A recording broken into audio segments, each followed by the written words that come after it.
Valentine's Day? Valentine's Day? Does that have any significance to men? I know most of my audience is men. I do have some female viewers and commentators, of course, but before we get into the show, just by way of yes or no in the comments for my male viewers, does Valentine's Day have significance to you? Yes or no in the comments. Just curious. Does Valentine's Day have significance? Usually women are the ones that are on the receiving end of gifts and treasures and things like that. The guy, if you can get your hands on a little bit of ass, you normally are consider yourself lucky. But otherwise, otherwise, a lot of men don't. You kind of feel like Al Bundy, if you know what I mean. So anyway, I don't even like Valentine's Day because you're supposed to love your person every damn day. I like that gangster. I like that gangster grammar. Ask my wallet, says Gerald MC. I like that one too. I agree with that. Used to before my husband passed away. Sorry to hear that, Rosa. But like I said, women tend to favor Valentine's Day a bit more than men do.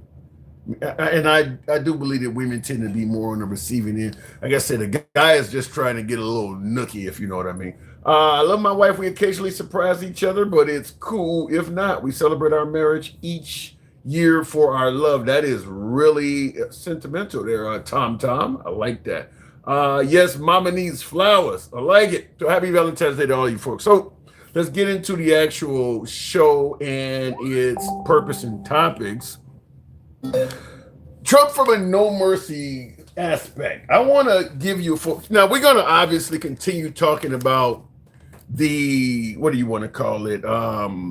Save America Act. That's probably going to be the biggest thing going forward from now until the election. I suppose that may end up being right up there with the Epstein files because it does have the ability to fundamentally change how we vote. And some folks on the left in particular, and certainly independents, and even a few, very few, but a few folks on the right even believe that it could lead to some sort of election fraud. Now, keep in mind, the Save America Act requiring you present citizenship to vote is supposed to be legislation to prevent fraud, to prevent illegals and non-citizens from voting. But there are plenty of folks that believe President Trump's implementation of the Save America Act could lead to more voter fraud. And that is likely at the governmental level. But that is up to you to come to that conclusion, make your decision. He's just got on Truth Social to start turning the knife on voter ID. This is something that he's, of course, been talking about a lot lately with the Save America Act. He says we cannot let the Democrats get away with no voter ID any longer. These are horrible, disingenuous cheaters. And as I go all the way down here, if we can't get it through Congress, there are legal reasons why this scam is not permitted. I will be presenting them shortly. And he says he will do this with or without Congress in time for the midterm elections. How? And that's the question we're going to talk about. I guess I would ask you folks, and once again, another one of those yes or no type questions. Do you believe that, because the states are what has historically controlled elections. I believe it's a constitutional thing. I believe it's states' rights. You hear this generally from the right. I don't know why they're not saying it now because they favor the Save America Act, but generally the states have had control of their own elections. Do you believe our elections would be more legit if we handed it over to the federal government? Because that's what Trump is saying. Now you hear him suggest that even if I don't get permission or if it's not approved at the Senate level, I'm going to do it anyway. Now it's already passed the House, so it's halfway there. But he needs 60 votes in the Senate, and that is not expected to be achieved. So he's making it clear ahead of time that even if I don't get those 60 votes, I'm going to do this anyway. Do you believe that our elections would be more fair if we took it out of the hands of the states and gave it up to Trump to decide? Because that's exactly what he's talking about. And he wants this done before the midterms. So this is not a 2028 thing or something in the future. This is later this year he wants to do this. Take it out the hands of the state and give it to President Trump. Do you believe our elections would be more secure trusting Trump versus each individual state? Now, in addition to that, you guys know how we do it. We got multiple topics to talk about. I'm going to ask you folks right off the bat on my TikTok viewers, tap the screen, get the likes on up to 10,000. We'll be taking a caller soon. Smash that like button if you're watching on YouTube. As always, program is and shall forever remain MAGA friendly. We don't block, ban, or censor any damn body on the program. So understand that. Our comments go left of Bernie Sanders, so I'm having a dinner with Q. You can be critical of anyone on the program, including yours truly. Alter Ego. Helping start your boy out with the hat mustache. Go shout out Alter Ego. Wow. Appreciate the support. So in addition to asking, should we place the elections in the hands of Trump versus the state? And remember, now he just said yesterday that he's going to implement the Save America Act, whether it passes in the Senate or not. But this is not the first statement he's made. Remember, just a week or two ago, he was talking about they should nationalize the elections and let Republicans control it. So it still goes along that statement. Would the elections be more fair if we took it out of the hands of the state and let Trump control it? Because that is what he's talking about. Now, this one here, I'll let you guys have it. Celebrated military bases in the history of the world. Fort Bragg, we have your name back. We got your name back from the radical left. The radical left is not happy about it. It's another reason you have to vote for us, because they'll change it back to whatever it might be. This is the home of the legendary Green Berets, the home of the Sky Dragons, and the All-American 82nd Airborne. And in particular, I hear that we are joined by many exceptional soldiers from the 1st Brigade Combat Team, also known as the Devils in Baggy Pants. What's that all about? The Devils, okay. So as you hear, President Trump has named a base, Fort Bragg, back after the Confederate it was originally named for. Now, the liberals had changed a lot of this stuff. Now, there's a catch to it, because when the liberals changed a lot, and there were Republicans that were in favor of this as well, because Nikki Haley took down a Confederate flag at the State House there in South Carolina when she was governor. So some Republicans also has seen the Confederate movement, I just call it a movement. Some Republicans also see the Confederate movement as divisive and or even racist in its nature. But President Trump is naming one of the, now this isn't the only base.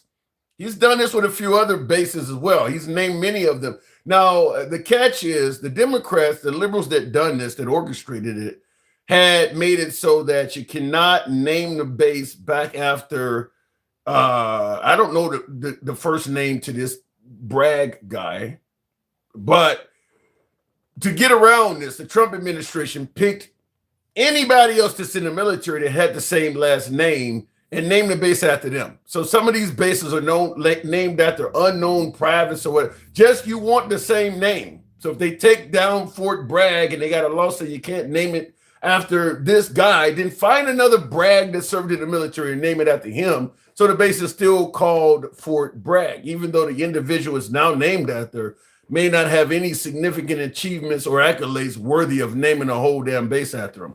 But a lot of folks on the right are happy to see these bases being named back after the history that they were formerly named after. But the problem is this exists while he's naming bases back after Confederates.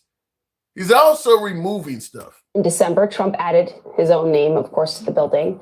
And I suppose that's not much of a surprise when you look at how this administration has been treating Black history artifacts and figures. The Trump administration told the National Museum of African American History and Culture to remove improper ideology and scrub exhibits that focus on systemic racism. Members of the administration have consistently minimized the horrors of slavery and discounted its foundational role in shaping America. Trump also removed memorials honoring enslaved people across the country. And it doesn't really stop at the museums. It's become pretty widespread. The Pentagon mistakenly removed and then had to restore after pushback Jackie Robinson's military biography. The same thing happened with Harriet Tubman's archives in the National Park Service. Trump also ordered national park gift shops to remove items promoting DEI, whatever that means at this point. On top of that, for weeks, he's been subjecting a Black Congresswoman, Ilhan Omar. And So the question is, okay, he's obviously restoring Confederate history, removing a significant part of black history. I'll leave it up to you to make your own determination on that, but he has indeed began restoring Confederate history and removing significant achievements of black history. Why is he doing that? Now, you guys know on Juneteenth, he spoke in terms of that holiday. We got too many holidays, and that needs to go away. Of course, he did not acknowledge MLK Day, and he's doing zero for Black History Month. So I don't know. Is he more favorable to the Confederates, or more favorable to certain portions of history, and maybe not as favorable to others?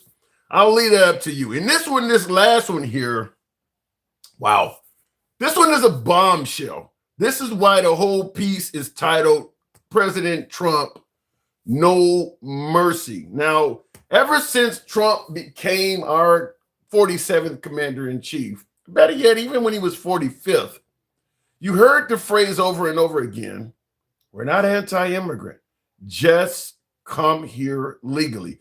Get in line like everyone else. Many folks even pointed out, my ancestors came here, they did it the right way. That's all we're asking you to do.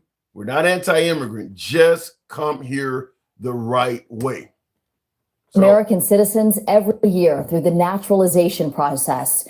But new today, the Trump administration is increasing staff and resources to revoke citizenship from people they want to scrutinize. NBC5's Phil Prazen takes a look at the issue. The celebrations are held across the state of Texas. It was emotional. Immigrants and their families pledge allegiance to the United States after years of work. This ceremony is the last step in the naturalization process for those over 18 who are legal permanent residents, who pass a civics test, who speak English and have, quote, good moral character. They're coming here legally, but I want you to hear the rest of this. Now, you hear these are all people that are coming here 100% legal, going through the complete vetting process, the cost involved in this, the time it takes. These are citizens. This isn't green card holders. This isn't documentation. This isn't visas. These are people that have went all the way through and reached the pinnacle of success. American citizens. President Trump wants to beef up the process in reverse, adding staff to the 80 field offices to try to find 100 to 200 people a month to denaturalize, who they claim may have lied on their paperwork, are national security threats, or have illegally used Medicaid or Medicare. A spokesperson wrote NBC, quote, we maintain a zero tolerance policy towards fraud in the naturalization process and will pursue denaturalization proceedings for any individual who lied or misrepresented themselves.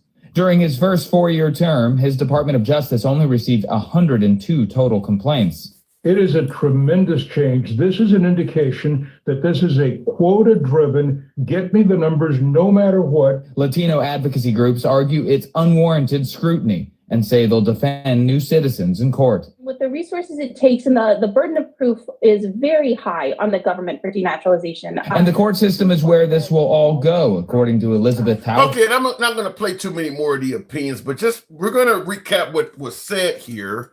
And this is, like I said, this is why we're talking about no mercy. Now, he wants to find, I guess he wants to have a team of folks, and their job is going to be to find 100 to 200 U.S. citizens that they can deport per month. You heard what was stated there. The reason you could be deported is you lied on your paperwork, you, I guess, fraudulently received funds from Medicare, Medicaid, or you are a national security threat. Now, on its face, it doesn't sound like, well, I guess some of this still could be questioned, but you don't want anybody to hear this a national security threat. But let's be clear. We have now deemed everyone from drug dealers as, what do you call them, narco-terrorists now, terrorists. If you got an MS-13 or Trinidad Agua tattoo on you, who God knows how many years ago it could have, you're considered a narco-terrorist. Better yet, Alex Pretty and Renee Nicole Good are domestic terrorists. So, according to the Trump administration. So, when they said national security threat, what does that actually mean? They're labeling all sorts of people as terrorists now. I never, ever would have thought a drug dealer or a protester would be deemed as a terrorist, but under the Trump administration, they are. Also, receiving fraudulently Medicare or Medicaid. Now, there's no time frame on it. So let's say, for instance, you did receive some sort of state assistance. And I'm going to submit to you that most individuals in this country that receive welfare, food stamps, or some kind of state assistance probably has at some point or another received some sort of cash from a side hustle. You do hair for a living, you're a barber, you might sneak and drive for Uber, et cetera, et cetera. Stuff, because when you're receiving government assistance, they want to know all the income you're making because they're going to give you assistance according to you being broke or based on the income you're making. Most folks, I'm talking about red-blooded Americans that receive help, have side hustles. I don't care if you're shoveling snow for a living. All of that's fraud. All of that is fraud. If you don't tell them you're receiving that, all of that is fraud. So if you've ever been in this country and you've received Medicare, Medicaid, or some kind of government assistance, and they can prove that you earned a dime without telling the government, you're good for deportation. As a citizen, that is fraud. You don't know how far they're going to go with it. But it's pretty clear that the Trump administration has a motto of, if we can find a reason to deport, we shall do that. So you don't know. Maybe they find out that you received some money 10 years ago and you drove for Uber for a couple trips. You didn't tell us about it. You don't know where it's going to go with that. And last but not least, 3 things he said. You lied on your paperwork, you received Medicare, Medicaid fraud, and you're a national security threat. Also, with the lying on your paperwork, that also has tentacles that could go anywhere. Let's say you came in the country back in the 80s and you had to state, have you ever been to Iran at the time? You know, we were having issues with the Iran hostage situation back in the late 70s. Have you been to Iran? You were over there for a funeral or something that you didn't tell them about it. You didn't tell them about it. But since then, you've been in the country since the 80s. You haven't done anything wrong, no criminal history. Well, we were able to determine that when you filled out your paperwork back in the 80s, you had been to Iran once. We found that you've been there once back in 76. You lied on your paperwork. Now you're up for deportation.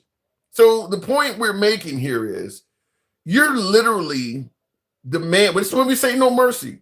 This is literally a demand that anybody that has become a U.S. citizen has essentially been almost perfect the whole time they've been here, almost perfect. And Jen says the rules are the same for everyone. No, they're not. No, they're not. You don't get, if you do any of this shit, you don't get deported. What do you mean the rules are the same? You don't get held accountable for crimes you committed 40 years ago. As a citizen, you have the benefit of the statute of limitations. You don't in this case.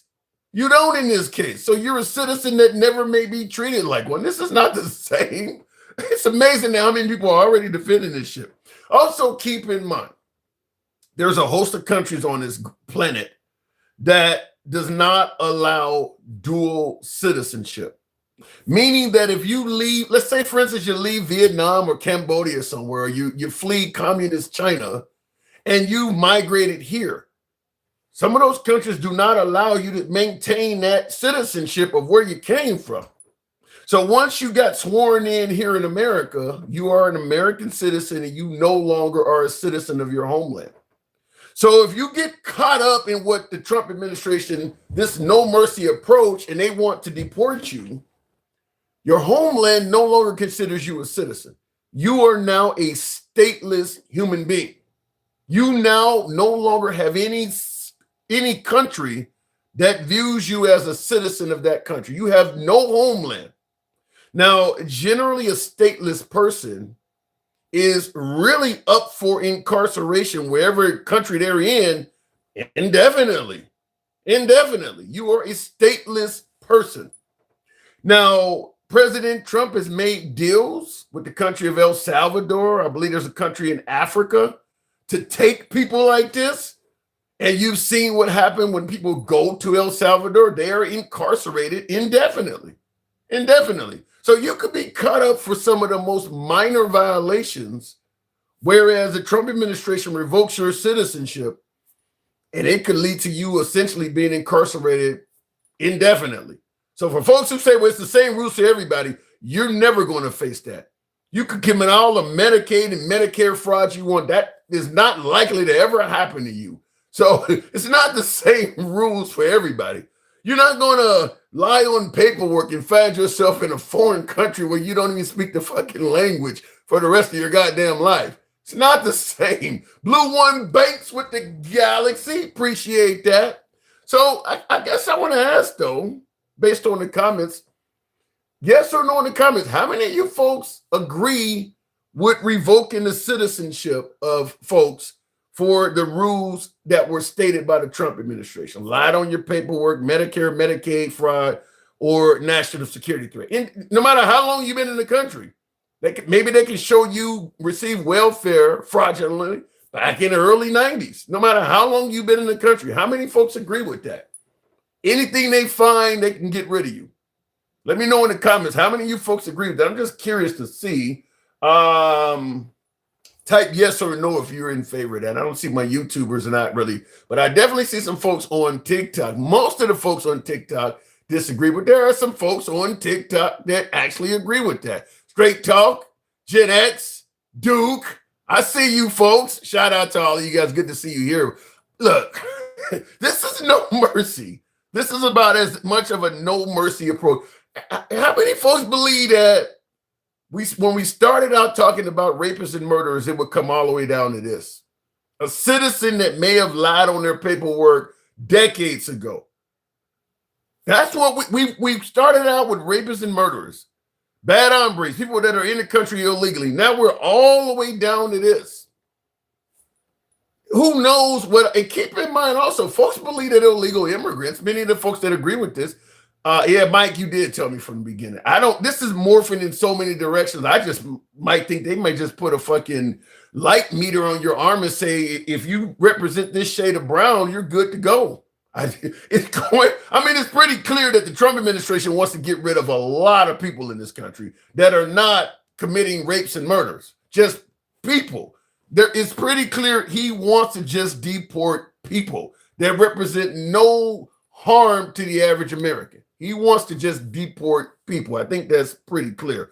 But I'm just saying it's a lot of folks that do seem to agree with this. So we're going to talk about this. So we'll get into it again. Once again, the Save America Act, probably be doing a lot of shows on that. That's going to be going on for a long time. Restoring Confederate monuments, statues, doing the opposite for African American stuff. Talk about that. And last but not least, how are you guys? I'm just going to be asking you come up your opinion of what you see as the future of America. And I'm not even going to cover what Marco Rubio did on the world stage yesterday, talking about New World Order. It's a different place, different time now. Anyway, we'll go ahead and start off with the show. As I said, you know how we run it. We don't block, ban, or censor anyone. This is uncensored programming.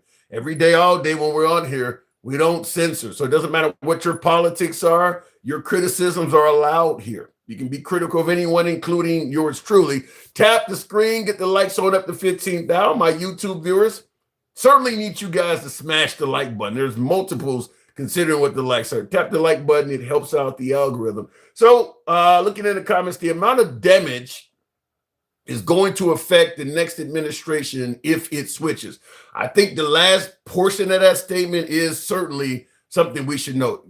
I don't think the Trump administration, in my opinion, intends for it to switch. I think the writing is all over. Not to mention, listen, he's selling Trump 2028 hats. You have to really separate what do you think is a joke and what he really wants to do. Because a lot of things that MAGA will tell you is a joke start to become policy when you wait long enough. Remember, giving police immunity from prosecution was a joke originally. Fuck Trump, says Joe in the comments. Yikes. Let's get to the MAGA whining. Yay, what is today air? Well, Edward, I think it says, or whatever the name is, feel free to state your case. Feel free to state your case. You can defend. I think that says E-Dog. That's what we said. E-Dog, E-Dog. All those European-made guns in America, and nobody knows how to use them. And what the Second Amendment is for. What's that about a tyrannical government? That's an excellent point, JQ. And I've been saying that as well, is that the Trump administration has flat out proven definitively that the Second Amendment does not protect you against tyranny.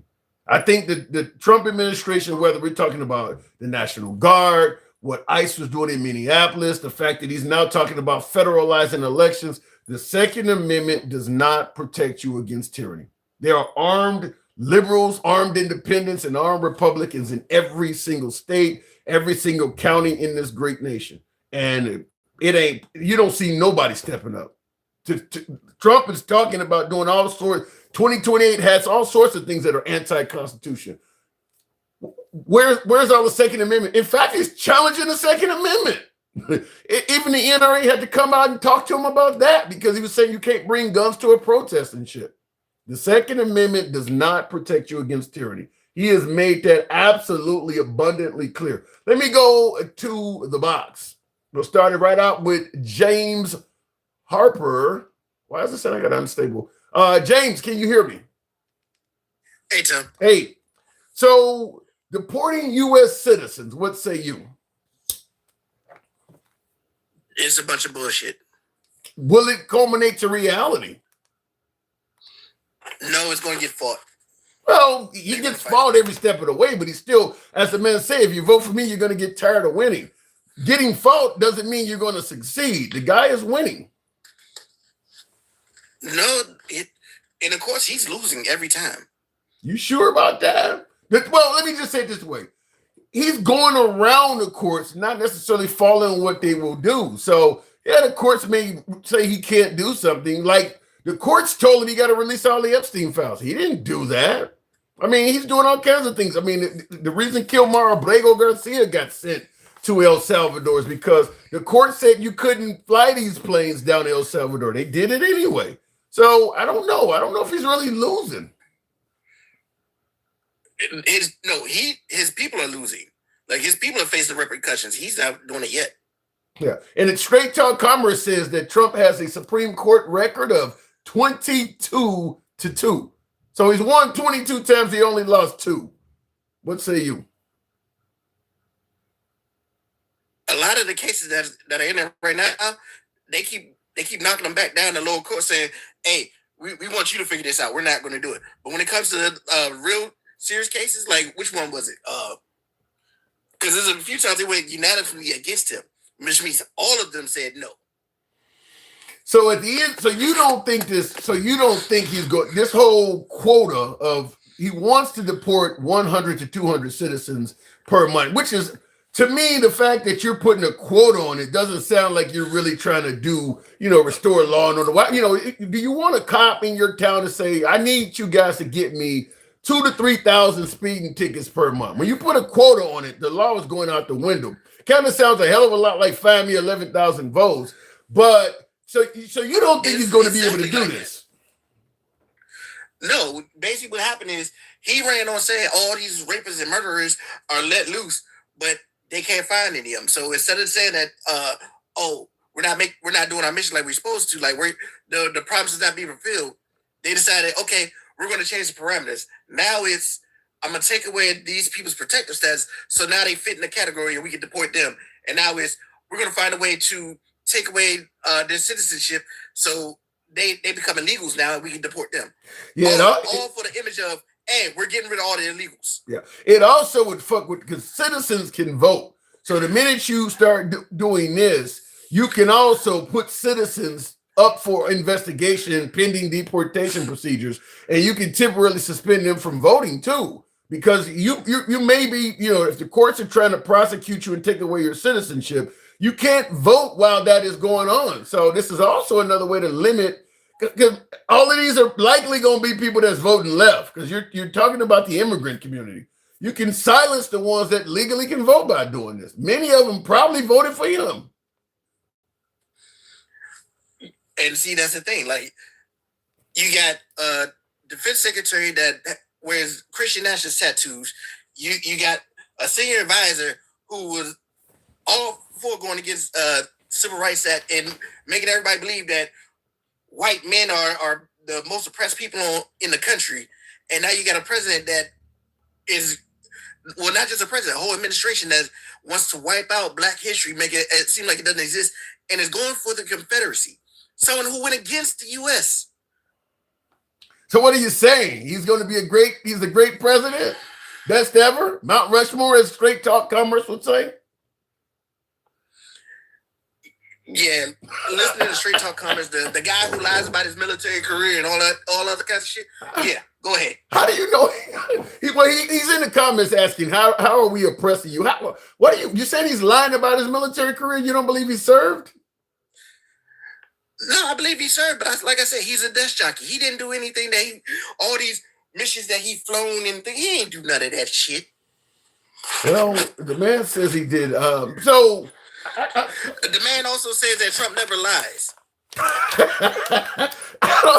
That's probably the most entertainment statement I've heard in a while for somebody to say, any politician, but a guy on his second term has never told a lie. That's probably the most entertaining comment I've ever heard. But what do you think when he is restoring Fort Bragg?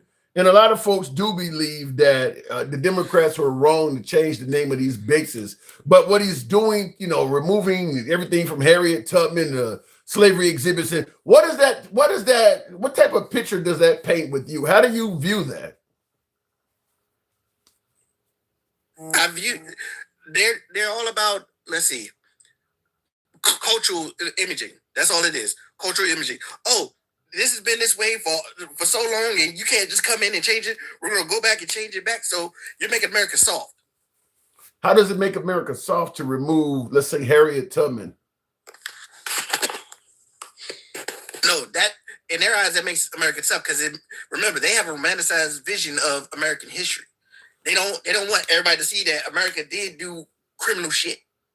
But even if you remove the monuments, the word of mouth, it's got to be at least 150 million strong. I mean, I know MAGA ain't going to pass on stories of how awful minorities are treated in this country, but you're going to obviously get it from the minorities, many of the immigrants, and plenty of white liberals. So removing the actual monument, what are you going to do? Pass a law that says it's illegal to talk about it? Because the stories are in the people. Well, if you look at some of these new education plans, they made sure to try to remove those books. Yeah. So if you can't teach the past in the schools, it's likely that it's not going to be taught in the home.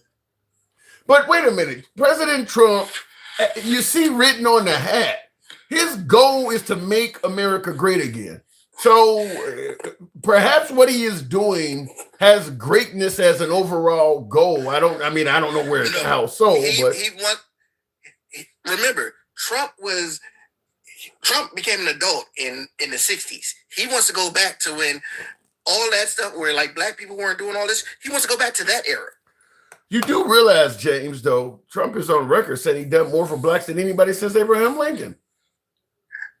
Trump says he does a lot more for everybody. It don't mean that shit's true. Well, he did one thing and he makes it seem like that was the greatest thing ever when he was basically putting out his own fire. Well, I got a viewer. Me setting up a campfire, putting it out, and say, "I'm the greatest wildlife preservationist in the world." Well, if everybody else is standing around the campfire saying you are, you're going to get credit for it. I got Duke in the comments. He's Black MAGA. He's certainly a supporter of Trump. I believe he feels that Trump has been far more beneficial to African Americans. Straight talk, you've already lost all your damn brain cells. What the hell are you talking about? I see him. He says, I'm losing brain cells listening to you. So he's not a fan of you or I, apparently. Certainly not you. That's what it sounds like. Well, I'm an actual combat veteran, so I don't care. I actually went to war. He didn't. I appreciate your service. I think he claims to be a combat veteran, though. And so does Duke. I mean, they claim to be. So, I don't know. Let me just ask it to you this way. Getting rid of 100 to 300 citizens per month, which is, not a lot, but we're talking actual citizens, for lying on paperwork, Medicare, Medicaid fraud, and national security threats. Is that not a legitimate reason, though? Okay, look, you are a threat to national security. You don't want bin Laden to be a citizen, do you? Bin Laden wouldn't be a citizen, but what they're doing is they're going to use that as a precursor just to say, oh, you was in this area, so we're not just going to let you get it. It's basically, he knows he's losing the popular vote. So he's trying to make sure he can screw that. Just like he was trying to get rid of mail-in voter ballots. Well, yeah, he's claimed that he wants to end mail-in voting. But listen, a lot of folks believe that allowing people to mail in their vote opens up a lot of avenues to fraud. So is that possible that maybe Trump is onto something, pointing out, this is a way people could commit voter fraud? Where's the proof? You don't generally listen. You don't generally get proof from Trump. I mean, you got to kind of just take it with a grain of salt. You don't generally prove the things he's saying, so you're not going to get that. But you know what's real funny? Remember when both Obama and Biden was in? What's the one phrase that they was always talking about? Government overreach. Now Trump is overtly overreaching. And I don't disagree. If you go by the standard of traditional Republicans, as a president, he is overreaching. I mean, he's talking about taking control of elections from the states. But I do have to ask you. Trump is the very definition of what Republicans was fearing for decades. Yeah, and that's what I want to ask you. The Republicans often have criticized liberals very often about big government policies. Why do you think they aren't saying much about Trump using big government, from everything from taking over elections to taking away federal funding? I mean, using it as a weapon, federal funding as a weapon, going after governors because they didn't do what he liked. Why do you believe MAGA's not saying anything about that? Because that's their guy. Remember, Trump said, I can shoot somebody on Fifth Street and my people will justify it for me. They're doing it now. Every time he gets caught doing something crazy, you got people like MAGA reacts coming in saying, well, no, it's not how you see it. And if he didn't intentionally do that, it's not that kind of a case. MAGA reacts he's good at getting his point across in the most dizzying of ways. I mean, that is MAGA reacts, but I don't know, 100 to 300 fraudulent citizens. Look, let's say they did find out you lied on your paperwork when you came into America back in 85. Do you believe they should do anything at all? If that's the case, one of the first people that should be taken out is Melania and Elon. Ooh. What are you suggesting? What are you suggesting? What happened? You mean to tell me Melania is a genius? She was able to get the Einstein visa? Yeah, Melania Trump did get in here on an Einstein visa. Yeah, that is crazy. That is crazy. And then remember, they said they're going back and grabbing people for doing anything, right? Didn't Elon Musk admit that he overstayed his visa? Shouldn't that be grounds to revoke his citizenship too? Yeah, but they're a bit light skinned, man. I don't know. They're a little light for that. Not like you might. Yeah. Let them go get a tan or something first. You said the quiet part out loud. Because you don't see them going after none of these Europeans or anything like that. Is anybody, like you said, it's going to be a shade test. Yeah. So before I'm moving on, I'm going to ask you the question I'm going to be asking all of my guests. We're shortening it up because I'm doing a briefer live. But future of America. Give me three aspects of America you're expecting over the last 3 years to change, improve, get worse, etc. That all depends on whether or not who wins the midterms. So let's go with Trump. Let's say Trump. Let's go with Trump winning the midterms. Senate and House, maintaining control of both the House and Senate. And I know he's widely expected to lose the House, but let's suggest he maintains control of the House and Senate. And what's going to happen is the lower class, their economy is going to collapse. People aren't going to be able to afford shit, and we're going to completely pull out of NATO, the UN, and all kinds of things, and we're going to end up acting just like Russia and North Korea. Acting like Russia and North Korea in what manner? How so? You already see Trump went after Venezuela talking about, we're going to take care of that. He's going to push even harder once he gets control of the House and Senate. He's going to push even harder for Greenland, and I guarantee you, Nigeria's going to be next. You think he wants to take over all them black folks? You really think the Trump administration wants to own Nigeria? I mean, I get it. There's a lot of resources there. He wants the resources. He wants the resource grab. Nigeria, huh? Wow. That's the first. I know he was bombing folks that were persecuting Christians over there, allegedly, but I have never heard somebody suggest he wants to take over Nigeria. That's different. All right, James, I got to move it on. Thanks for coming through. No problem, Tom. Appreciate it, man. Thank you. And by the way, folks, tap the screen. Get us on up to 25,000. This is uncensored programming. We don't block, ban, or censor any damn body on this program. Everything Trump is doing for our country takes time. Nothing can be done overnight. True. But that ain't what he campaigned on in the comments. Sergeant Seymour, I think it says. I don't have my glasses on, so bear with me. I don't want to butcher anybody's fucking name. And thank you for your service. I assume Sergeant Sear. Yeah, everything he do, not all of the things he's doing takes time. I think the level of division happening in this country has increased exponentially. I'm not saying the country wasn't divided before Trump came along, but it's far more divided now. It's far more divided. I mean, even the Republican Party ain't what it used to be. It's a lot of division within the party. So, but yeah, what he does takes time. It's just that he campaigned on doing things overnight, doing things immediately. He used phrases like on day one and 24 hours and stuff like that. Now, I get MAGA has their own special way of interpreting Trump. He can say something and they know when to take it literally, when it's a joke, and when it's exaggerated. Everybody else don't know that though. But MAGA has this special, Trump whisperer mentality. I knew he was just joking, or I knew he couldn't do that, or I knew. Everybody else don't view it like that. I believe if you say something, particularly as someone leading a nation of 330 million people, you can't blame them if they take you literally. You can't blame them for taking you literally. And a lot of MAGA, will blame non-MAGA for taking Trump literally. Looking in the comments, that's not an excuse. That's not a joke. That's an excuse for Trump, says I know. I know too. I appreciate that. I do agree with that.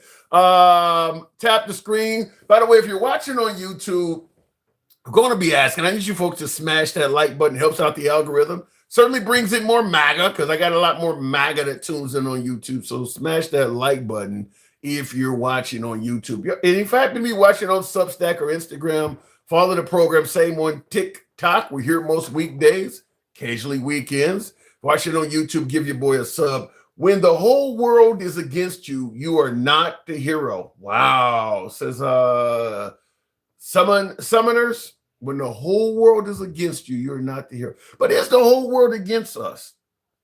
We got to have an ally somewhere, don't we?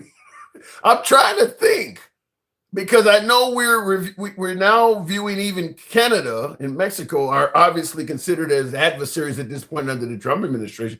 I guess that is a good point.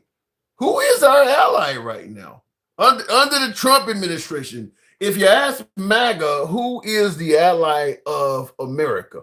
I'm talking in regards to MAGA. Let's try to see if we can find that out. We'll bring up some MAGA. Good afternoon, Duke. Welcome to the program.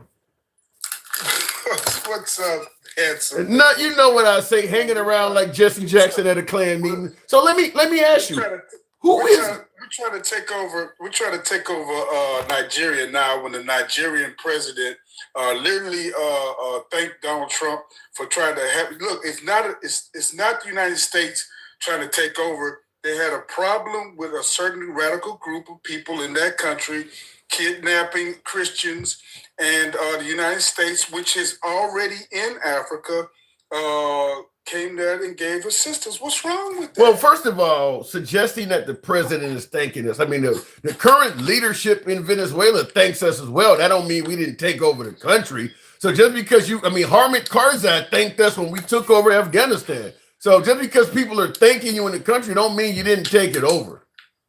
Okay, once again, how's that we was taking over Nigeria when they thanked it? You do understand they've been kidnapping little girls and boys actually little girls in Nigeria, right? Mm-hmm. What happened to America first? Why are we talking about Nigeria? What happened to America first? Why are we in Nigeria? Hell, you can't even find Guthrie's mama, goddammit. Why the hell are we talking about girls in Nigeria being kidnapped? We can't find a lot of children in the United States, yet Guthrie's mama is all over the news 24 hours a day. Here's the thing, liberal. I've been listening to you for a while. Hold on. Straight Talk Commerce says he don't care dark. Why is he calling you dark when you're... Go ahead, let me hear you. Because people can't read. People can't read. He's MAGA. He called you dark. Listen. Go ahead, man. Go ahead. Oh my God. I'm listening. Listen, liberal. These immigration laws have been on the books for years. Really? Yes, sir. So you're telling me you've had for years you've had politicians saying, find me 100 to 300 people you can deport every month. That's always been that way. That's not what is on the books mean, sir. These laws, if you fraudulently put something in your application to come over to the United States, and you've been here, no, it doesn't matter how long it's been, and they go back and look and seeing that you fraudulently put someone, you can take your citizenship can be taken away. Yeah. There's naturalization citizenship, and then there's born citizenship. So how do you respond to the fact that he is specifically saying, find me 100 to 300 people per month to deport? Why is he putting a number on it? Because there are actually people that came here that fraudulently. I get that, but why put it? Why? I mean, listen, there's been laws on the books that say you can't drive more than 65 miles an hour down this stretch of highway. Find me at least 1 to 2,000 people per month that's going over that. You don't see how that sounds corrupt? No, it's not corrupt, sir. A quota? Actually, find me those. No, sir. See, what you don't like is the law. Is it a quota though? No, it's not a quota, sir. It's actually go out and do your. So you don't interrupt anybody else who. Bullshit! I interrupt every goddamn body, and I get interrupted by them. Go ahead and make your point. No, sir, you didn't interrupt that last guy. You said that you sip your coffee. Make your point. Thank you. I'm gonna make my point. If the laws is on the books, look, a lot of people break the law. Not everybody gets caught. Some slip through the cracks. So now what's going to happen, liberal, is that we're going to start finding those who slip through the cracks. You know, if you made a point about your taxes, if you cheat on your taxes, I've cheated on my taxes. You probably never cheated on your taxes. I'm sure I have. But if the IRS catch you cheating on your taxes at any given time, no matter how far back it was, they're gonna come after you, ain't they? No, there's a statute of limitation. Hold on, there's two things. First of all, there's a statute of limitations. Hold on. First of all, there's a statute of limitations. Second of all, if you cheat on your taxes about $17 or some shit, they're not coming after you for that. They're not gonna fuck with you for a few pennies. Are you cheating? Are you cheating on your taxes? I just told you, if I'm cheating for a few pennies, they're not coming after me. So what you're saying is, just a little bit of breaking the law is not breaking the law, right? So if you come in here and say, I was seeking asylum from this country, and it comes to find out that you really wasn't seeking asylum, and you've been here 30 years, and you've been a model citizen, that little bit of a lie isn't nothing. You just broke the law. We're just going to let you stay, huh? Yeah. And I'm going to see this is what I'm talking about with you liberals, is that you just don't care about laws. You like breaking the law. You really saying you're echoing the same thing that Jasmine Crockett said, is that a person who breaks the law is not really breaking the law. Okay. Come on. All right. Here's a response to that. You said you're saying so a little bit breaking the law is okay or whatever you said. That's what you're saying. And that is what I'm saying. Hold on. Now you mentioned interrupting. Now you're doing it right. Now we're doing it to each other, right? I just want to make you sure. Okay. And I'm actually going to verify what you're saying as fact. A little bit of breaking the law is not breaking the law in many cases. Let me explain it to you. Only with immigrants are we saying they got to be perfect. As I mentioned, the law is 65 miles an hour. How many people actually break that law? if you sat hold on, let me finish. If you sat on any given spot, how many people jaywalk every goddamn day? There's a ton of taxes. You mentioned taxes. How many people lie on their tax? If you held every single law in existence down to perfection, you wouldn't have any American walking the street. We'd all be in jail. But for some reason, with immigrants, you want them to be perfect. A little bit of breaking the law is okay. That's how our country has always been. A little bit of breaking the law is okay. This is why we voted for Donald Trump. Listen, bro, I have the man who literally lied on his taxes. I have been, listen, hold on, liberal. I have been so-called law enforcement. I've been so-called veteran, like you said, because I have to show proof, in other words. And here it is in so-called law enforcement, okay? We know that we can't catch 1,000% of everybody. But if we catch you, now one time I pulled a person over, and that person said, well, that person beside me was doing the same speed. I was speeding just like him. Why didn't you catch him? My response was, I can't catch both of you, so I just caught you today. Tomorrow is another day. Liberal. Is this the stance of liberals? No, let me ask you. So a little bit of grape is just now you're going. Listen, it's a big. Hold on, it's a big difference. It's a big difference between if he's stuck with if he's stuck with grapists and murderers, you would get my agreements. But now when you're talking about, well, you may have committed Medicaid fraud 30 years ago. Now, that ain't the same, dude. That's breaking the law, right? That's breaking the law, right? Yeah, it's breaking the law. Yeah, so you're saying a little bit of breaking the law. I've answered that already. It's not breaking the law. I caught you this time. So any little bit, hey, a little bit of being on the island with Epstein is just a little bit of being on the island with Epstein. Notice how fraud in Minnesota, a little bit of fraud in Minnesota is just a little bit. It's not illegal, right? It's not illegal, huh? Notice how I'm talking about stuff like cheating on your taxes for a few bucks or something. You're going and rape and murder. I'm okay with what you're saying. Is cheating on your taxes breaking the law? 20 years ago, I don't want you prosecuted for that anymore. I've answered your question. I've answered it. So yes, it is breaking the law, huh? So what are you saying? We get rid of statute of limitations? Just get rid of that? I guess. No, I'm asking you a question. I'm asking you a question. Are you suggesting that we get on all crimes? No, but here's the thing with naturalization and citizenship. If they go back and look, just like student applications.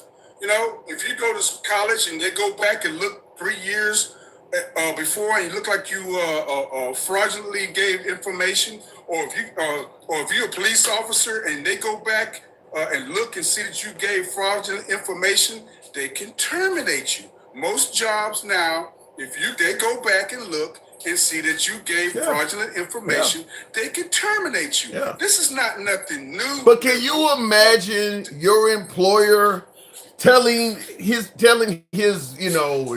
district manager or something, I need you to find me 100 to 300 employees that lied on their application so that I can fire them.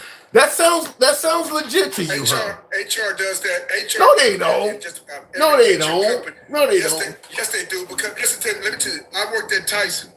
Tyson went through and the HR department went back and looked, because Tyson, what they do is that they hire a lot of people who are not in this country legally, and they went back and they looked at people's applications. A lot of them did not have citizenship. A lot of them did not have the proper documents, and they went back and they fired a lot of. That ain't what I'm talking about, though, Duke. It's a big difference if you lied and said you had citizenship.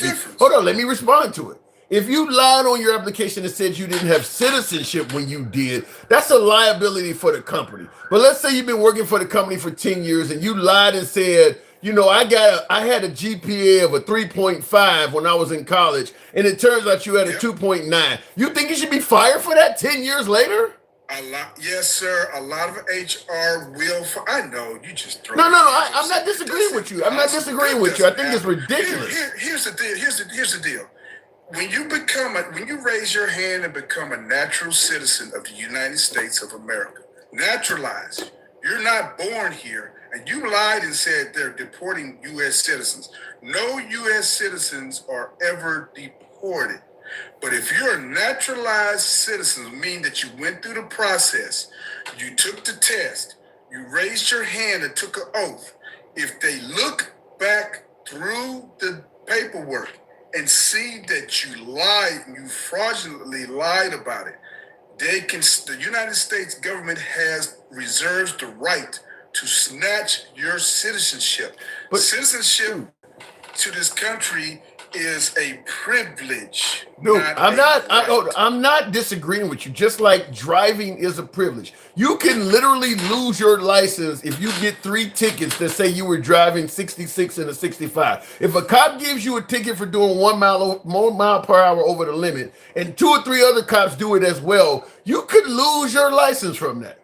It's petty as fuck though. But you can actually, as you say, driving is a privilege. We have laws on the books. You have to follow the laws. The point is, some things are so mild, you don't get tickets for jaywalking very often. There's just some things that are on the books that people don't fuck with you for, is the point I'm making. I'm not disagreeing with you that it's the law, but if you went through everybody's history trying to find every single law they violated, I go back to my original statement. There would be nobody on the streets. We've all violated something that's on the books. Are you Democrats going to go towards the midterms of beating the drum, trying to hold up the rights of those who are coming into this country? Is that what you're going to try to combat in the midterms? Is that your message? We want to fight for the rights of those who are coming here from another country or who has been here, not the people who are already here. You've abandoned the black folks who are here that about their rights, but you're going to say, well, we're going to beat the drum for Juan and Mary and Martinez and all of those who are coming from another country. That's the people that we want to uphold, not all the black people in the black neighborhoods or white people in the, that's it, huh? That from Palestine and every country you've had. Y'all have no message, do you? You know why this issue is, the left is so passionate on this issue, Duke? It's simply put, if you give the Trump administration the right to enact even the most pettiest of violations against immigrants, what's stopping them from doing it to you or I? What's stopping them from going through your history, my history, and finding even the most pettiest offenses you may have committed 20 years ago and prosecuting you for it? If they can do it to immigrants, what's stopping them from doing it to you? Here's what stopped us from doing it to us, sir. As a natural-born citizen of the United States of America, we are presumed innocent until found guilty by a criminal court of law. See, we have an element that don't make any sense. As a citizen, as a citizen of the United States of America. Nobody's gonna knock on your door, Mr. Handsome Liberal, and say, hey, you broke the law 20 years ago. We're going to deport you. You have a right to say, I'm a U.S. citizen. How do you, they're actually going in people's houses without a warrant right now. They're doing that. They're doing it right now. See, right now, I'm talking law. You're talking feelings. You're talking bullshit. Right? You're talking bullshit. You know why? You know why it's bullshit? Because it doesn't align with what the sky is falling that you're saying. We've been hearing this for, I don't know, before Trump come back, that black people are gonna go back in chains. Hold on hold on 1 second. Somebody in the comments is asking, where are my mods? We don't have mods on this program, but if somebody is spamming, tell me the name, because that's the only reason. We don't block people for their comments. The only thing we block people for is spamming. So if somebody is spamming, let me know, but we don't have mods. I'm not seeing this Bobby guy. I'm looking, but if we see spammers, we will take them out. But this is an uncensored program. Go ahead, Duke. Breaking the law is not breaking the law. I tell you. Liberal, breaking the law is not breaking the law to you, and you liberals got me with that one. I answered the question. I answered the, and I yes, sir. Yeah. You know where you stand now. Okay. You know. All right. You know, illegal is not illegal to you, huh? Right? No, I made my point. My point is, are you buying ice cream? No, that's what I'm in Texas. That's the truck that sells Mexican stuff that passes through the neighborhood. Oh, they still got a few. You guys let a few of them still operate, huh? Well, these are naturalized. And they have their paperwork. And they have their paperwork in order. In Texas, we don't notice. In Texas, we don't play that nonsense that you see on the news in Minnesota. You notice that, don't you? Yeah, you do. If that guy's driving 1 mile, that guy's a naturalized citizen in that truck. If you drive 5 miles an hour over the limit, a whole lot of you motherfuckers gonna say, "Get rid of him. He broke the speeding law." Yeah, get out of here. You guys want him gone too. Here's a concept from MAGA and the right: don't break the law. How about that? Hey, you know what? I'm a convicted felon. You know that, right? I'm a convicted felon.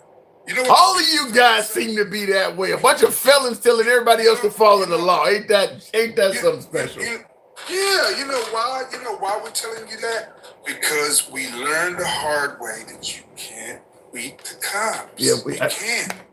Hey. If you're gonna hold a position of illegal is not illegal, and just because they found some, something on your application, any application you filled out, like let's say trying to get a home or trying to get into college or something. Okay. If they look back and see that you fraudulently, they're gonna say no. Hey, look, no, we gotta get rid of you. That's been on the books since Obama. I'm not arguing with the on the books since Bush. Yeah. So why are you crying about it now? Because there are a lot of laws on the books, Duke, that we don't enforce. We don't enforce vigorously like that. That's there's an actual historical precedent of that happening. That was happening. That's what was happening in Ferguson, Missouri, when that whole Mike Brown or whatever shooting took place. They were doing that. They were pulling everybody over for jaywalking and every little crime they could get them on. And that's why the citizens of that town hated the police. I mean, if in America, every law that's on the books, the police started enforcing vigorously so that anything you did, as I mentioned, driving 1 mile an hour over the limit, if they started going, people would hate the cops. They would hate them. And it would be somebody like you, Duke. It would be somebody like you, Duke, that's saying it's been on the books forever. Listen, the problem was that the Biden administration let too many folks into the country. These are people that were way before that. Obama was going after these people vigorously, okay? Dude, we talking about citizens, dude. We talking about citizens. These citizens, Biden has only been president for 4 years. To any citizen you deport came in here way before Biden was president. Yeah, it was from Bush to Clinton and his radio address, to Obama and his State of the Union address. It got to Biden, and then Biden just said, fuck it. I'm going to just let whoever comes in here, just come in here. And now it got back to Trump. And yes, Trump is taking care of it with the same Tom Homan, who has been doing this since the Reagan administration. I didn't see no pushback when y'all had Elian Gonzalez, when INS went in there with guns and taking, y'all didn't say nothing. Okay. Duke, I don't recall in that era. During that era, I don't recall any of those presidents you mentioned talking about, I need you to give me 100 to 300 citizens I can deport. I gotta move it on though, Duke. I appreciate you coming through for time. Illegal is not illegal. See you. You got a quote. I'll bring it on your program and I'll certainly back that up anytime. I'm gonna put you up on Front Street for saying that, you liberals. Thanks for having me in, bro. Duke, always a pleasure. Always a pleasure. Thank you, Duke, for coming by. All right, moving on with the program. By the way, tap the screen, folks. Get your boy on up to 32,000. This is uncensored programming in the MAGA-friendly format. We challenge you. No matter what your politics are, left or right, if there's a challenge, we do present that. But we are MAGA-friendly. Been that way since day one. Always will be that way. Nevertheless, liberals are welcome on the program as well. You can be critical of anyone on this show. We go left of Mamdani to I'm having dinner with Q. By the way, if you're watching this currently live on Instagram, TikTok, or Substack, follow the program. Happen to be watching us on YouTube. Give your boy a sub. By the way, my YouTube viewers, I need you guys to smash that like button. Doesn't cost you a penny, but it helps the algorithm, brings in more MAGA because my largest MAGA audience happens to be on YouTube. Smash that like button. How was ICE during the Clinton years when it was invented in 2093? I don't know what that means. They're deporting people that were here for decades. Some working the same job the whole time. Yeah, look, my last caller is right. There have been laws on the books for eons. I'm not disagreeing with what he said, that these laws have always been on the books. What's making Trump get criticism is the draconian enforcement of those laws. I think we've all lived in environments where something that was considered, outside, it was out of bounds. All of a sudden, let's say you got a boss at your job. You used to break is 15 minutes long. Sometimes you take 17, 18 minutes break. You never had a problem doing that. As long as you got your job done, management never said anything about you taking an 18-minute break when you're allotted 15 minutes. All of a sudden, the new boss comes in, and if you're not back at 15 minutes 00, they're writing you up. This has always been on the books.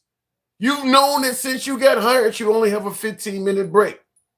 But this new boss is writing you up at 15 minutes and 5 seconds. It's always been on the books, though.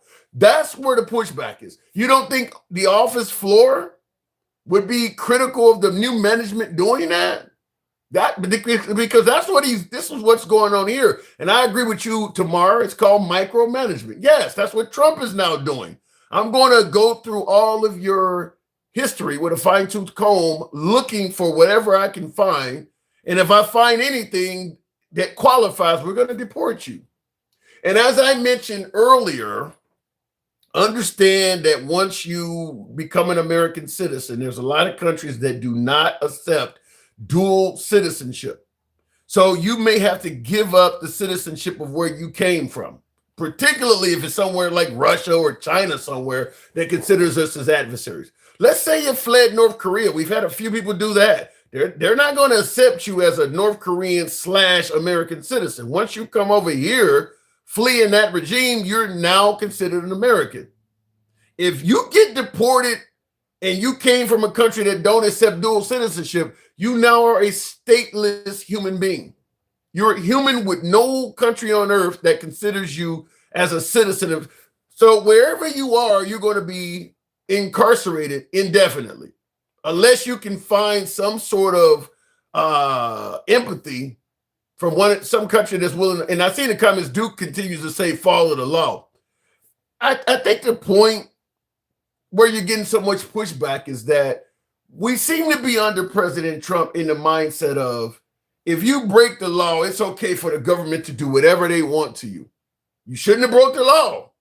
If you decide to go speeding down a highway and the cop wants to shoot you in the head, well, you should have thought about that before you broke the law. We're in an environment now where we're allowing the government to do whatever they want to people if they commit any form of infraction against what the government thought they should do.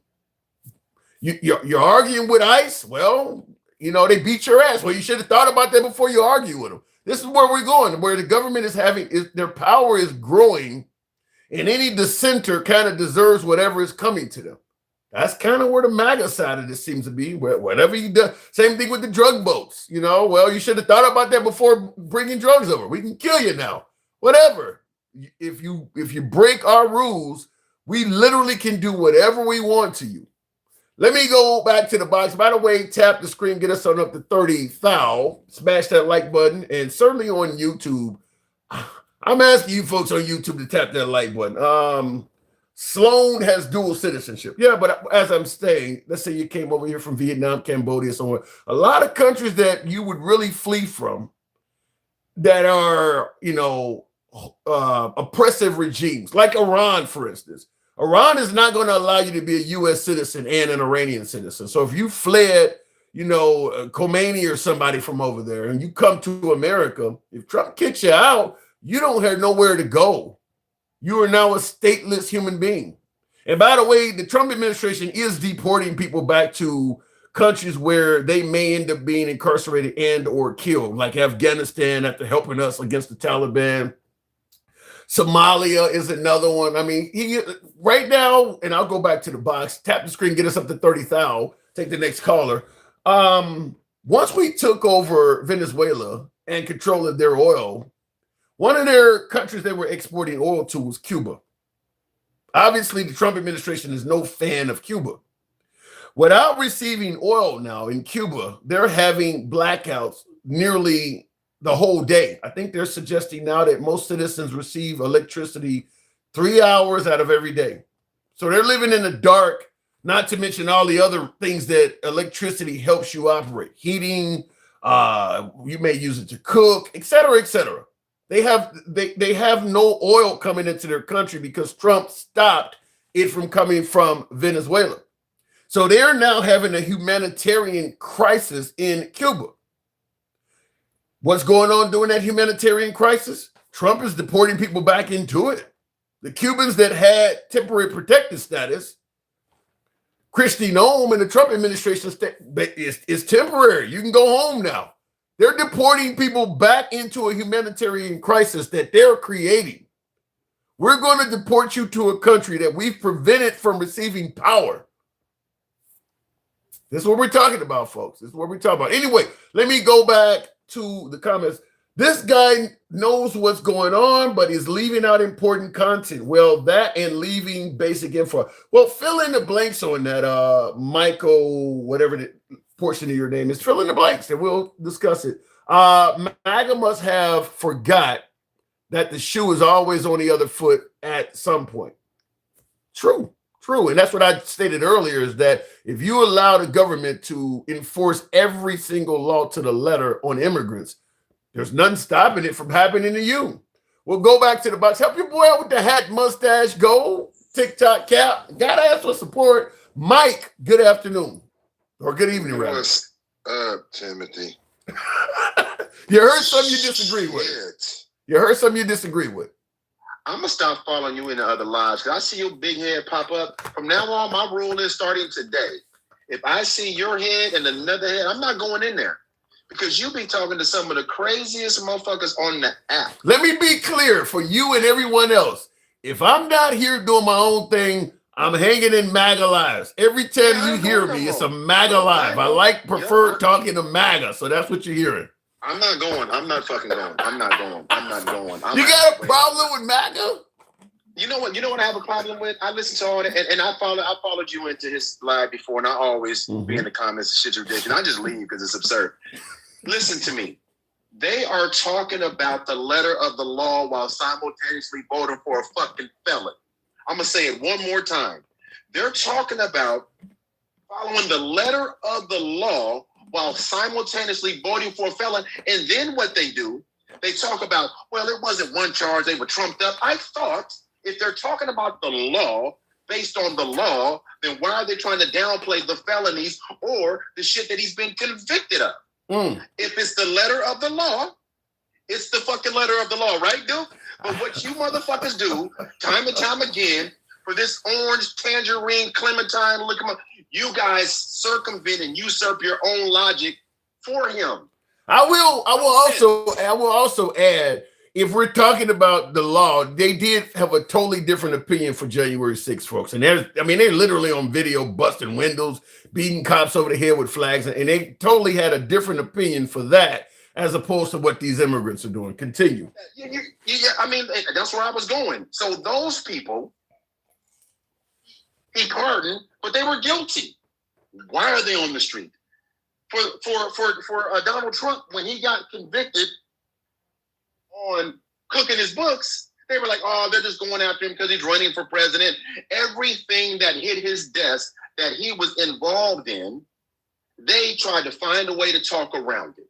Here's another one too. Here's another one too. In addition to the January 6th folks, one of the biggest criticisms was the January 6th folks were over punished. Obviously, now when it comes to the immigrants being over punished, it doesn't seem to matter all of a sudden. But that was one of the things is, yeah, this person went in, but they shouldn't have received this long sentence or whatever. But now when the immigrants are being over punished, It seems to be you should have thought of that before committing the crime. You should have thought about that, even though, according to Duke, well, if you're going 66 or 65, well, I caught you today. Well, they caught everyone on January 6th those days. Yeah. Why are we trying to make it seem like, and by the way, some of those people have been pardoned, back on the street, and rearrested.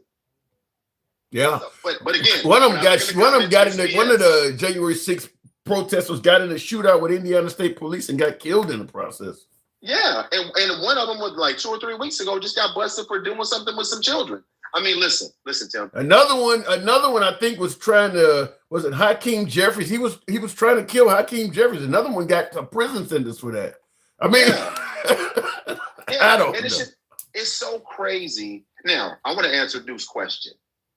And they keep using this narrative, which I think is funny. Nobody is fighting for quote unquote illegals, undocumented. We're fighting for the Constitution. We're fighting for the amendments of said Constitution. We're fighting for the laws that protect everyone. Because Tim, when you opened your show, I told your ass a year and a half ago that we were gonna fucking be here. I told you it was gonna go from these light Hispanic people and the darker the hue is pointing at you. I told you that from the beginning, and it's happening.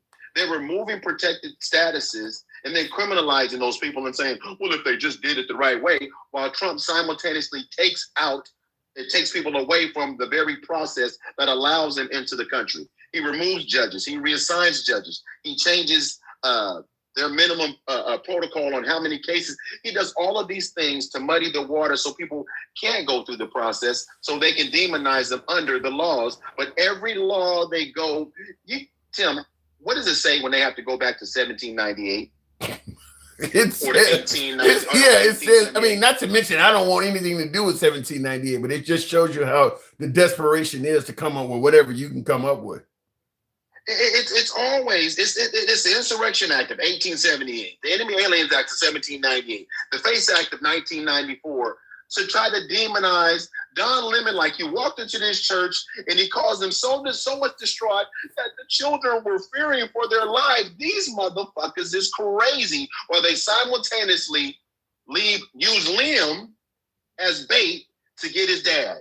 And real quick, considering what we're discussing, Barb says January 6th also got thrown in jail without charges. Who is burning? I guess burning cities got jail, period. There was a lot of folks from BLM that actually were charged with arson. I would tell you to look that up. I did it. No BLM protesters went to jail. It's false. He says American is different legal process than immigrants, period. We're talking about folks that are citizens, though. Once you become a U.S. citizen, why are you still treating them like they're an other?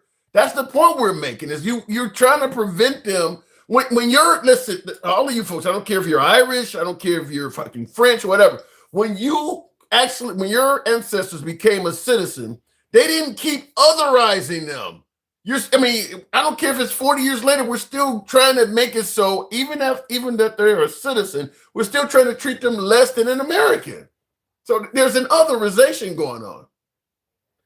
And again, and it's always, Tim, I mean, that's not new, right? We know that the other isn't new. We know that it's so obvious, though, at this point. Well, but again, see, it's always been obvious to me. It's always been obvious to me because I don't buy this shit. I don't care what color. If you roll with Trump and MAGA, what was the guy's name? Carl, what was his name? The guy that just on TV that Trump's trying to get put into this position, the white nationalist that was in front of Congress yesterday. Oh man, I can't think it was. The name. I know you're talking about, though. His name is. Now, again, because he's been part of the, the reason I know who he is because he has been working closely with Project 2025 as well. And they believe that he believes that white people are superior. They're saying the quiet part out loud now, Tim. I enjoy talking to MAGA. I got plenty of MAGA that believes that certain people are more superior over others. I mean, that's kind of normal at this point. I mean, you heard Charlie Kirk. I mean, I don't believe Charlie Kirk viewed African Americans as equal. Hell, if you saw one flying a plane, the first thing comes to mind is this motherfucker don't know what he's doing.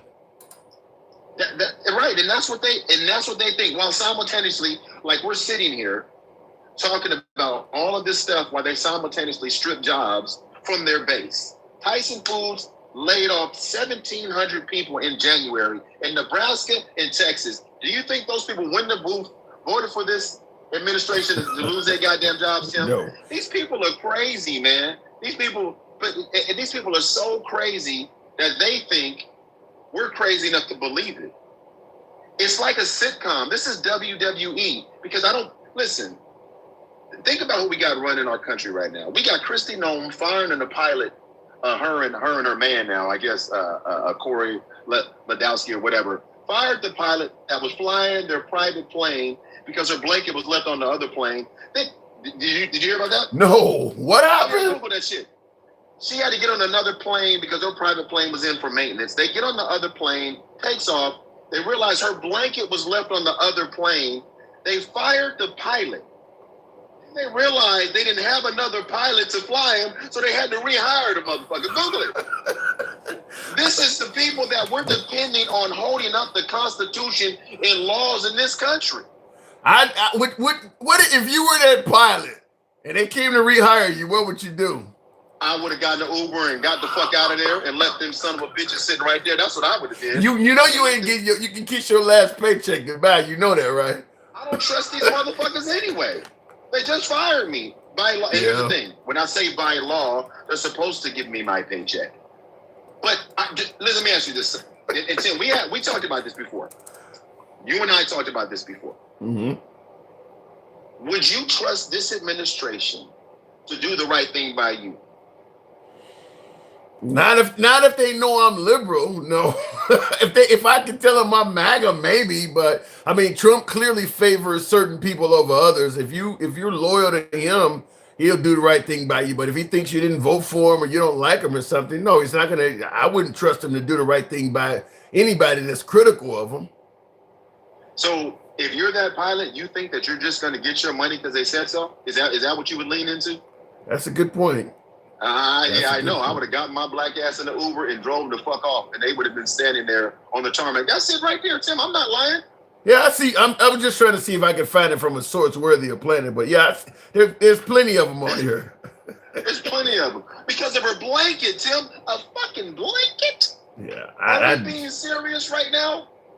That actually sounds even more petty than something I would expect from Trump. That ain't, I mean, to fire the dude over, I don't even think Trump would do that in my opinion, but wow, I just... Depending on what was in Trump's blanket, but it is what it is. I don't know, if you apologize to President Trump, I just don't see, I mean, look, now if he found that you voted for Kamala Harris, you probably would never be his pilot to begin with in that case, but I don't know, firing somebody because they didn't put a blanket on the spare plane, wow. Tim, let me tell you, like I'm telling you, these people are losing their mind. And when what dude was talking about with the Tyson plant, he didn't further that conversation. See, they had multiple things going on when they had to fire people, but they weren't migrants. They were regular employees because they had a gambling ring going on because they were betting. I don't know if you can look this up. They were betting. They were engaging in pool betting. How many workers would contract the vid? Yes. Seriously? Yes. Look it up. That's what I'm saying, dude. These motherfuckers read the headlines and don't go. So they were being fired because they were betting. Well, let's see how many people we lose to COVID. Jesus. Before we continue, I wanted to read a super chat. Damian Davis says Trump has 35 felonies. He should be deported back to Germany. Go figure. And these MAGA still support this guy no matter what said. These MAGA people are sick, says Damian Davis. Look, President Trump has a unique position that I really, really envy. I'm not even going to pretend or spin it. I envy the position he has in that. I'm not talking about being president, and I certainly envy that. I'm not talking about being a multi-billionaire, and I certainly envy that. I'm envying the fact that anything he says does not get questioned.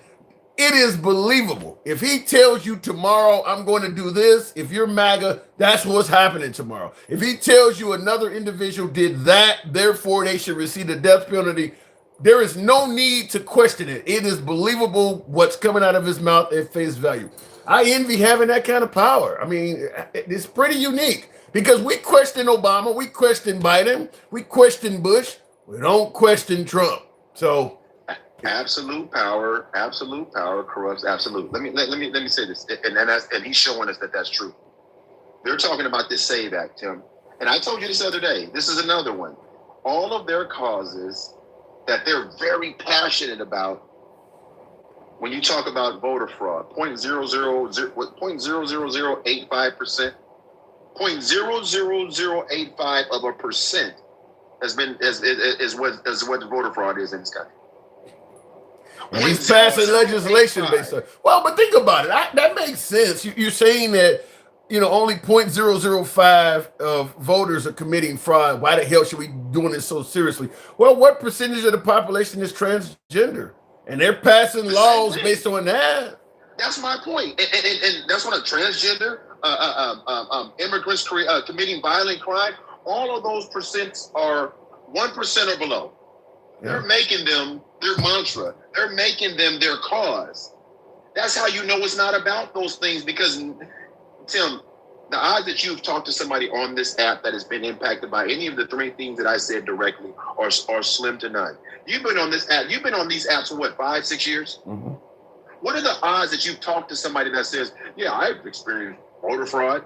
0.0085%. Yeah.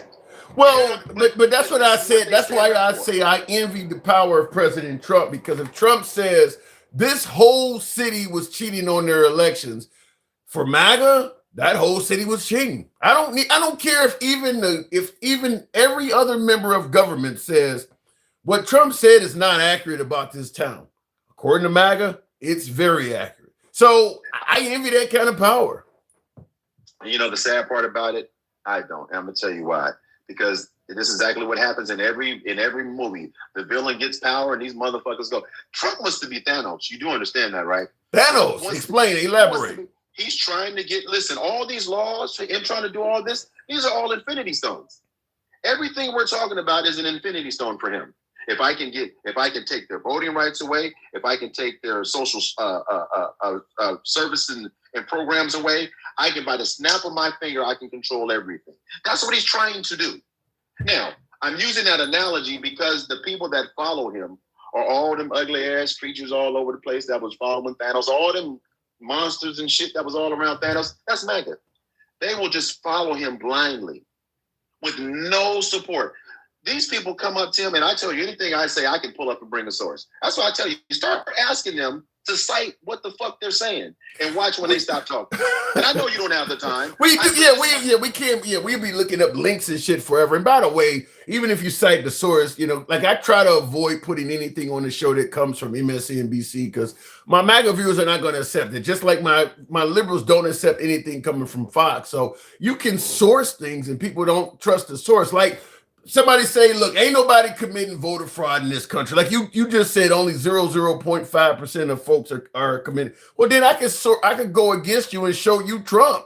Here's the president. He clearly says it's happening a hell of a lot more. Do you trust that source? So exactly. And that's what I'm saying. So every time you try to say the Dems could have done better pushing back, you can't push back on all this because you don't even do it on your show. You say, man, I ain't got time to pull up all these goddamn sources. Right? Yeah.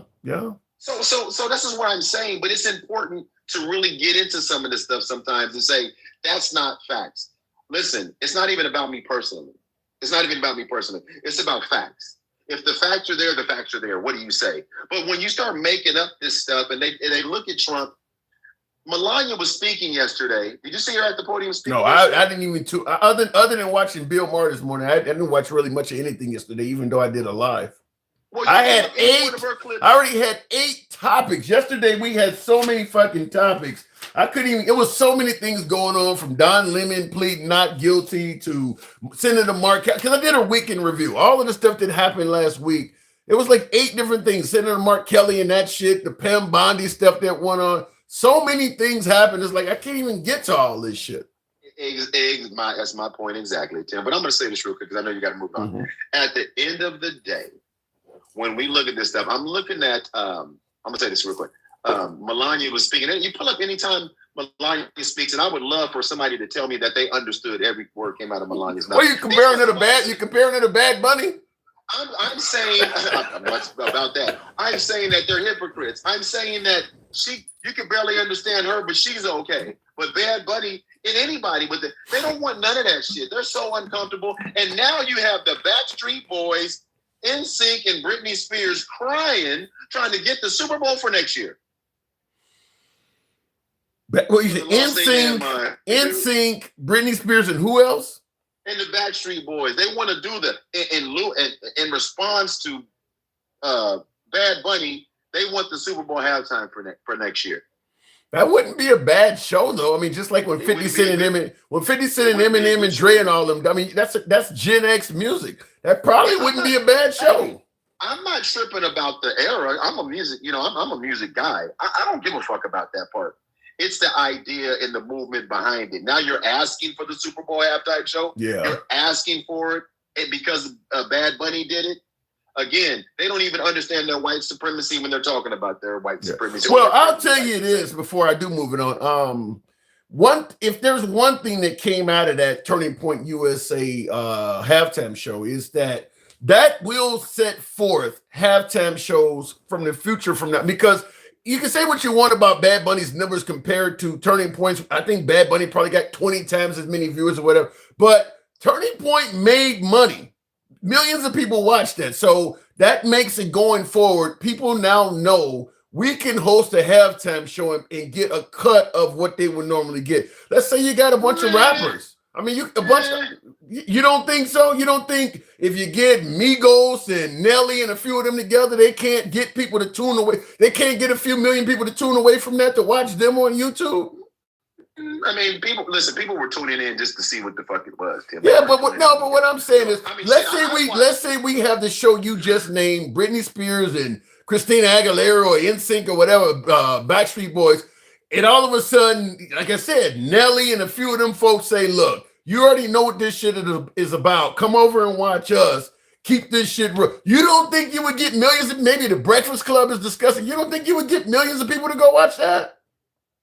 Probably could, and I wouldn't agree with that either. And listen, if it was the total opposite, if it landed just like I said, Backstreet Boys and all of them, and people said, fuck that, I don't agree with that either. And here's why I don't agree. I don't agree with it because it's still divisive. Because all of a sudden, and I know, and this is where the Democrats historically get in trouble, because they're trying to play the game fair, and the Republicans and MAGA are not. That's why we're here right now. Yeah. Because that's all they have, though. Right now, the Trump administration is in a position where you're right. They don't have to play fair. Democrats have no other choice. I mean, other than anarchy or some kind of civil unrest. Well, again, that's not. Well, what they have to do is play by the letter of the law. And sometimes, sometimes what you have to do is what I think they're doing correctly now is you got to meet some of this stuff where it's at, when they're in Congress or when they're on social media. But the funny, as soon as the Democrats do that, guess who starts whining? The right. The right starts whining about how could you be so rude, and how could you come out and say that, and how can a guy say F you? And you turn around and go, y'all say it every fucking day. Yeah, I don't get. Yeah, I'm going to move it on, but I don't get how they're criticizing what Bad Bunny may have said in Spanish when Trump is literally telling reporters, literally swearing to them, saying that such and such don't know what the fuck they're doing. I mean, on national TV. So if it makes no sense to criticize profanity in another language, and you're okay with Trump doing it in the language that everybody understands. Mike, thanks for coming through, though. Real quick. Just real quick. Didn't Trump just flip somebody off and say "fuck you" and mouth the words "fuck you" at the plant the other day? Yeah. What are you talking about? Sure did. That's our president. Privilege at its finest, bro. All right, man. Appreciate it. By the way, tap the screen. I say that after every caller. Tap the screen. Wow, we should be at least at 50. FIDDY. Tap the screen. Get us up to 50,000. Certainly on YouTube as well. Tap the screen. Get the likes on up. You can't smile and flim-flam the Bad Bunny failure into a good idea. You really look at Bad Bunny's numbers and the amount of people that watch that shit as a failure? What is your definition of a success? Shit. It's the most watched halftime show in history. Not to mention, it's only been, what, 7 days as of tomorrow, and nearly 100 million people watched it on YouTube. That's a 15 to 20-minute show with 100 million viewers. You could do a lot with that money as a person. That's a lot of money on YouTube because there are ads in the middle of that. I wish I could get a 15-minute spot. Some of my videos that reaches 100 million views. That's a lot of fucking money by itself. And that's not, so yeah, to suggest that was not a success is crazy. Crazy. Because the international community is watching, not to mention how many new fans did Bad Bunny get? The folks who turned Bad Bunny off and watched Turning Point, they weren't going to listen to that guy anyway. But the people that did watch him, a lot of them folks may have never heard of him and may like him now.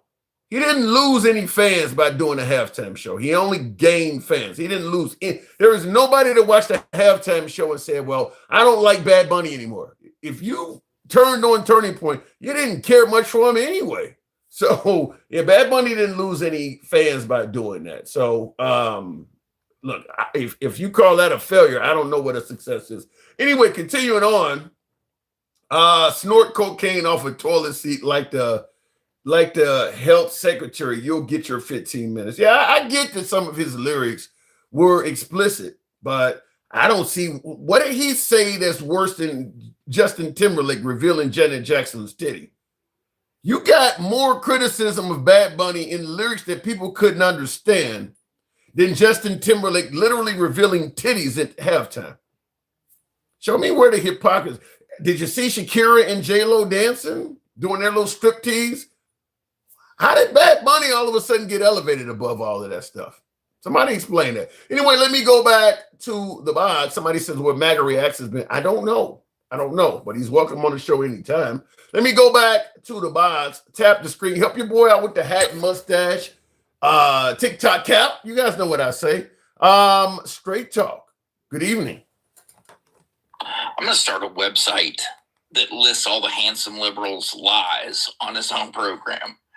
I got to come in here with a mop and a bucket and clean up the horrific lies that you just let people say in here. Only time you should be utilizing a mop and a bucket is when you were in pursuit of some wet ass pussy. But anyway, take your mop and bucket away. I'm disappointed. Number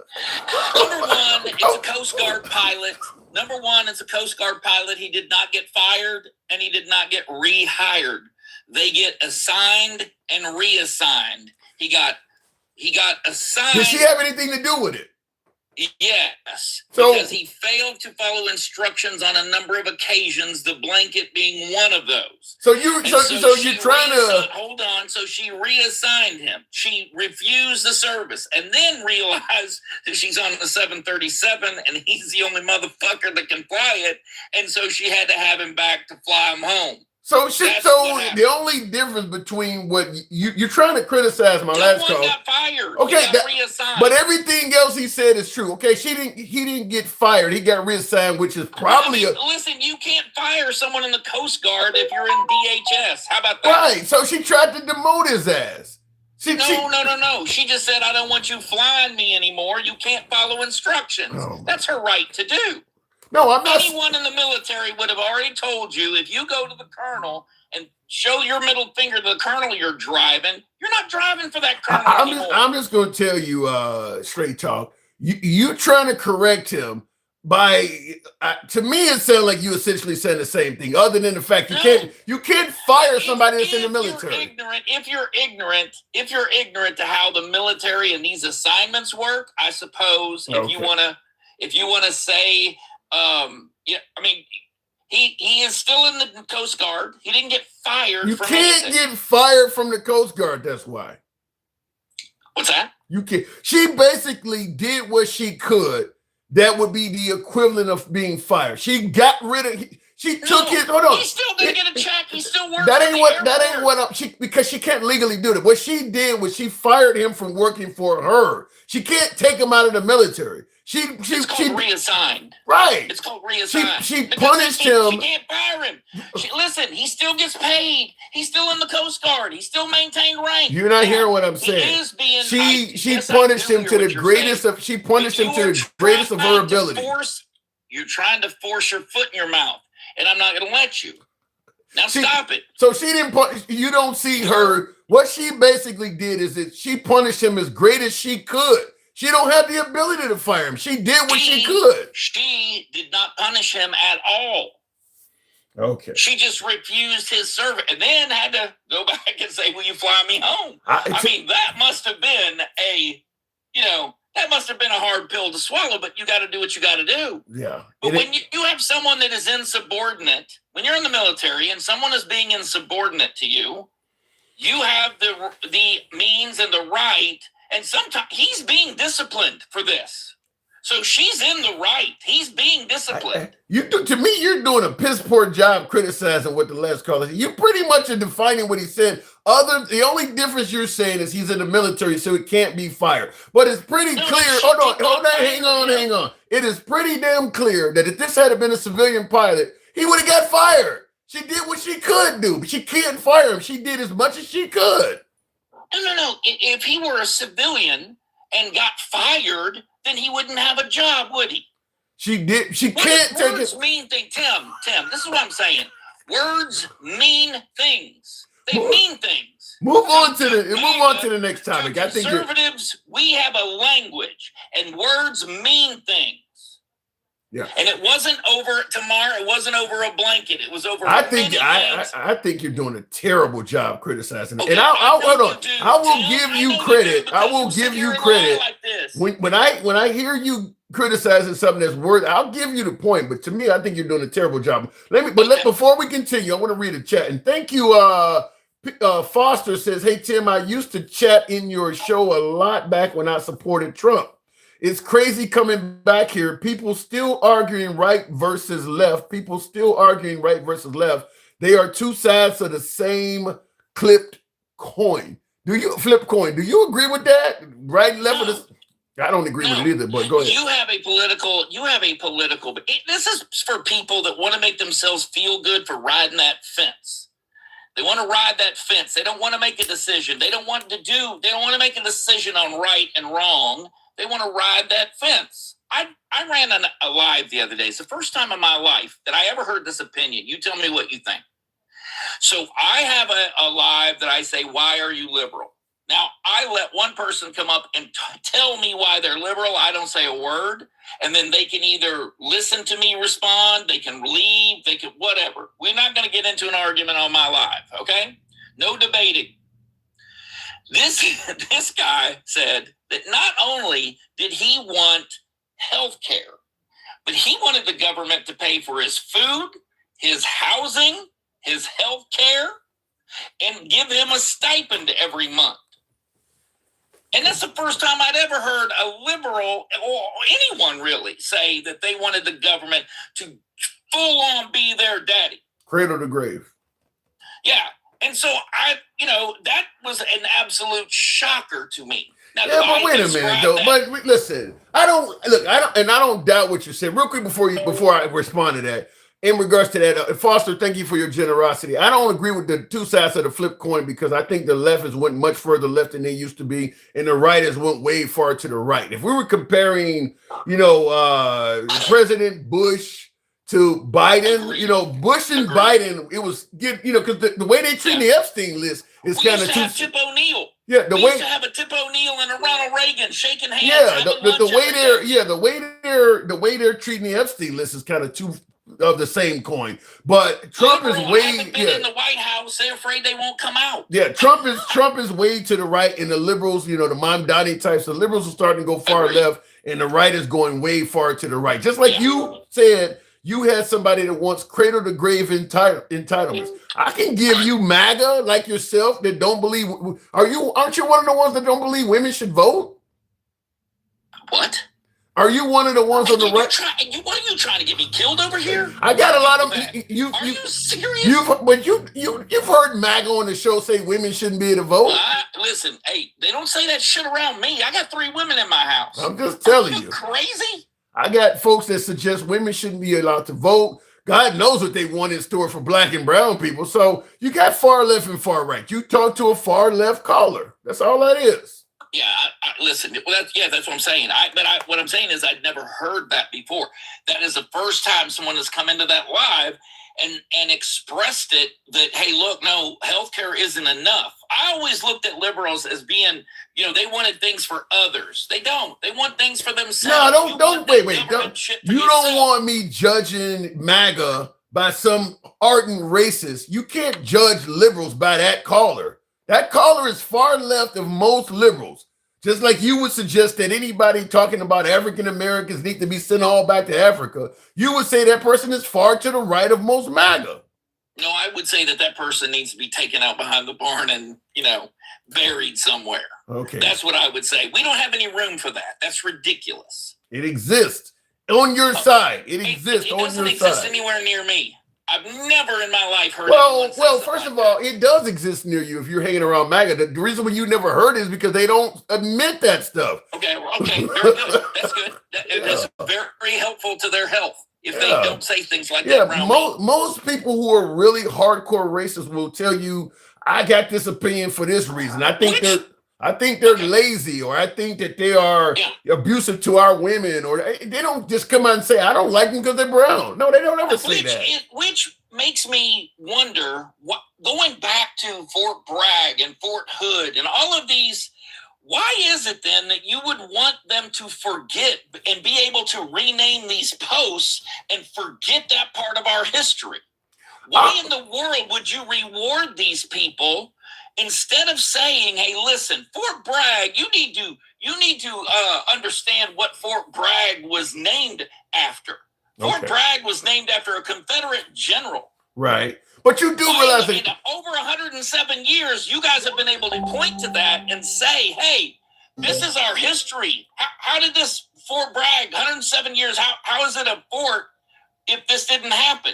And now you want to rename it to Fort Liberty? Well, in being honest with you, straight talk, I don't understand how anybody could literally seek to overthrow the government and divide the nation in half, which is what the Confederates tried to do, and then get bases and statues all over the nation that they tried to attack and divide. That never made sense to me from day one.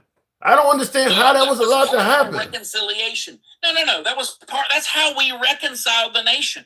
By honoring. You guys don't study your own damn history. No, that bothers me.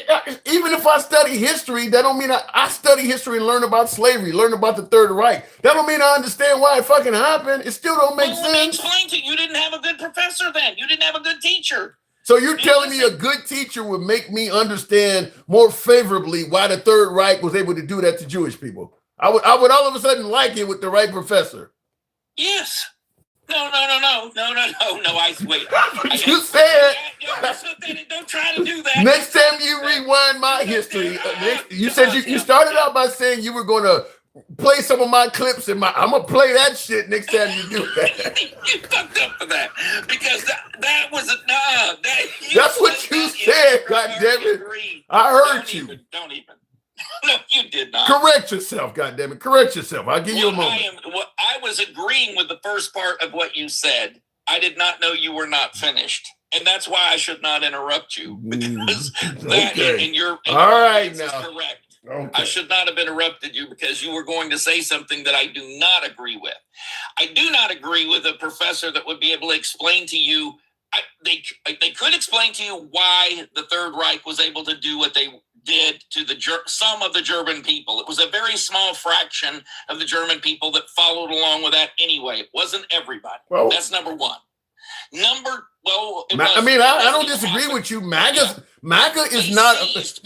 I agree with you. MAGA is not a majority of our population. Yeah, but right now they have right now MAGA has seized power. You don't need a majority of the population. You just need a small amount of people to be in power and do whatever they want. That's happening now. I think you'll be very surprised at how large a majority that MAGA and those policies are, how many people agree with those policies, but we could disagree. You think a large portion of this country believes that the president should be able to nationalize the election and put Republicans in control? Most Americans believe that is true, that should happen? I don't think anyone in MAGA believes that. I think that people in my party think that it should be bipartisan. I think where are they? Democrats don't interrupt me. I'm curious. I'm curious. Where are they? You said you don't think most MAGA believes it. I talk to MAGA. I don't hear them complaining about him saying that. Where are they? Well, I'm not complaining that he's saying that. I'm not going to complain if the left decides not to participate. That's how they do. I don't care. If you don't want to participate in securing our elections, we'll do it without you. That's not a problem. That didn't answer my question. I'm saying what would be smarter for your side is if you were to say, whoa, wait a minute. We would like to be part of this process. You're Tip O'Neill. That's what he would have done, is said, hey, hold up a second. We would like to be part of this. We agree that there's an issue and we need to have our name on some of this. But you guys don't do that, and we're going to move without you. But that don't answer the question. The question I have, he literally said we want to take over the election and put Republicans in control. Why is there no right-wing outrage to that if you're saying they don't agree with it? Where's the outrage? Because if the president is able to do that, I have absolutely no problem with it. Zero. If the left is not going to step up and say, hey, this is our responsibility too, we'll do it without you. So now you've made it clear. So in other words, if he can do it, you have no problem with it. You have absolutely not. We're going to do it with or without you. We're going to do this. Now, if you want to participate, I'm all for you participating. But if you're not going to clean up the bed and make the bed, that ain't what. That is not. You're adding stuff. He did not say do it with us. He said, I want the Republicans to be in control. It's not for him to say. It's not for him to say do it with us. You ain't getting an invitation. You're not getting an engraved invitation. I'm trying to. So you're either going to stand up and say, this is our country too. We agree with you that this is a problem. We will like to participate. The people didn't elect you. He's going to elect you. So if we stand up and say that, he's just going to let us participate because he sure didn't invite us. How would he not? How would he stop it? If we made a bill and the left, Chuck Schumer, Jeffries, Pelosi, all of them said, hey, listen, the only way we're voting for this, and you'll get our vote, but we're going to vote for this thing. The only way is if you do this, this, and this. Do you think the president politically could get caught with his pants down and say no? You got to be kidding me. Here's what I'm confused. Okay, the president is saying he wants to do something that constitutionally he cannot do. He can't take over the fucking election and put his party in control if we let him do it. The problem is when Beto O'Rourke, running for governor of Texas, said, you're damn right, I'm going to take away your AR-15s. Once again, something he can't do, you guys are outraged about it. But he didn't get elected, did he? No, but his white ass at home. But that's the point. But when Trump said he was going to take away your guns without due process, you didn't say nothing about that either. I mean, this guy is talking about. When did the President Trump say he was going to take away people's guns? You never heard him say he wants to take away guns and not give people due process first? You never heard that? No. Okay, well, go ahead and keep talking. I'll bring it up for you. On my guns, Tim. What moves has he made on my guns? Why does he got to do it first? If he says he's going to do something unconstitutional. Because people talk shit.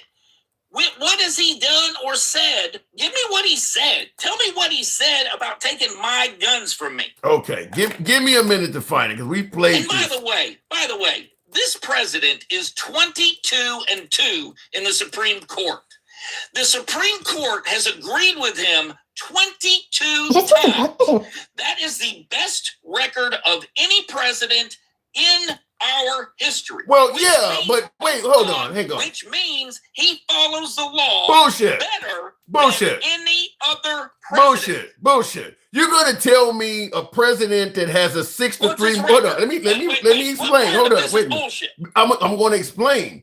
You got a 6-3 majority with 3 of these people you personally pick. So 33% of the Supreme Court are your personal picks. You should have the best record of any president in history. That's awesome, isn't it? I mean, seriously, wait, say that again. I'm just simply pointing out you should have the best. You should have the best record. You got a Supreme Court that essentially is the people you assign. I love when you say that shit. Okay, I want you to hear this. This is Trump in 2017, literally talking about taking away your Second Amendment right. Yes, go ahead, Mike. Well, in the category, you've spoken about this, President, violence restraining orders.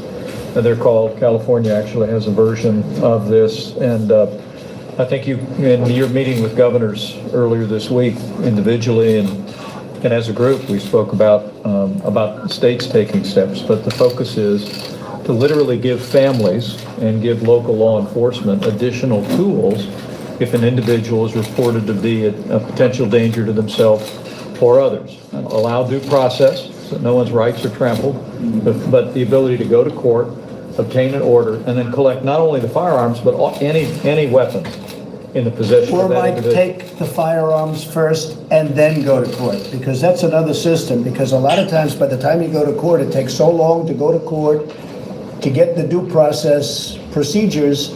I like taking the guns early, like in this crazy man's case. It just took place in Florida. He had a lot of firearms. They saw everything. To go to court would have taken a long time. So you could do exactly what you're saying, but take the guns first, go through due process second. So you agree with that? 100%. What did he say? He said someone who's mentally ill.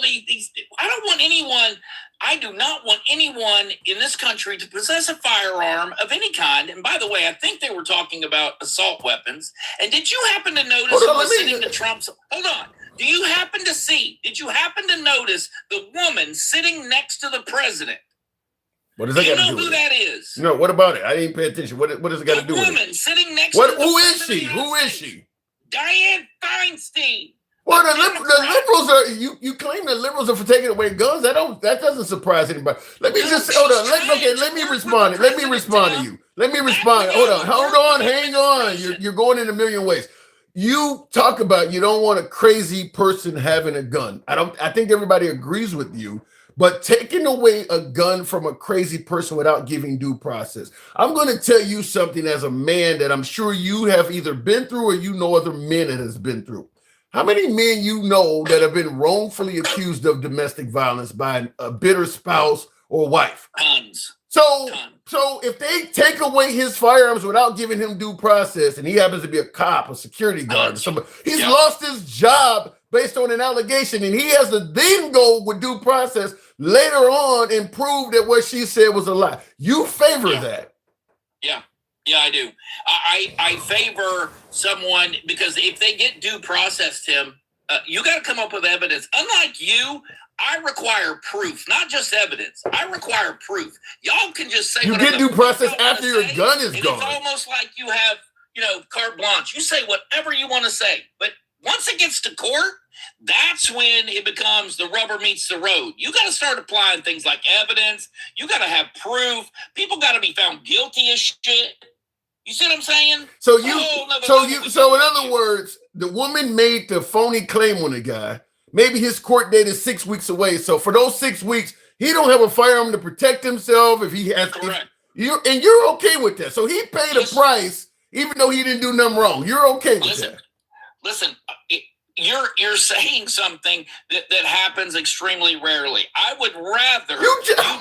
How is it rare? You just admitted that you know tons of men that get accused of this shit. Has anyone ever done that to you? Accused you of that? I know plenty of people that. Yeah, I've had it happen to me too. People too, but no one's ever accused me. Yeah, I've had that happen. Yeah, I have had that happen. Well, let me tell you something. I would much rather hand over my weapon. And go to court and prove that those were false accusations and have the person that said those allegations to me, them be jailed for filing a false They're not going to get... How many women you know that went to jail for filing a phony domestic violence report? Well, if I'm going to be giving up my they don't go to jail for that. They don't go to... You got women that lie about rape and don't go to jail. They're not going to go to jail for that. Yeah, you would rather have school shootings, mass shootings. You would rather. There are laws on the books, Tim, that we need to enforce, that being one of them. The reason we have these things is because there are laws already on the books that we do not enforce. You might as well be a liberal with that statement. I got to move it on, but the idea that you would be okay with taking away somebody's firearm based on an allegation without them, and then they later on have to go to court and prove the allegation was false. But while they're waiting for that, if they, like I said, if they have a job that requires they carry a firearm or they just carry and want to protect themselves, they're asked out why they got to prove that. I don't think that would be that would happen all that often. I don't think that would happen all that often. You shouldn't allow it to happen at all. If you think that people would weaponize that, in other words, just to get people's firearms away from them, they started weaponizing that and started making wild accusations about all kinds of people, then probably a dumb idea, isn't it? I'm just simply saying, straight talk. You admit lots of dudes alone get accused of domestic violence, and that's just one avenue where you can lose your gun. I totally get it. I totally understand that. And you want to punish all of those guys without giving them due process. Had that happen to them. Tons. I'm assuming you're not a shall not tread on me kind of guy, right? Because that's certainly treading all over a person. I am well protected. Let's just put it that way. I am very well protected. I don't know what the fuck that means. I gotta move it on. I gotta move it on. Straight talk for time. Always a pleasure. Always open to you. Come on back anytime. All right, Tim. Thank you. Straight talk is the one I could talk to for a while. We don't agree on shit, but I enjoy the MAGA conversation just like I do with the liberals. Tap the screen, by the way. We should be, 47. What the fuck?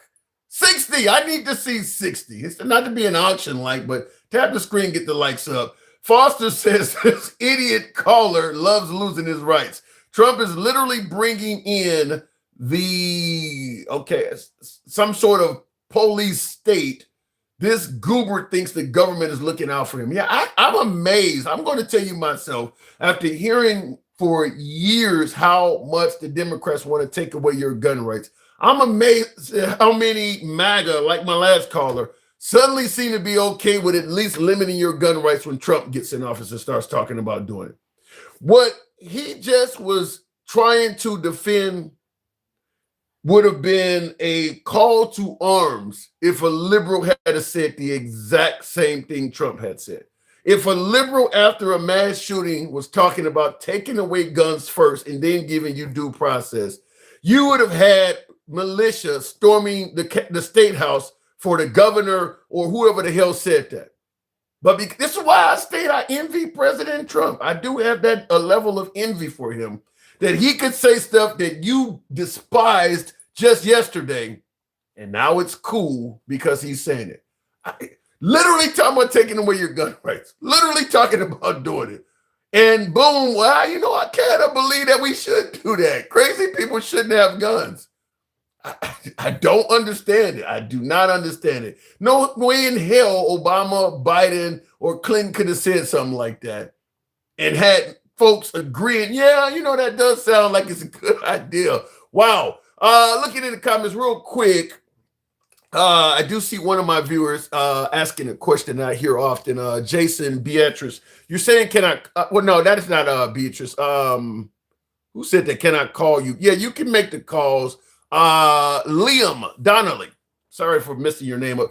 We take calls on Instagram, Substack, and TikTok. Same name across all platforms. If you want to be a caller, you want to be the audio portion of the show, doesn't matter what your politics are.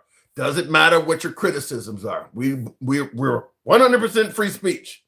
You can be critical of anybody, me included. I get folks calling me idiots all the time. We don't block, ban, or censor anyone. This is free speech. We certainly preserve that. We are MAGA friendly, so your politics are irrelevant when you call in. But if you do want to be a caller, the Handsome Liberal is the name we use on all platforms. TikTok, Instagram, Substack, Clapper, X, Truth, Social, Rumble, all of those platforms. The Handsome Liberal on all of those platforms. But currently live, Instagram, TikTok, and Substack is where we take callers. If you're viewing on YouTube, unfortunately, YouTube does not allow callers to come up. So we certainly take your comments and we respond to as many of them as we can. But that is how the show works. The last dude was foolish, says toe dish. Yeah, well, listen, I mean, what he said, he believes. our homeboy Goose, love the name, reminds me of Top Gun. So talk to me, Goose. Goose says that this caller is typical MAGA. He will bend his views for anything Trump says. In addition to that, he says Trump lost his Supreme Court gun ban in term 1. I'm 2A and he is not. I do see the bending. I do see the bending. I'm not going to, I got to agree with homeboy Goose. I do see the bending. Thank you for the hat and mustache, Debo. By the way, folks, certainly help your boy out with the hat and mustache goal. Continuing on with the program. That scary part is he believes it. Yeah. The idea that you're going to just let the government take your guns away and then give you due process, to have that coming from somebody on the right is fucking unheard of. That's why I say I envy Trump. Trump can, big government. Let the federal government nationalize the election and Republicans agree. You would have never seen Republicans agreeing with something like that. That's big government defined. Suddenly, Trump says it, boom, it's okay. What else can he say? It makes me, you ever go to the edge and you want to see what else is out there. You walk to the edge and I want to see what's beyond the edge. It leads me to ask the question, what else can he say and they would suddenly be okay with it? Line those 10 guys up against the wall.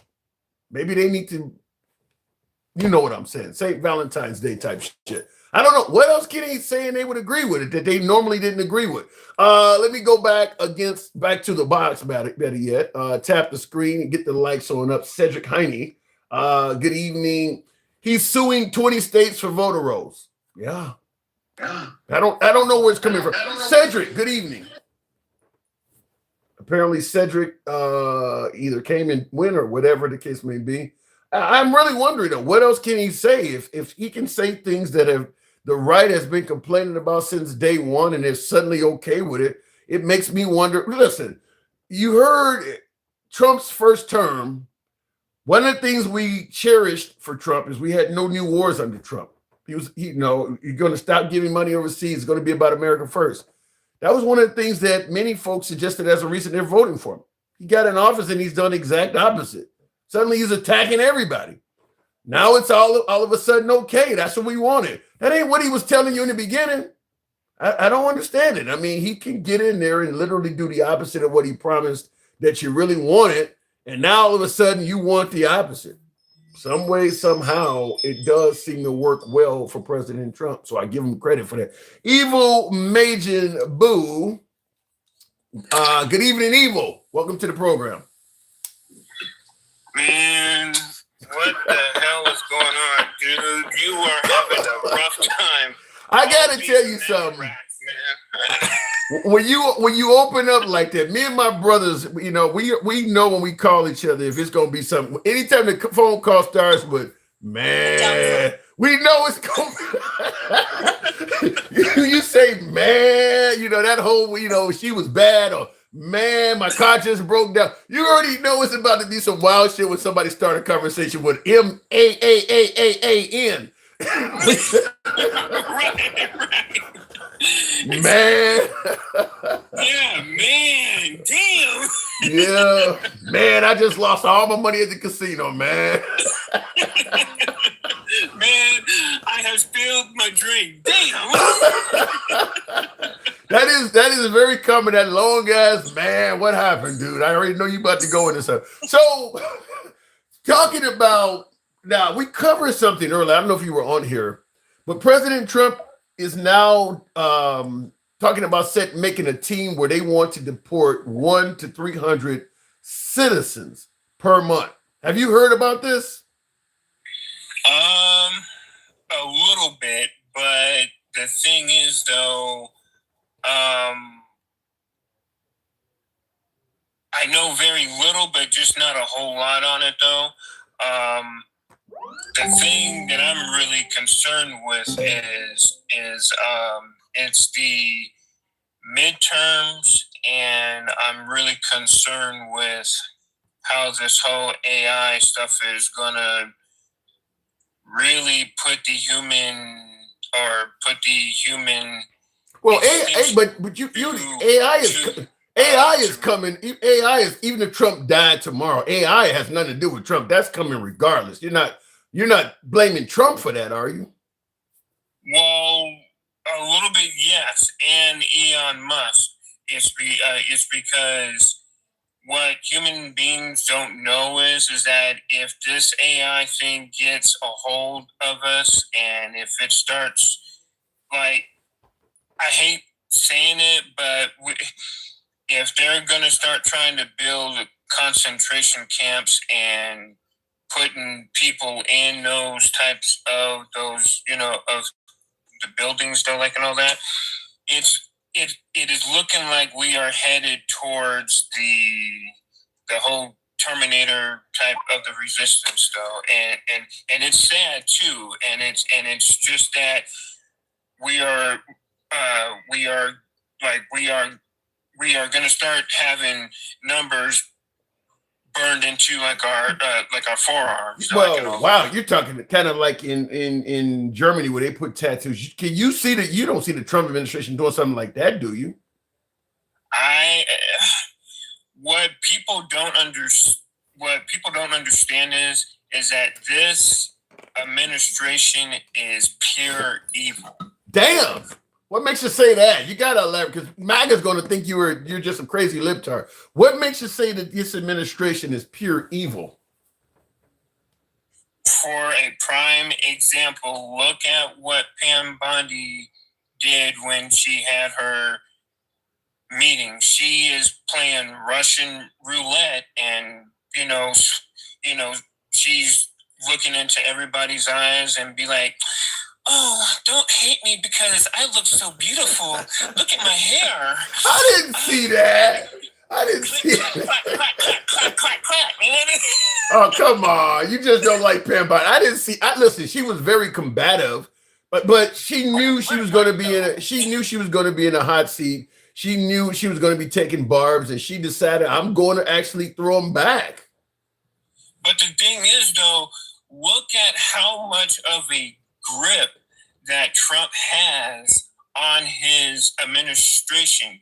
You have to sell your soul just to be in line with Trump. Like, you really have to either sell your soul or it is blood for blood.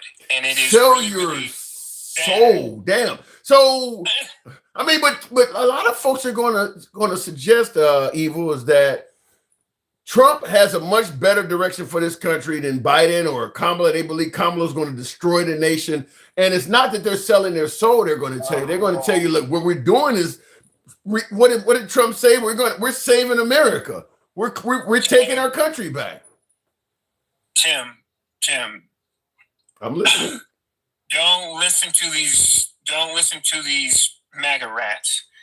All right, they did all these damn pretzels, like Gen X, like choke mouth commerce. Straight talk commerce. He said choke mouth commerce. Choke mouth. Oh my God! So you're no fan of straight talk, I get. Yeah, man, because he's sitting there trying to interrupt you and be like, no, show me, man, shut the fuck up, man. Listen. He doesn't agree with me. I understand and respect that. He's a passionate caller. I get some liberals that do the same. And some of my viewers are a little bit more passionate about their politics than others. So I'll leave it at that. But straight talk certainly wants to make sure he's heard. Yeah, well, the whole MAGA rats, they can hear him. So, what is a MAGA rat? Explain it. What is that? I've never heard of that species. MAGA rats are when they are confronted and they can't handle it, and then they start playing whack-a-mole, just like just like how Pam Bondi was, doing it, and she's sitting there, clacking her heels and clacking that hair and be like, look, don't hate me because I'm beautiful. I am the 1980, I'm the perfect Barbie. Bitch. You literally sound like Marjorie Taylor Greene attacking Jasmine Crockett when you're talking about all that. And in the comments, ain't my president. Love that name. Thank you for the hat and mustache. I'm assuming you're talking about Biden ain't your president. I don't know. But you talking about clacking their president. Yeah, so I agree. I'm just teasing. I know who she's talking about. Yeah. I know who he's talking about. But you talking about she's clacking her heels. What is she, Dorothy, trying to get back to Kansas or something? She's trying to win people over. Bitch, please, man. You need to grab these nuts. Oh my God, that's disrespectful to our nation's attorney general. Man, so what, man? She's filthy. She likes pedos. She's guarding pedos. Well, we gotta believe in due process. So whether we're talking Trump or Elon or any of these folks, Bill Gates, until they've had their day in court, they're not officially a pedo, as you're talking about. They are entitled to a day in court, and it hasn't been proven in a court of law that any of them are pedos. Is that fair? That is hard. That is hard. You actually want to suggest? Are you suggesting that our president is a pedo? Yes, it is clear as day. It's crystal clear. Like, how more fact can you get? If you see a duck, if it quacks like a duck, if it's waddling like a damn duck, it's a damn duck. Well, I can't argue that he is very evasive and secretive with the Epstein stuff. So he does not look like an innocent man. But like I said, he's entitled to his day in court. So until he gets that, you can't just defame the guy by saying he's a pedo. I know the right would do that if it was somebody on the left, but I'm trying to be respectful and say that until he's found guilty of it, it is what it is. I actually want you to put up the video of him and Tom Giannis at the presidential talk.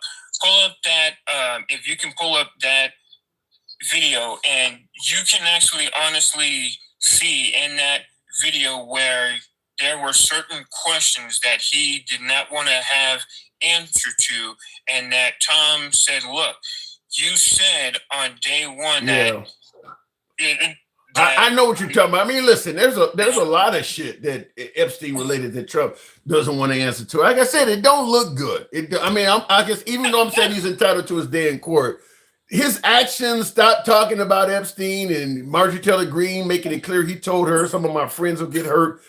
Yeah, all the redacted documents coming out where we know if President Trump wanted those documents to come out in a non-redacted form, that's exactly how they would be released. You're only getting those documents redacted because President Trump is at the helm telling folks not to let that information out. So, yeah, I'm going to admit his actions seem to be that of a guilty party, but the court... Right, and it's really sad. And then also that, like, the way that, like I would say, like, he wants to sit down and be like, whoa, they actually came to Mar-a-Lago and they went through my house. They went through my wife's panties, and oh my gosh, he's freaking out like about that. Like, what is it that what they are doing to Pete? Like the Pete Diddy, like. They make him. Well, he thought he was above all that. He not only did he think he was above it, he thinks that man, like it makes him looks like child play. Like, come on, man. Like, Trump is 34 convicted, and they're gonna throw everything at P. Diddy. Like, come on, man. Like, that's. Yeah, well, P. Diddy only got 4 years, and he beat 2 of the 5 charges. In the comments, Just Me says Marjorie Taylor Greene and Trump had a falling out over deporting too many people. That is false. That is completely false. That is false. Yeah. When have you seen Marjorie Taylor Greene complaining about people getting deported? That is Marjorie Taylor Greene wanted to get to the bottom of the Epstein files. It's obvious that is wanted false. to get to the Epstein files, and she wanted to know what is the plan for healthcare, actual physical documentation from it was from Congress, which they were not doing. And then Mike Moses, he wants to sit there and be like, oh, we have we basically have this going, and no. That's the reason why Trump and MTG fell out. Yeah, I mean, Marjorie Taylor Greene made it clear that's why they fell out. And in the comments, Michael Thompson says, dude, there's over 3 million documents. There's no way he went through all of them. No, he didn't go through all of them. I mean, I mean, like, if, let's say, for instance, you want to protect Prince William, all you got to do is type Prince William and feed each document into a computer or whatever, and it'll cite anywhere where his name is mentioned, redact that part. It's as simple as that. You don't need to go through. All you got to do is type in shit you don't want to come out, certain things about children, certain dates. I mean, you can redact a lot of that shit by a computer within a matter of minutes, if not a few hours. You don't need to go through all of it. The computer will do that. Right. Now, let me ask you this, though, Anson. What is your opinion on people are saying that Epstein is alive? I don't believe it. There's so many reasons to want him dead. There's no way in hell I believe he's alive. I'm wondering if Candace Owens. I'm wondering if seeing him though. Yeah, I'm wondering if they seeing Elvis. They're seeing Tupac. I'm wondering if Candace Owens is gonna survive what she's doing. Epstein is gone. Epstein is not around anymore. I mean, I don't believe Epstein's alive. That's crazy. Kendrick, well, the thing is, though, Kendrick,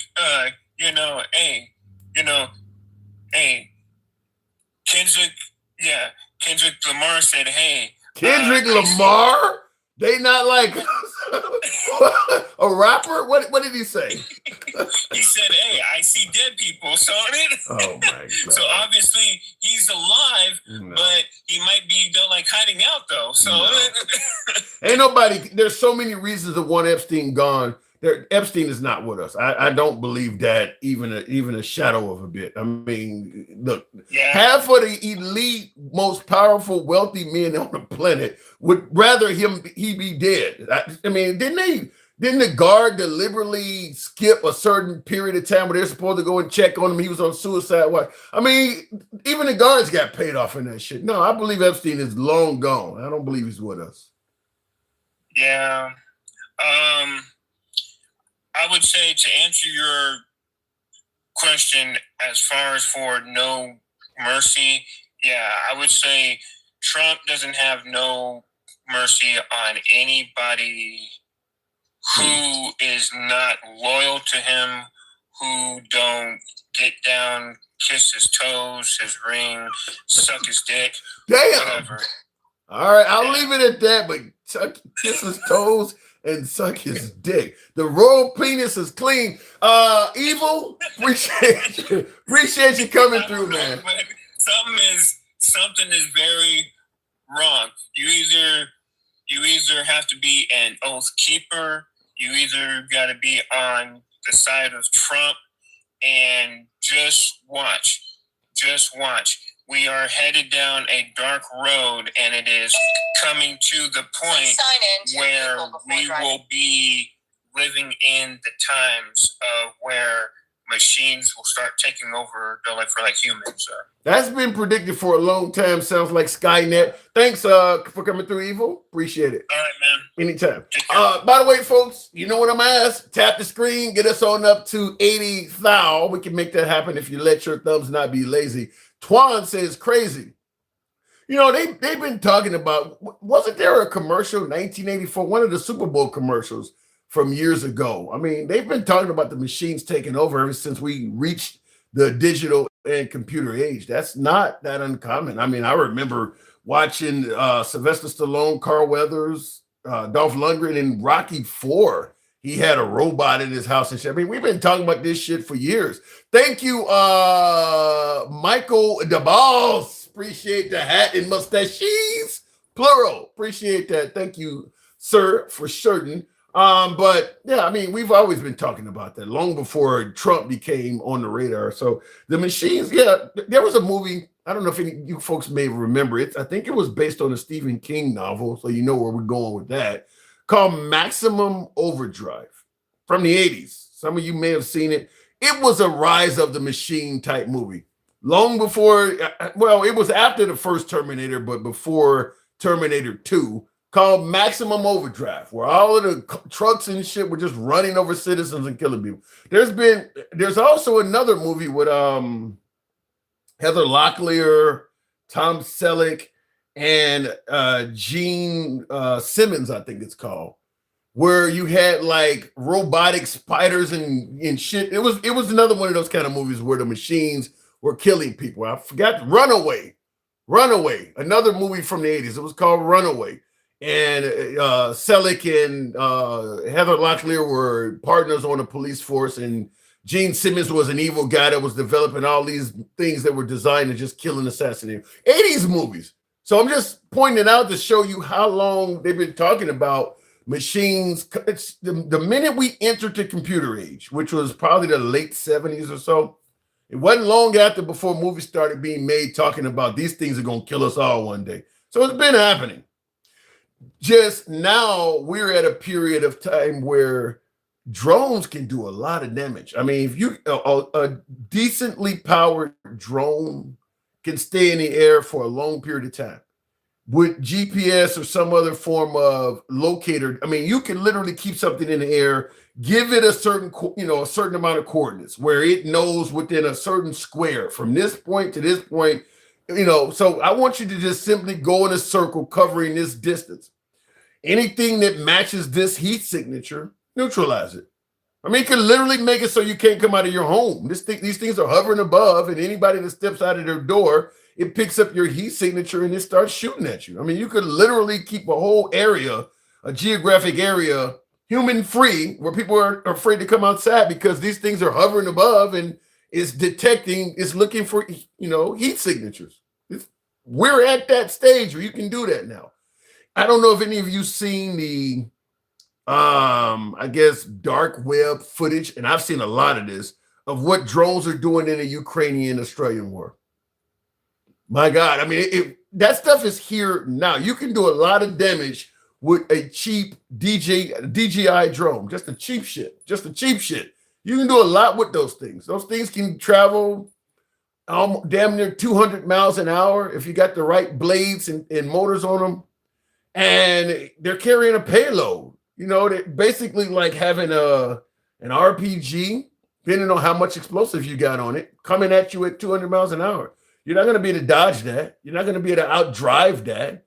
And the guy is sitting there watching it on the camera. He can drive it right in your car window or in the back of your pickup or whatever. You're not going to get away with that. You're not going to get away from that. I mean, they got these things all over Ukraine. So that era is here.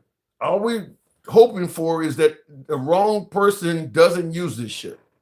So worrying about nuclear bombs, these things are a lot more likely than nuclear bombs. A lot more likely. Anyway, looking at the comments though, Trump's protecting the American people against invasion EO will require all non-citizens 14 years and older in the U.S. for 30 days or more to register with Department of Homeland Service and carry proof of registration at all times. If that happens, that pretty much is like marking up Jewish people if he does something like that. And look, there are people right now as we speak that are indeed carrying paperwork on them at all times because ICE, certainly the way they were operating in Minnesota, they didn't need any legitimate reason to stop you whatsoever. They could literally stop you at random and demand paperwork. I was covering that, in these lives, and that was one of the things I was saying is I don't carry proof of citizenship on me. Do you? Do you actually carry proof that you're an American citizen? This is the whole argument that some folks who are talking to my beloved MAGA on this. This is what MAGA's defending in regards to, well, you need an ID to buy a beer. You need an ID to purchase alcohol, or to purchase cigarettes. You should need an ID to vote. I'm 100% behind requiring an ID to vote. Proof of citizenship is not the same. You don't prove you're a fucking citizen to buy a beer. It requires a lot more information to prove you're a citizen than to prove you're who you are. Proof of ID versus proof of citizenship can be night and day depending on how easy it is or how difficult it is for you to obtain those documents. So don't let anybody try to convince you that it's no different than proving that you have to have an ID to buy a beer. It's not the same. That ID that's allowing you to buy a beer or buy cigarettes, it's a good chance that if you try to go vote with that ID, it may not work. It's not the same. So don't let them tell you that. Anyway, looking in the comments, ICE is absolutely what tyrants look like, says Adam. Well, that's what I'm saying is that, to me, ICE has been definitive proof that having Second Amendment rights does not prevent tyranny. They're stopping people with no bearing on their Fourth Amendment, First Amendment, or even Fifth Amendment rights. They're making you talk. They're searching you without a warrant. They're taking away your freedom of speech. I mean, you cuss at ICE, and all of a sudden they fucking with you. You pull out a camera and start filming, and all of a sudden they fucking with you. All that stuff's covered by the First Amendment. All of that's covered by the First Amendment. So they're really taking away some of your rights, and the Second Amendment ain't stop. People are not using their Second Amendment rights to stop them because they're so heavily armed and they got numbers. So as long as you got the right firepower, the right numbers, and the blessing of the government, you can be tyrannical even in America. Don't let nobody tell you otherwise. Just send in enough motherfuckers with enough weapons and let them know they have immunity, and you can quiet any population. Because the people don't unify like the government does. You might have a militia of 100 guys that say we're not going to let them be tyrannical. But if he sends in 3,000 people that are heavily armed, your 100 guys are just going to get killed. You're not going to get the same unity from the citizens as you do from the government. So the government's always going to win. Not to mention the government's going to always have more they're going to be more heavily armed than the citizens can get their hands on. Because what'll happen is if you do start trying to thwart tyranny, boom, he'll come along with some sort of gun ban or make it harder for you to get your hands on what you need to stop it. I just had MAGA on the program less than a half hour ago talking about, yeah, it's okay to take away guns without due process. All you got to do is say the person is crazy. And he was okay with that. So just use the avenue he's giving you. Just use that and take your guns away. You already got MAGA supporting it. Let me go back to the box. Are we at 80? There are nowhere near enough military in this country to install martial law. Yeah, there is. Bullshit. If you want to install martial law, all you need to do is convince MAGA that martial law will make the country better and prevent the liberals from fucking it up. Let's say in Minnesota, for instance, if President Trump got on television and said, we got a bunch of patriots, our ICE guys are having a hell of a lot of trouble in Minneapolis. I need some patriots to go out there and help them. I know a lot of you folks are 2A folks. I need you to go out there and help ICE take back this country. They would have had thousands of more citizens out there defending the fucking government. So the idea that we don't have enough military to be tyrannical, if the military is doing what Trump says, he could easily get probably several million more MAGA to put on a uniform and join the military overnight. So don't ever believe we don't have enough. Remember, ICE is not trained. So it ain't like they went through boot camp. But most of them folks are poorly trained. He could do the same shit with the military. Okay, we only have 200,000-300,000. We can't have martial law. Boom, just go. Him, Steve Bannon, and Stephen Miller and them go on TV. We need to do what we need to do to take this nation back from these crazy-ass liberals. You would have millions of MAGA, pickup trucks all over the parking lot ready to sign up. Military would swell overnight. You could easily do that. Don't ever believe you can't do martial law. You just need enough people to... I'll just leave it at that. Anyway, let me go back to the box. I buy cigarettes from my landlord's store specifically because I don't have an ID. All right. Let me go straight to the box. Liam Donnelly, if you will, go ahead and put in a call. We'll take you up. We'll go to Cedric. This man is delusional. I would love for you to explain why. You got more room to type. Put some meat on the sandwich. You can type what you want. We don't block or ban you for being critical. Cedric, good evening. Can you hear me, Tim? Loud and clear, sir. All right, here I am. I'm always tuned into your lives. I never join them, but here I am. I appreciate you coming through. You're welcome anytime. So am I wrong in suggesting that the Second Amendment doesn't prevent tyranny? Okay, let's backtrack a second. I am a mixed man. You are what? I am a mixed man. My father is black and about as bald as you, Tim, and my mother is white. I hope she ain't as bald as me too. No, she ain't. Okay. She's blonde hair. All right. Okay. Fair enough. So you're part of the swirl. Down with that. I voted for Trump. Okay. Are you happy with that vote so far? Am I? I mean, is he doing a good job? Is he making America great as he promised? To some extent. Okay. I can be middle of the road with a lot of stuff and a lot of conversations that are talked about, especially in today's time. Mm-hmm. Some stuff that Trump does, I find idiotic. Give me some examples. What about him? Just like, the outrage off of the Truth Social and the monkeys with the Obamas and everything else. Stuff like that is just ridiculous. You got a problem with him maybe posting a picture of your African-American father as a monkey? You wouldn't find that as a joke, comedy? No, that's not a joke. That's ridiculous. I don't care if his hire or whoever the hell posted it. It's on your page, and that is just ridiculous. Yeah. Well, MAGA said it was funny. You voted for. No, it ain't funny. There's nothing funny about it.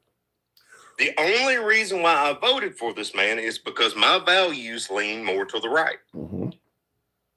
They always have. What if you could go back a year and a half? Would you have voted for him again? Yeah. Okay. So he hasn't done anything that is so bad that you wouldn't support him. It's not that he hasn't done anything bad enough to not support him. I think some of the values that the left has got to is not worth voting for. Give me some examples.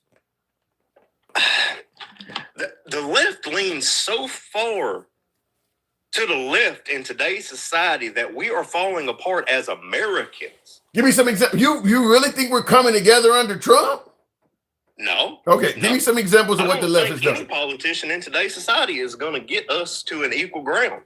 You think we were You think we were equally as divided under, let's say, Obama, before Trump came along? You think we were just as divided as we are now?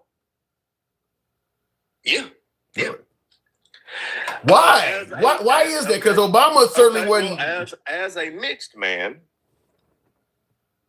a lot of people come out and voted for Obama because the man was black.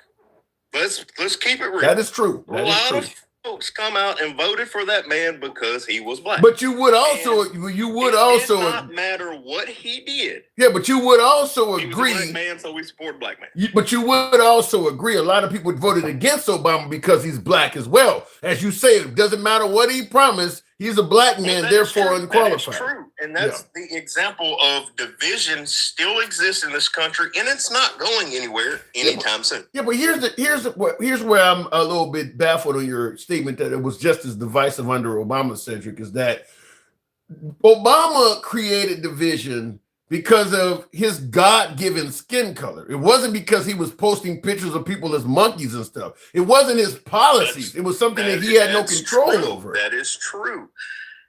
And I didn't think Obama was a horrible president. There was just a lot of stuff that Obama did that I just couldn't agree with. Like what? The Health Care Act and just a lot of stuff. Do you believe American citizens should have health care if they are broke and don't earn any money? Do you believe? Absolutely. 100% do I believe People who cannot afford health care should have health care. Yes, 110%. But you're voting for the party that disagrees. But a man that has enough money to do whatever the hell he wants to do, and he decides he does not want to have health care, should not be fined or penalized at the end of the year because he decided he didn't want to pay for it. I thought this was a free country, and we can do as we please. So if the man with the money doesn't want to pay for it, how do you give health care to the poor if the wealthy are like, that's taken out of your taxes weekly. So you do believe you've paid all these taxes all year long, but at the end of the year when you file these taxes, you're penalized again because you decided you didn't want health care. That is a crazy. So you do believe they should take money from our taxes to give poor people health care? Yes. You do realize your party disagrees with that, though, right? Well, like I said, I'm middle of the road. There's stuff I can agree with on the left, and there's stuff I can agree with on the right. Okay. If your party did not disagree with that, the issue you have with Obama with health care, if your party felt the way you did, Obama would not have needed to do that. The only reason Obama did that is because your party don't want people to be insured. With the left is they take things like that and they run with it. And it almost seems like it gets to the point where everybody wants everything free. That's what the left seems like they holler all the time. And that's not okay. Okay, I get that. But let me ask you, if your party disagrees with using taxpayer money to make sure poor people have insurance and a left-wing politician gets elected, what should they do? You're not going to get cooperation in terms of giving people health care from the right. So what should that person do? That all bull. It's never left or right. It does not matter. At this point, we are never going to get along. Now, I mean, it sounds like a Taylor Swift song. We're never getting back together. I get that. Yeah. But what I'm saying is, if you as a person on the left believes that everybody should have health care, even if they're impoverished, and the right believes what the right currently believes, if you get in office, what should you do? They're not going to work with you. How do you do it without doing what Obama did? I don't know. Trump didn't get rid of health care. He put stipulations on having health care. He didn't get rid of health care because John McCain gave him a thumbs down. He did try to get rid of health care. Stipulations on health care. But he promised to repeal and replace Obamacare. When he got close to being able to. The man said a lot of stuff that he ran on, and that ain't never going to come into fruition. That's just. So, all politicians do that. Well, but is there anything wrong with holding a politician accountable to what they say? No, absolutely not. So if he promises something and he does it, or it sounds controversial, the idea, well, he can't do it. I always bring up Beto O'Rourke saying, "You're damn right, I'm gonna take your AR-15s." He can't do that, but the right held him accountable for it. When Obama said he's going to spread the wealth around, he can't do that, but you held him accountable for it. So why does Trump get a pass? No. They held him accountable for it. I didn't. Again, I'm middle of the road with a lot of this stuff. I didn't say some of this stuff some of the stuff that comes out of the right's mouth and the left's mouth is just insane. True. And every time I hear it, I read these comments. I get on your show all the time. And I go through these comments and I'm reading them. It doesn't matter if it's from the right or it's from the left. Either way, it's going to keep division in this country. Yeah. Well, the unity starts from the top, Cedric. And unlike Biden, Obama, Bush, or whatever, President Trump is deliberately using division as currency. He is the first president I've ever seen deliberately try to be divisive. Look, if you lean left and you're talking about transgender men or naturally women, that's going to be divisive, but that don't mean you're trying to do it. When you actually post videos of... I never said, not a day. I've been watching this show for probably over a year now. Thank you. I argue with these people in these comments and everything else. I have never, not a day in my life, have said the stuff that Trump does is okay. But you would vote for him again if you had a chance. Let me ask it to you this way, because there were like 9 other individuals from Vivek, Chris Christie, Nikki Haley, Ron DeSantis, the former mayor of North Dakota, all of them folks ran for president as well. Would you have preferred any of them over Trump?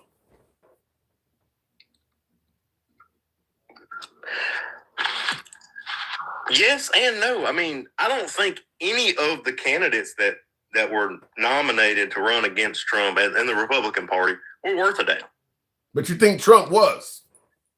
No, not necessarily. But he's the one who got nominated, so he's the one. Yeah, I get that, but I'm saying you had a chance at a primary. Would you, if you had the choice, would you have preferred to see one of them over President Trump? No, not necessarily. No. So you think he was better than those 9 or whatever it was? I think it was when it 9. comes to running the country, yes. Okay, all right. But when it comes to the division, no, absolutely not. The man is nuts. He's fucking nuts.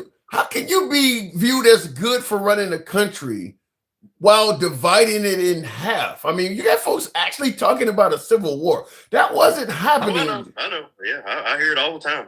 Yeah, so how could you see that as running a country? I don't think under Nikki Haley, people would have been talking about a civil war. What would she have done that's so much worse than that?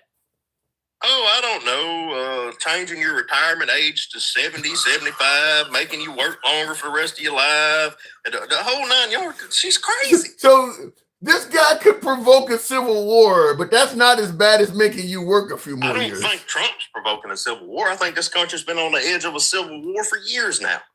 Trump's just making it.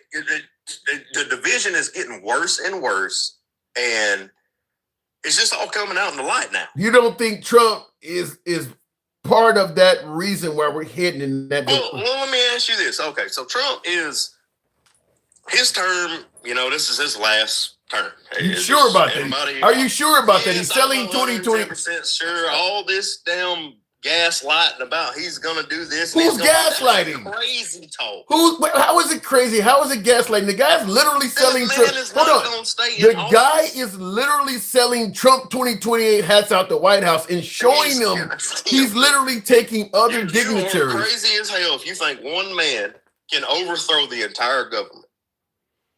I think one man may have already done that, but it ain't gonna happen. Here's what I don't want to happen. That's just a talking point that everybody wants to holler. This, that. He ain't running again. It ain't gonna happen. He's been questioned on it, and he didn't even say what you're saying. He's even said, "Well, I could." They say. I mean, he's not even as definitive about it as you are. Well, he might have. But you are crazy as hell if you think the United States government is going to let this one man break the rules after all these years. Bullshit. We got one man that just said we should nationalize the election and put Republicans in control. And most of MAGA's like, that's not a bad idea. No, I think that's bullshit. Republicans shouldn't be in control of anything. This is... where is I don't know if you don't realize it or not, but you're suggesting that one man can... One man is talking about doing all this stuff, and his supporters are like, "This stuff sounds like a good idea." I mean, now look, hey, 110%. I hear it all the time. Some of the people that lean to the right have went far right, but a lot of the people that lean to the left have went way too far to the left. There is no in between anymore in this country. I agree with that. It is a shit show on both sides. And until people start admitting that, we're never going to get anywhere. Yeah. I don't disagree with that, but I do disagree with I do think you are greatly underestimating the ability of Trump. I really do. I think Trump is capable of doing a lot of what he said he wants to do, and you're dismissing it. I mean, the guy is talking about running for office again. Look, I don't care how much money you got. I don't think you're more powerful than the United States government. What government? He is the government right now. Nobody's getting in his way. But when his time ends, he's not. So what are you going to do at that point? If he could talk about January, I guess throw another January 6th hoax and storm the Capitol. When his time is up, it's up. If he can talk about nationalizing the government and the election and putting Republicans in control, and nobody on the right is really speaking up in arms, What makes you think they're going to suddenly be all outspoken if he talks about getting a third term? He's talking about controlling the elections, and they're not saying anything about that. But if he runs for a third term, they're going to all speak up now all of a sudden. What is so wrong with having requirements for the election? What do you mean requirements? Real ID. What is so wrong with having real ID for the elections? Well, having an ID to vote is something I'm 100% behind. I think you say a lot on here. Yeah. Well, you gotta have an ID to buy a beer. You gotta have an ID. Yeah, but that ID ain't gonna allow you to vote. Does not just because you have an ID to buy a beer does not mean you are a citizen. Right. So quit comparing it to the ID you gotta have to buy a beer. It's a different type of ID that requires a lot more documentation and paperwork and money. What's so wrong with having the documentation? Because I listened under the Biden administration. Democrats holler, we're going to let them vote. Let me say it like this. I heard it come out of their own mouths that we're going to let them vote.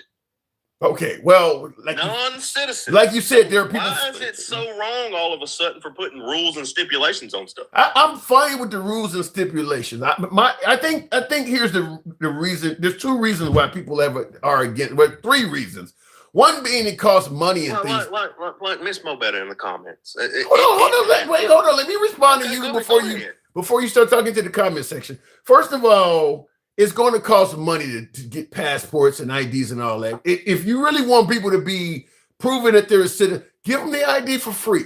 If you got pulled over by the police in the middle of a rural highway, why would we give them an ID for free? You have to buy your driver's license. Why are we?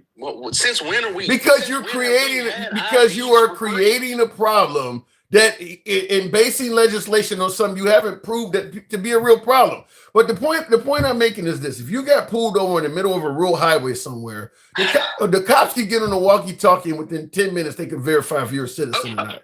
Okay, that's true. So why make this person bring in all kinds of damn documents? The same cop that can verify they're a citizen on the highway. It's becoming too big of an issue. No, it's not. So let's just solve the issue. Now it's becoming too big of a talking point. So let's just solve the issue. What's wrong with what I suggested then? What's wrong with having law enforcement at the polling place for people that can't afford hold on, hear me out. The people who can't afford the paperwork, I'm going to give you my social security number. The cop radios in, finds out if this person is a citizen. You can ask additional questions too, other than just the number. What high school? Because I've had to get replacement of social security cards. They ask you, what high school did you grow? You know, you had an auto loan back in 1990. What type of car did you buy? They ask you questions that only you would know. Yeah, but don't you think that's a little too much to vote? Compared to having to come up with hundreds of dollars that people may not have and get documents they may not be able to get, that's a lot easier. I'm not for the ID costing couple $100, but why not give them the choice of doing it my way, which is free? If they want to do it your way, they have that option too. But allow them to go to the polling place. There could be law enforcement sitting there, and they simply give their social security number, and then they're asked those questions that only they would know. If they pass, they can vote. Didn't cost them a penny. Why not allow that? It's becoming an issue that shouldn't be an issue. Why not allow that though?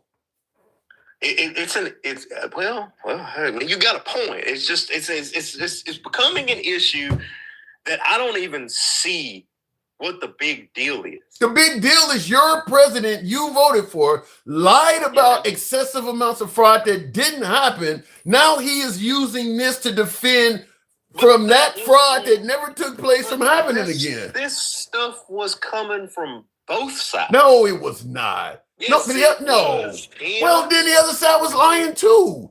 Nobody has proven that there's been a huge influx of illegal immigrants voting. Nobody has proven that. Nobody is okay, all right. Everybody in these comments and the Democrats' numbers that keep on popping up and saying, oh, there was not this, a lot of people didn't vote last. That's the point. I don't get that. The number is 90 million people did not vote last year. If you do a quick Google search, there is about 175 million registered voters in this country. Mm-hmm. 77 million voted for Trump.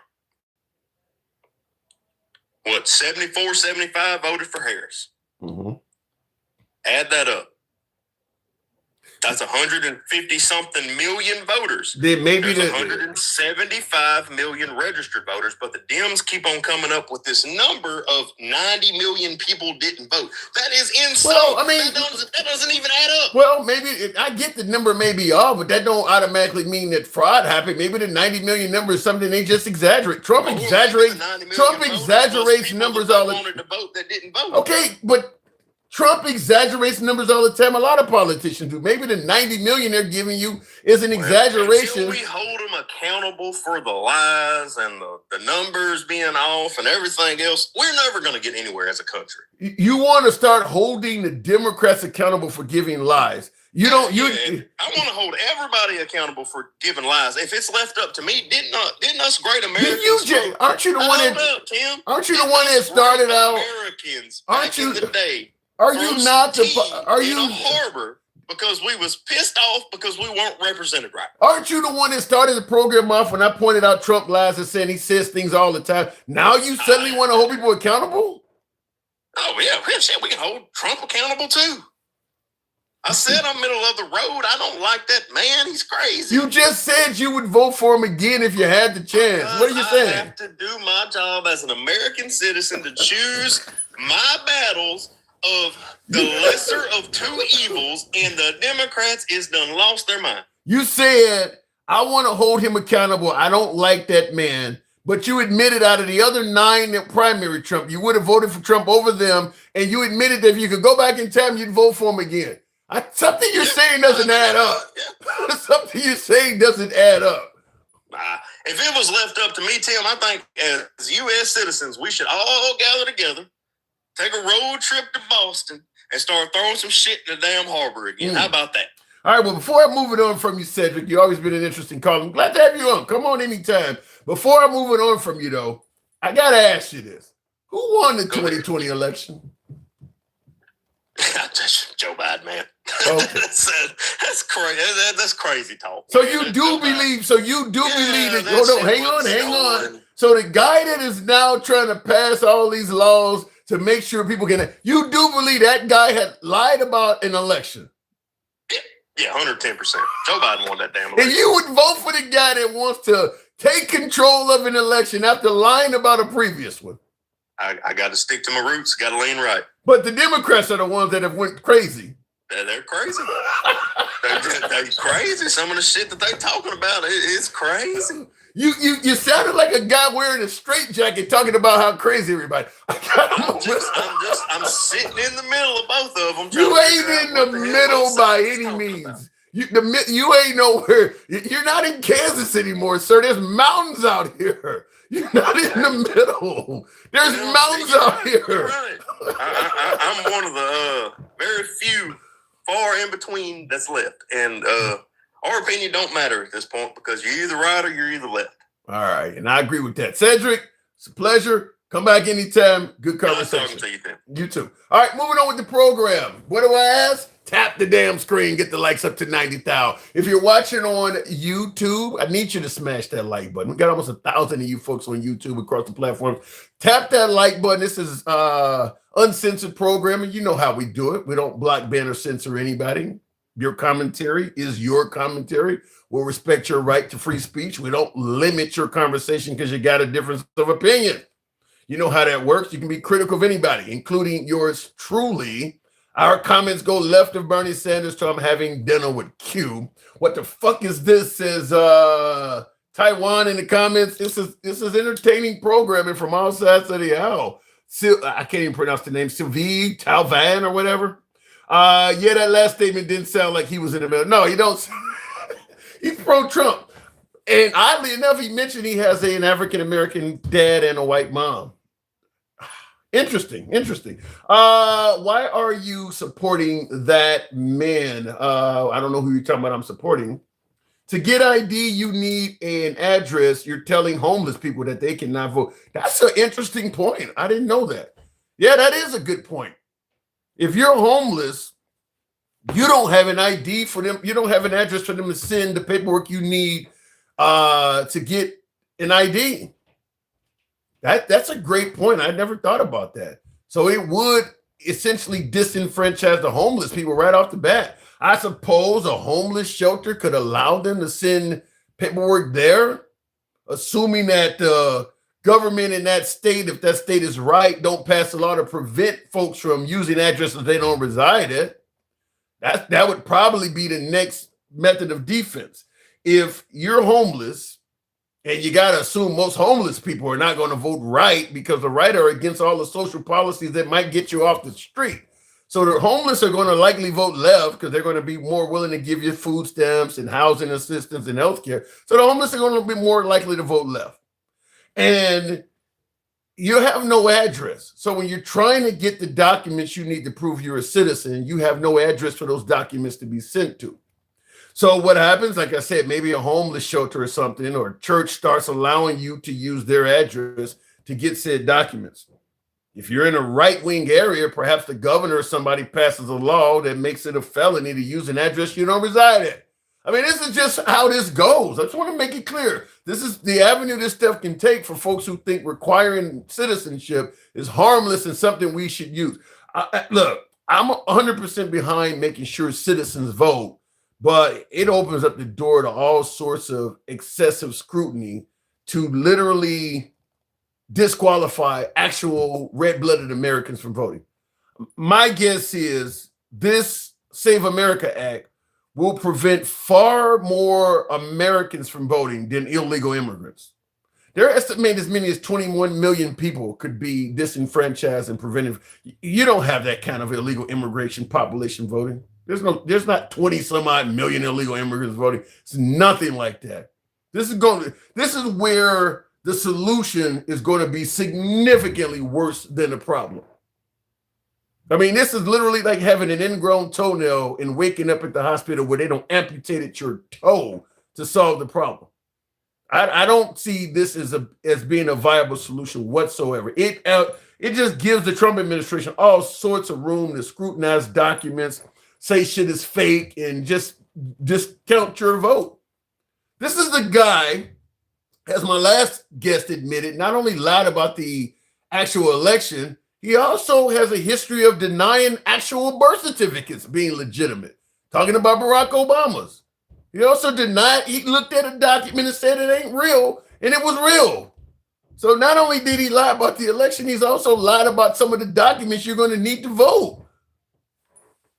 And we think this is going to go smoothly, huh? Anyway, looking in the comments, what does this say? All this storylines going on, immigration, all that crap is a distraction. Did he actually finish the wall? I believe he's done pretty well on the wall. Certainly he's done very well on the border. Debo, thank you for the support of the program, by the way. Yeah, help your boy out with the hat mustache and the TikTok cap. We're pretty close on the hat mustache. You guys can make that happen. Only a few of those away. Show your boy some love. Would you vote for him again, says Cam Faisal. My last guest said yes. And followed by Robert Kennedy with his complimentary Tim don't know shit. According to a new law, you can't use your social security number. As I told my last caller, and I'll go back to the box, we're about to hit 90,000. As I told my last caller, it's very easy for the government to verify if you're a citizen or not. Thank you, KG. Appreciate that. Ain't my president. Shout out to you. It's very easy for the government to find out if you're a citizen or not. They could have a sheriff or a local city cop at a polling place and have you give your social security number, first and last name, the hospital you were born at, just a few questions would make it undeniable you are an American citizen. You know, if they really wanted to do this legitimately, you don't need to bring all those fucking documents in. The documents can be forged. If you walk in there and give them your social security number and your name and address, and then you start, because your social security number, they can run your fucking credit and ask you all kinds of questions that only you would know. Only you. No fraudster's going to know, what car you bought and the payments you had in 1980 and shit. They can ask you all of that stuff and verify you're a citizen right there on the spot without you having to provide a single document. The reason you're being requested to bring all these documents is because they want to make it hard on you. They want to make it cost you. They want it to take time. They want to give you excuses to bow out and not vote. Simple as that. There's no reason for all that shit. Real quick, looking in the comments. We'll go straight to the box, better yet. MAGA reacts. Good evening, MAGA. Welcome to the program. Left my ass up. Cops said, hang on a second, MAGA. Somebody said cops said polling places would not be possible for, what does it says, for the window we can vote. It would take way too much time and resources out of traffic. If you can send 3,000 ICE agents to fucking Minneapolis, use 3,000 government in each city. You could do that. What the hell are you talking about? Yeah, you could actually do that. Not to mention, you don't have to limit the amount of time people vote either. You could give them a day or two to do that if you really wanted to do it right. You're putting up hurdles on purpose. MAGA, what am I getting wrong? So much. Give me some. I'd rather open the door and deal with the problems and, get the future elections more secure. So we're not doubting every election. We literally, both sides have doubted almost every election. You think this is going to stop that? You think, okay, they're going to be talking about people gave in birth certificates. It's a step in the right direction. No, it's not, because people are going to start saying your documents are fake. And then you're going to have people on the left saying, I gave them a legitimate birth certificate. They said it was fake and I didn't vote. You're going to still have people denying the election. Well, at least at that point, you could go after them for perjury. But the election's over with at that point. Not even any documents. Yeah, but the election is over with. And if the side that commits the perjury wins, they'll just pardon those people. It's over with. Then they'll lose the next election. Oh my God. Pardons are fucking public. The point I'm saying is this is not going to make people feel more comfortable about the election. It gives you What's your solution? To do nothing? No, to do what I just said. If you want to prove somebody's a citizen, you can do that without requiring them bring in all kinds of paperwork and shit. You can do that right there on the spot by you can do that electronically. You don't need them bringing in all kinds of shit. Well, I mean, that's pretty much how they're going to do it. No, it's not. You keep thinking that you're going to have to do this shit at the election day. No, this is going to be to register. No, what I'm saying is going to be for voter registration. You bring the documents when you register the vote, and once you register, you're good. You don't have to do it again. Why not allow them to register at the way I said without having to bring in all these documents that take time and cost money? Why not just, like I said, ask them a few questions with their social security number that they would only they would know. And boom, this person qualifies. Why not do it? You can take a picture of them and a fingerprint if you want. The country knows who's a citizen and who's not, like you think they do. Yeah, they do. If you lose your social security card, as somebody who has lost one and had to go to the Social Security Administration and get another one back, they asked me also, my driver's license, it was not good enough. They asked me questions about my credit history and things that I've done in the past that only I would know about. Homes I've financed and everything. I'm all for that. That's way better than documents that anybody could fraudulently recreate. People can recreate a birth certificate and all of that stuff. I mean, people can look up your credit. No, ain't nobody remembering every aspect of your credit. Ain't nobody doing them. And if that person does do that, they're only going to be able to vote once. I mean, how is the government going to look it up? If the government could look it up, that means anybody else could look it up too. So what are you saying? You're saying that the government computers, people are just hacking in readily? You can readily hack into a government computer? Most of the stuff is public. No, it's not. No, it's not. The credit bureaus. No, it's not. The credit bureaus are not government associated. The credit bureaus are not government ran. They're private companies that monitor your credit. That's not a government system. No, everything about your credit is not just readily hackable as you're trying to make it sound like. If you want to know, me financing a home back in the 1990s, how much, all that stuff ain't just easily hackable for the average person. I mean, it's not that hard either. But I guess the point I'm making is this. The point I'm making is this. You got to show me that fraud exists to this level that we're doing all this, because let's be real, there is no way to make an election where 360 million people voting 100% fraud free. the step he's talking about to make citizens vote. What's next? It was a citizen, but this guy had a felony he didn't report, so he shouldn't have. I mean, you're always going to come up with ways to go to the next level and say somebody still cheated.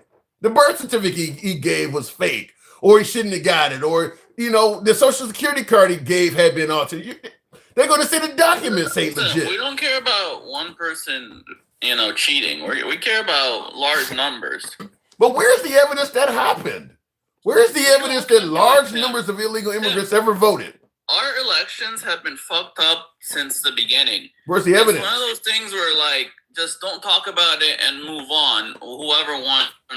Like, they really don't want to look into it, because if they look into it and you prove that there was fraud, then every president, every fucking election is in doubt.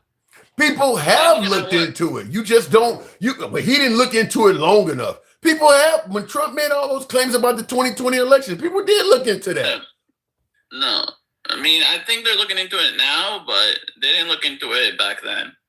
Attorney General Barr didn't look into it. That's not even like legal. You have to look into people's votes. If you're going to claim that illegal immigrants and dead people voted and all, where are the names at?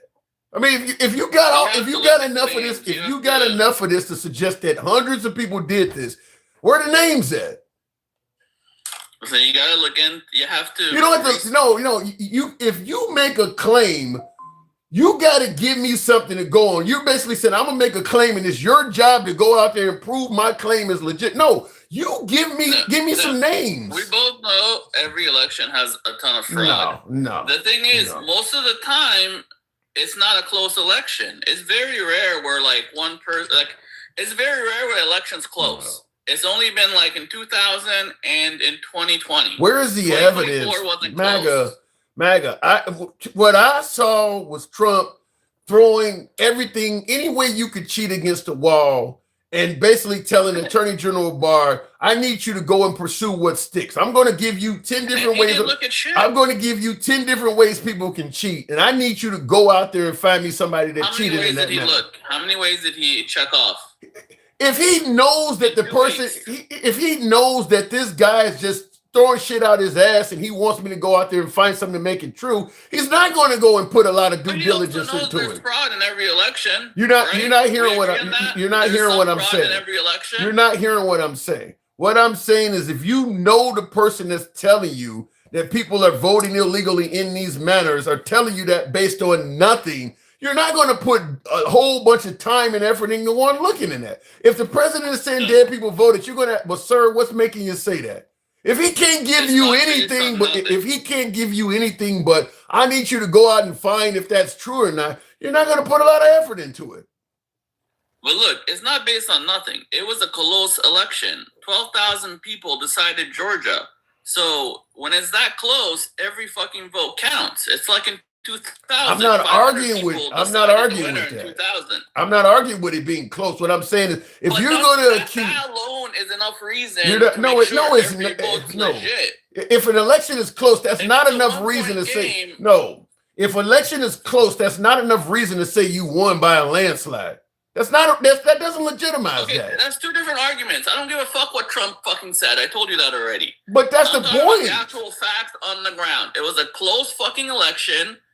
There's always fraud. If it's a close election and we know there's always fraud, let's make sure there's not enough fraud to fucking. How is saying you won by a landslide not fraud in itself? How is that not fraud? Because it doesn't change the number of fucking voters. You're lying to the people and saying you won an election you didn't. You don't have evidence to prove it. How is that not fraud? Look, he's trying to motivate the people to look into this. by actually saying a fraudulent statement. What he said. Listen, if you're going to keep repeating what Trump said, we're not going to get anywhere. I'm talking about the facts on the ground. Every fucking thing we're talking about is based on what Trump said. Nobody was talking about elections being fraudulent to this level until he came along. What Trump said. Despite what you say, despite all the bullshit you keep repeating, I don't go off what Trump said. I go off the fucking facts. MAGA, the only reason we're talking about nationalizing elections and putting all of this is based on what Trump said. What do you mean we're not talking? Everything we're doing right now with elections is based off of him. No, it's not, Tim. Yes, it is. We saw with our own eyes how fucked up that election was, and we just want the shit reviewed. It's a 1-point game. we want the fucking play reviewed, and you're like, why do we need to review the play? Because it was a 1 point game. So you're telling me that we would game. Review the play and make sure the fucking point is correct and that we didn't fucking we lost by 1 point. Yeah, that doesn't that doesn't make sense to me. You're discounting the president of the United States. Game. You don't want I don't care about it being a 1 point. I don't care about it being a 1 point game. You don't go out there after losing. You don't go out there. You don't. No, you don't go out there after losing by 1 point, telling the whole public you actually won. Well, that don't matter. I don't mind them saying that. That's fucked up that you're doing that. That is something. You don't ignore that. You lost. No, I lost by 1 point, but some of these fucking points smelled funny to me. I mean, every game has bullshit points. Every football game, every basketball game. I'm going to tell you something. Has bullshit points. And I just want the fucking. That's crazy. I just want the play review. That's crazy. Any coach. That's not crazy. Let me explain to you. Let me explain to you why I say it's crazy. If any coach of an NBA, NFL, NHL hockey league team lost the game by 1 point, did not like the way the referee or somebody, and got on television and said, we won this game by a landslide, that coach wouldn't be coaching no more. Listen, didn't they change the rules? You didn't hear nothing I just said. That coach would not be coaching anymore. I'm serious. That coach would not have that job anymore. I'd have to review a play. You're not asking for. You're not. No. They did that. You're not asking for reviews. The other side was cheating. You didn't ask. No, Trump didn't ask for reviews. No, he didn't. No, he said he won. You don't need to review what you won. He said he won. He didn't say review. He said I won by a landslide. He said he didn't say review. He said I won by a landslide. You're calling for reviews. He never asked for that. I proved it by reviewing the plays. Want to use a timeout to review the plays? You're breaking up something awful, MAGA. I don't know if you got it. I'm giving you a minute. You got a bad signal. Go play when you think there's fucking something funny going on. You got a bad signal. Can you hear me? Sorry, let me put my Wi-Fi on. Okay. And thank you for the hat mustache there, Angela. Thank you. Appreciate that. So what you're saying is, if you're in a game, if you're in a close game, hold on. If you're in a close game, because that's what that election was, a close election. You're saying because it's a close election, that gives you the authority to just say you won by a landslide, which isn't close, by the way. I don't care about what Trump says. Then we have no conversation. Then we have no conversation. Thing reviewed. I want Fulton County reviewed.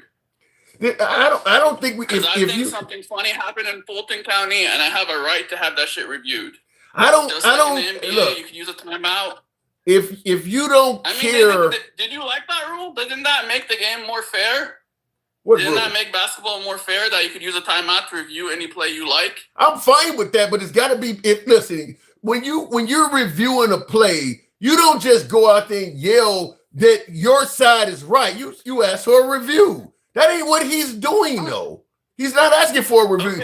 What he is doing is so bad. Your only defense is to say, "Well, I don't care what he says." He shouldn't be saying that. He shouldn't be saying that stuff. What if he's right? What if after the review we did win? Yeah, but what if after the review he lost? He's on record saying he won by a landslide. Why not ask for the review? About what he said. I care about how about we review the play first and then we discuss what he said. Well, January. Let's review it, see who won, and then we could discuss what he said. But there was no review. We wanted Fulton County looked at. Here's the problem. They're just doing it now. Here's the problem. You don't care about what he said. The people on January 6th was not asking for a review. They were saying exactly what he said. Stop the steal. He won by a landslide. They do care what he says. MAGA cares what he says. They're not saying we want a review. It was a close game. If it was a blowout, they wouldn't give a fuck what he said. But it was a close game. People died because of what he said, man. So I'm telling you, they weren't asking for a review on January 6th. You're always saying, like, why wasn't 2016 fucking fraudulent? Why wasn't 2024 fraudulent?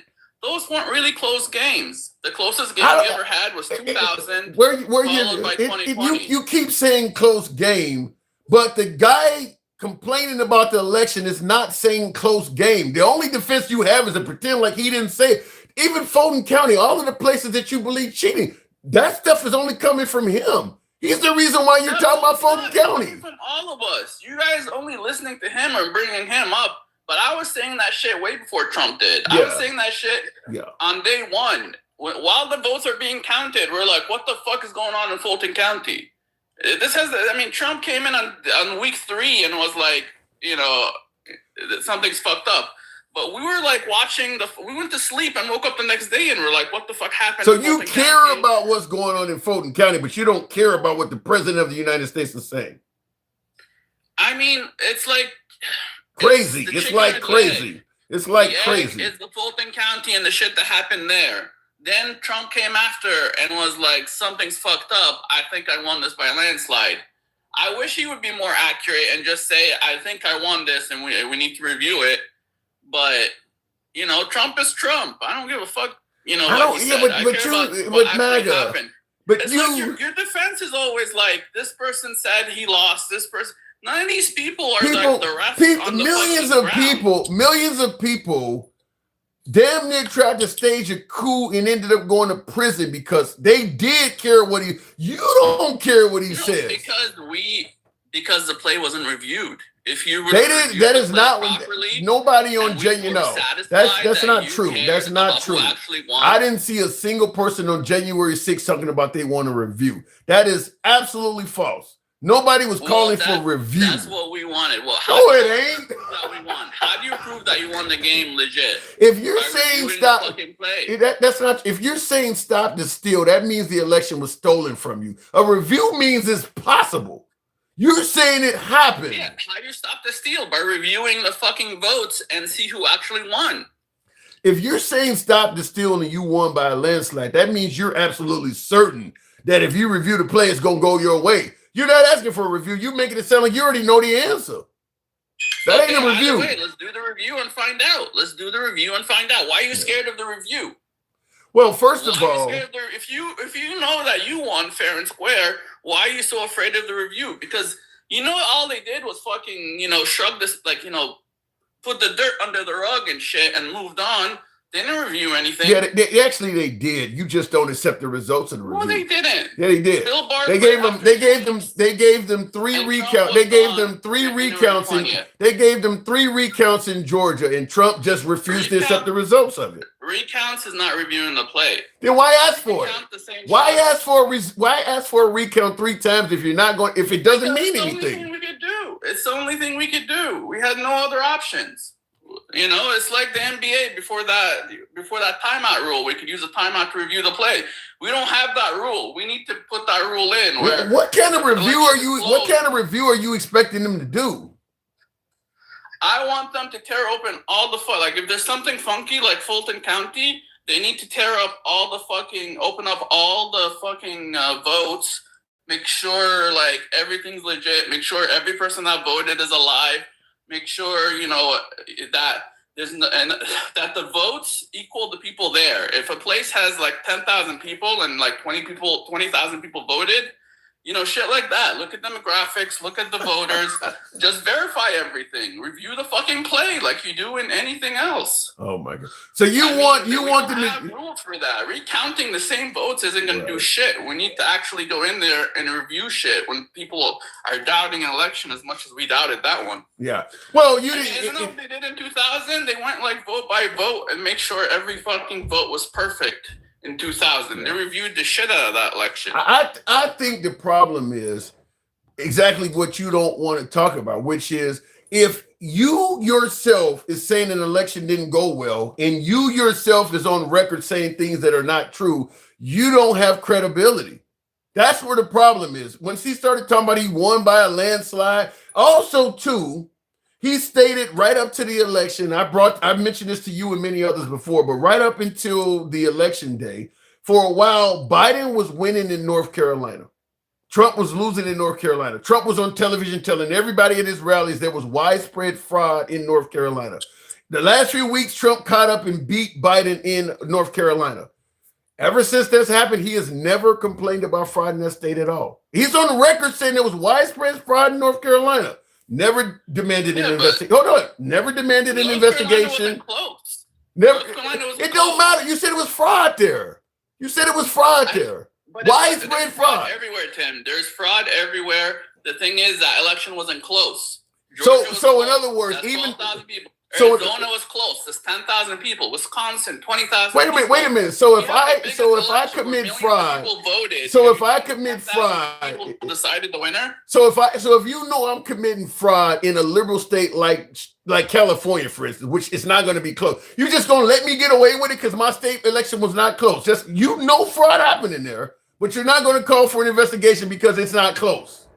Exactly, because it's not going to change anything. So in other words, you're okay with fraud. That's what I'm trying to tell you. Our current system is stupid. No, that makes Our current system is stupid as fuck, and we need to fix it. You lost me. So in other words, because it's racist. Yeah, that makes no. So in other words, as long as the election is not close, you can literally commit fraud, is what you're saying. We're not going to trace That's it. pretty much how it is. It only matters when it's close. It doesn't matter in 24 because it wasn't close. It didn't matter in most elections because it's like.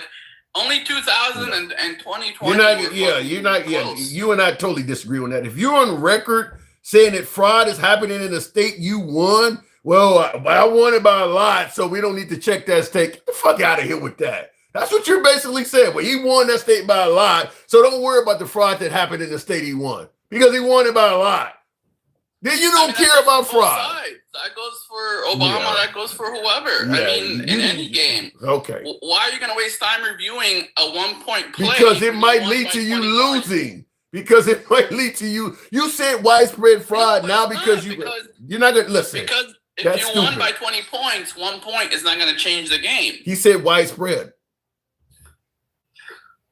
Even if it's widespread, if you won by 20 points, it's not going to change the game. Yeah. To me, it sounds like if I win, to me it sounds like I don't care about fraud if it actually works if I win that state, I don't care about the fraud in it. You're making it sound like if he won North Carolina, hang on. You're making it sound like if North Carolina was a close election that went to him, he would actually pursue the fraud in that state. You believe that, right? No, but Biden should. No, I'm asking you that question. If North Carolina was a close election, you believe he would pursue the fraud even if he won that state? Not if he won, but that's why Biden didn't pursue it, because Biden won. You think Biden would... I'm asking you about Trump. You're trying to talk about... I'm asking you about Trump. If Trump won a state by a small margin that he knew fraud was in, do you believe he would pursue fraud in that state? No. Why would he? Biden should pursue the fraud in that state. So you're making it clear that Trump is okay with fraud too then? I mean, yeah, so is Biden, and that's the problem. You want to talk about Biden so bad, don't you? No, but that's what happened. What you're saying about Trump is what happened with Biden. Biden won by 1 point, and he didn't pursue fraud because it would just prove that he lost. I guess Biden derangement syndrome. That sounds like Biden derangement syndrome. You're trying to squeeze Biden in there so bad. Biden was the person in 2020. I gotta go. No. When Trump claims the election was stolen from him, he was still president. It would have been his job. California.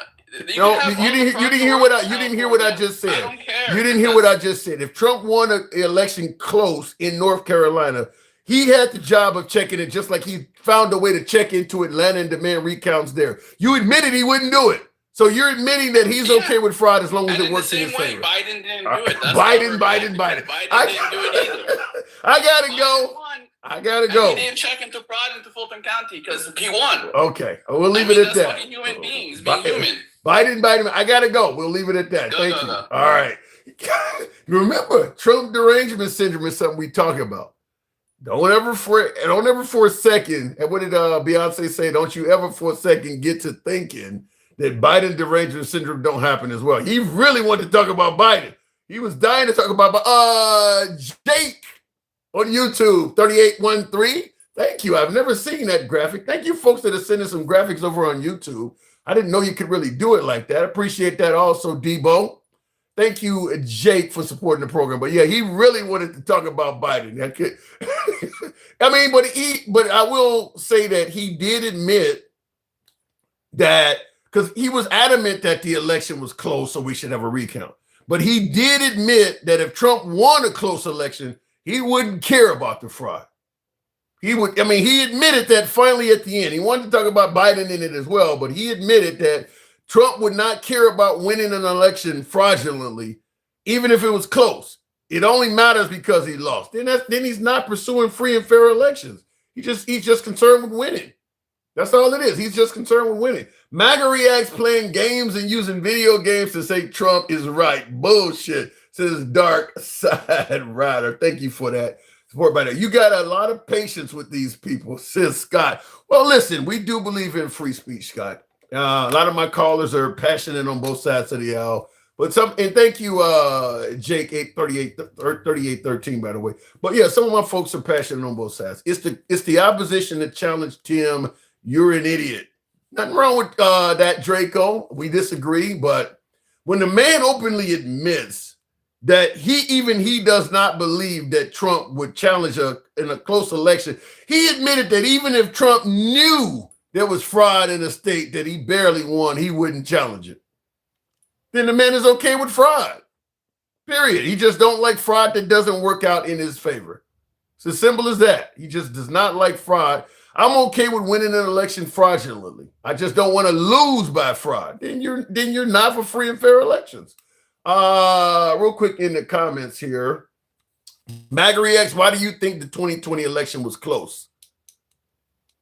Well, it's the quantity of votes, I believe, is what he's saying. I think he's saying that. Remember, Trump called in Georgia and said, find me 11,000 votes.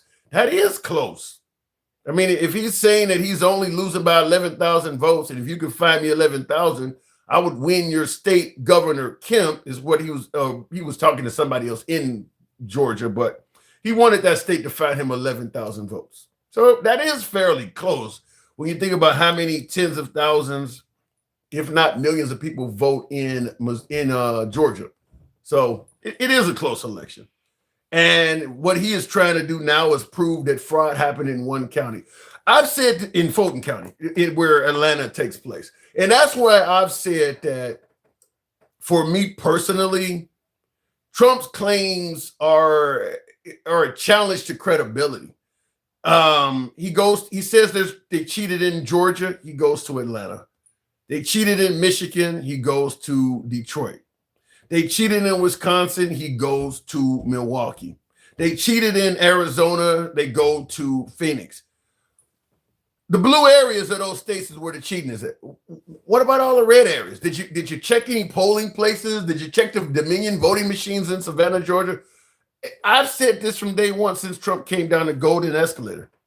He only sees Democrat fraud. If a Republican is cheating, it's invisible to him. You just heard my last caller make it clear that if Trump won by fraud, he wouldn't say nothing about it. So to me, that challenges your credibility when you're doing stuff like that.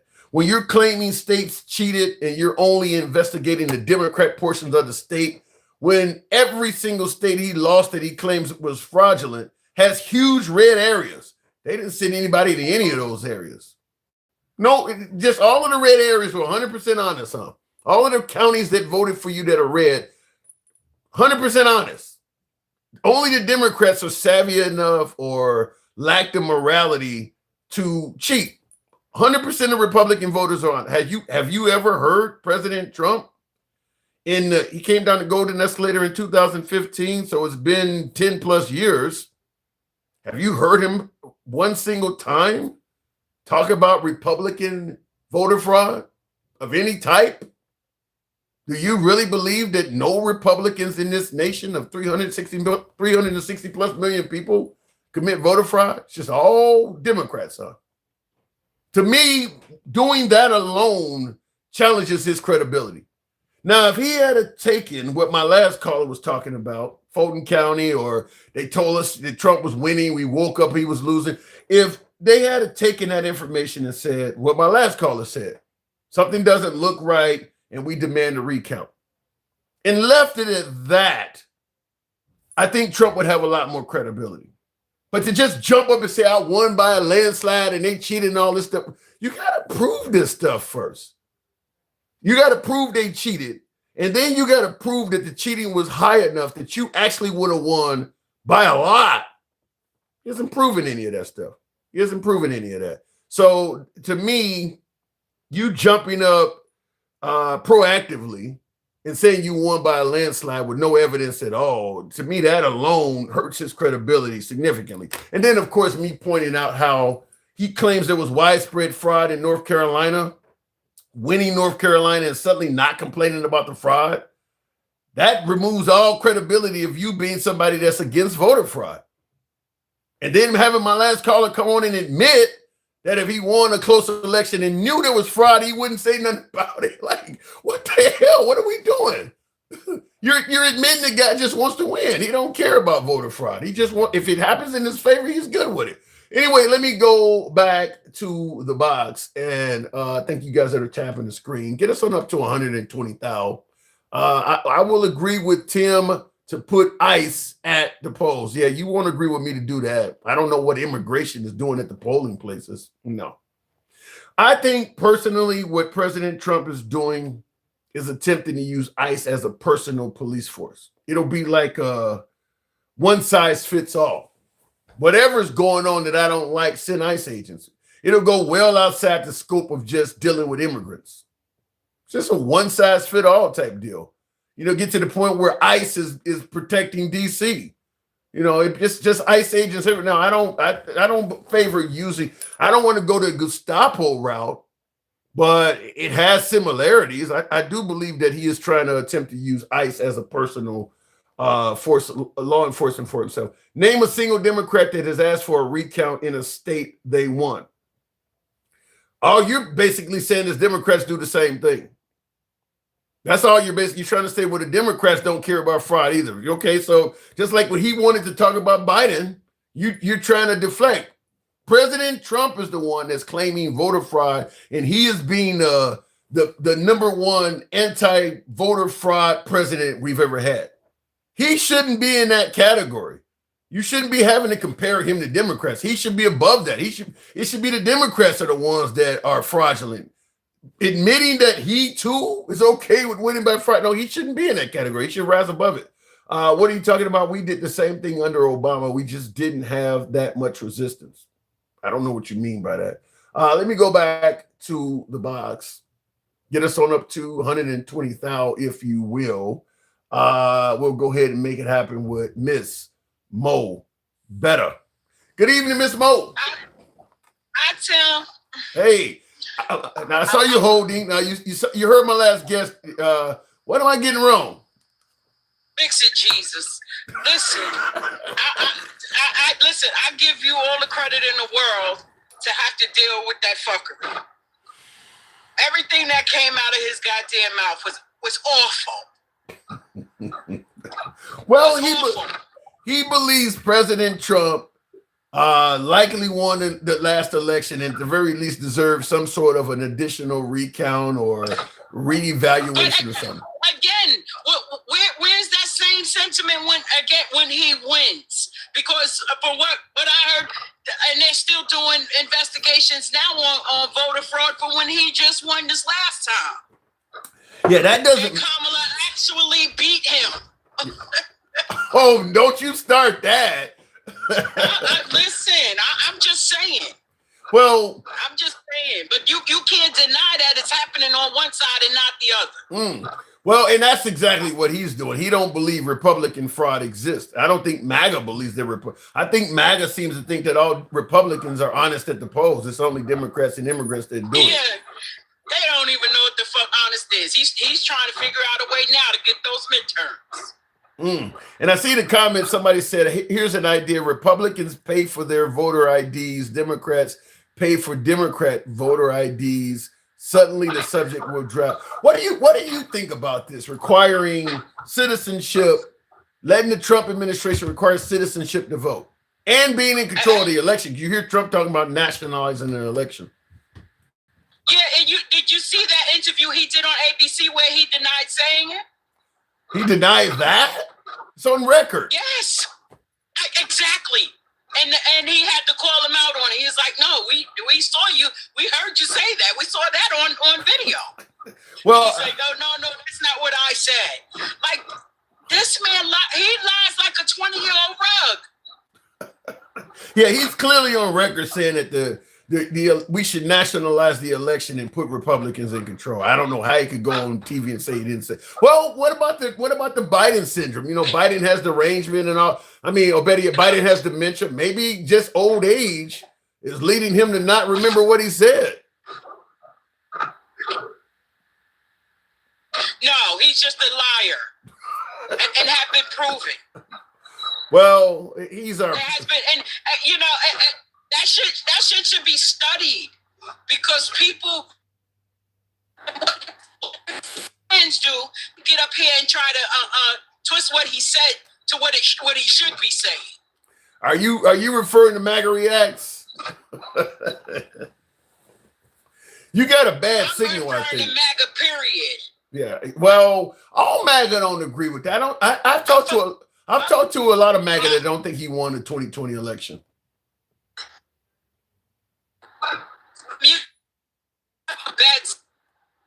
You got I'm trying to give you a moment. You got a really bad signal over there, Mr. Mobetta.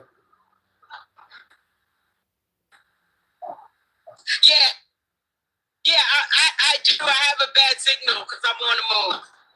Yeah, I'm gonna have to drop you because even you telling me that you're breaking up all over the place. I hate to drop you because you've been holding on, but got. Can you hear me? Yeah, but I hear.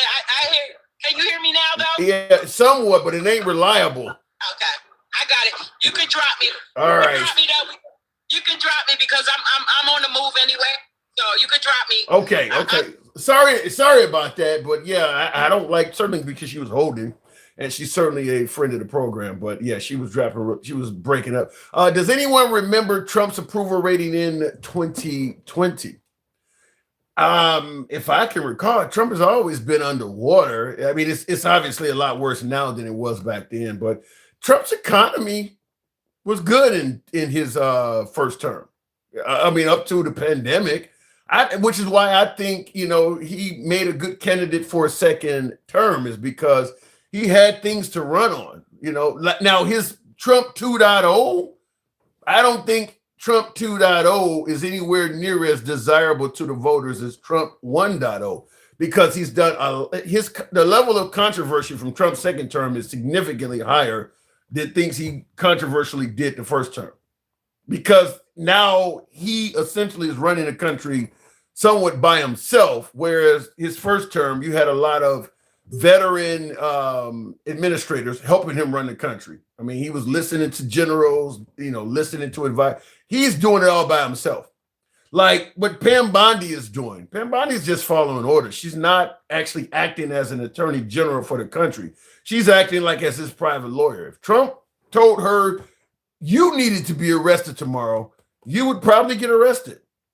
I mean, it's as simple as that. So she's kind of acting more like his own personal lawyer. Wow, y'all know Trump is full of shit, says Jay. I can't see L something in the comments. Looking in the comments, continuing on though. I see Dark Side Rider says MAGA ain't shit. He says, and MAGA reacts trying to use video games to explain Trump's deals. MAGA reacts has his own opinion. I'll leave it at that. I don't agree with a lot of stuff he says. He don't agree with a lot of stuff I say, but we are about free speech here. And I do believe tomorrow that he's using ICE as his personal army. You're right. Trump had barriers to protect us. And all presidents should have that. That is the way the founding fathers set the country up, is that you had 3 equal branches of government: executive, judicial, and legislative. They were all supposed to be able to do checks and balances on each other. They're not doing that on President Trump. They're not. And I can tell you, that isn't coming from being a liberal or some kind of libtard or some other bullshit. I'm watching, and you are watching, Congress let Trump do things that Republican Congress used to criticize. Predominantly stuff like big government policies. Republican Congress is sitting idly by while Trump is using big government to do all sorts of things. If you don't like a mayor, I'm not going to send federal funding to the city. If you don't like a governor, I'm not going to send federal funding to your state. I mean, that type of stuff. Just big government is telling cities and states what to do. That's big government. Not to mention talking about nationalizing elections and all of this other stuff. So Republicans have been known for being anti-big government, fighting for states' rights. They're okay with big government now. Same thing with many of his comments about taking away 2A rights. Suddenly they're okay with it because Trump. How did guests come on here and say that it's okay to take away a gun from somebody without even giving them due process? That was MAGA. That was Straight Talk Commerce saying that. It's okay to take away a gun from somebody based on an accusation and then give them due process and let them defend it in court later on. Because Trump said it. Because Trump said it. So, like I said, I envy President Trump because he does have the ability to say whatever, and MAGA will run with that, even if they were against it yesterday. No tax on tips, LOL. Not even a thing you all, I don't know what that means. Let me know when y'all impeach Trump. I don't think that's going to happen. Well, if the Democrats win the House and Senate, it will happen. We needed who you guys canceling medical assistance around the world, which means disease and illnesses will spread more and close down the countries from trading. Huh? I thought you were MAGA, says Lala. I've never claimed to be MAGA. I've claimed to be about free speech and be MAGA friendly. I believe MAGA does sometimes not get a fair share when it comes to the media. Conservatives, Republicans, MAGA. A lot of times they get canceled in terms of media. So I've decided from day one, we're going to always let MAGA speak here. That's why you see the hat. So we are MAGA friendly, but I've never claimed to be MAGA, at least not yet, but that's how we do the program. Can you tell me if Trump can save the auto industry? You put money in the right place, yes. In America, because you can pass laws to prevent imports from coming into the country. Just simply say that you believe Japan or Korea, where you get Kias and Hyundais from. Just say those countries are make up some kind of issue where they're a national security threat or something, and prevent those countries from doing business in America, or go crazy with the tariffs or something like that, where you leave the citizens only one choice, and that is to buy American cars. You can save it like that. All you really need is for Ford or General Motors executives to just find Trump's number. There's been a lot of business people in this country that have been able to accomplish a hell of a lot by simply just finding Trump's number. I mean, you heard the Binance, or what is his name? Binance is the name of the company, cryptocurrency. Guy was doing a serious bid. Put a bunch of money in Trump's campaign. He got pardoned. I mean, he has a number. He has a number. All of this bullshit about he came with his own money. He doesn't take a salary. No, he can be bought. He can be bought. So if the General Motors and Ford get together, come up with the right number. If it ain't going to Trump, it's going to Melania, it's going to Barron because Trump ain't gonna be around forever, but he's certainly obviously still very much interested in money. Find his number, and then he'll start imposing those kind of strict tariffs on those other countries. It's as simple as that. Because that's what happened with them removing the I don't want to say bans, but limitations on fossil fuels and things like that. Now we're going back to coal. The big oil and coal industry found his number, and they actually made that commitment, and boom, here he is now promoting coal. Same thing with Elon Musk. President Trump was adamantly against e-vehicles, the range, the horsepower. He was criticizing all of that shit.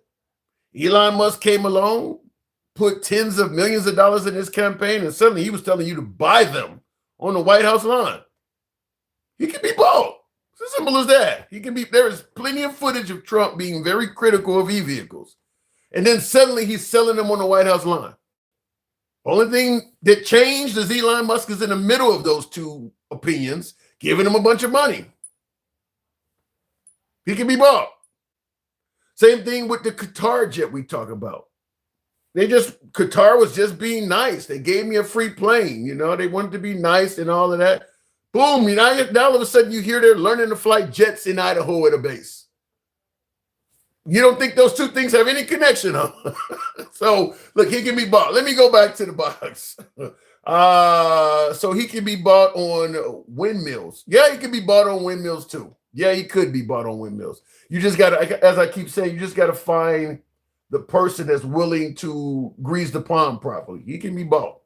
I think there's ample evidence to that. Tesla was the #1 selling vehicle for several years. It's literally an American-made vehicle. That's true, but he was criticizing it while all of those parameters were still happening. All of a sudden, Elon Musk gave him money, and now all of a sudden, it's the #1 vehicle, huh? Tamara, good evening. What's going on, Ted? Not much at all. We're still now. Trump is talking about deporting actual U.S. citizens. Have you heard this? No, I didn't hear anything about that. I want it's not a long clip, but because we've been on long enough, I want you to hear this and for other folks. I think this is worthy of talking about. 100,000 people become American citizens every year through the naturalization process. But new today, the Trump administration is increasing staff and resources to revoke citizenship from people they want to scrutinize. NBC5's Phil Prazen takes a look at the issue. The celebrations are held across the state of Texas. It was emotional. It was emotional. Immigrants and their families pledge allegiance to the United States after years of work. This ceremony is the last step in the naturalization process for those over 18 who are legal permanent residents, who pass a civics test, who speak English and have, quote, good moral character. Now, President Trump wants to beef up the process in reverse, adding staff to the 80 field offices to try to find 100 to 200 people a month to denaturalize, who they claim may have lied on their paperwork, are national security threats, or have illegally used Medicaid or Medicare. A spokesperson wrote NBC. So he has a quota, 1 to 200 or 1 to 300, whatever you said, a quota of people, citizens that they want to deport per month. It's something with him every day. It's something different. I mean, like it's like overwhelming. I can't. I'm laughing because it's true. But you know, if a liberal had said if Trump becomes president, he's not only going to go at the rapists and murderers. He's going to start trying to deport citizens. You would have been accused of fear mongering. But he told you during his campaign that that's what he was going to do. He didn't say it every time at his rallies, but he did say that he was going to do the biggest mass deportation, and basically everybody was on the table. Tom Holland said it on the No, they didn't say citizens. They didn't say citizens, Tamara. No, he said he was going after everybody. Basically, he said everything was on the table. I don't remember him campaigning on deporting citizens, because a lot of Venezuelan and Cuban citizens voted for Trump. In fact, more of them voted for Trump than Kamala. I don't think the Cubans or Venezuelans would have voted for Trump if he was campaigning on getting rid of citizens.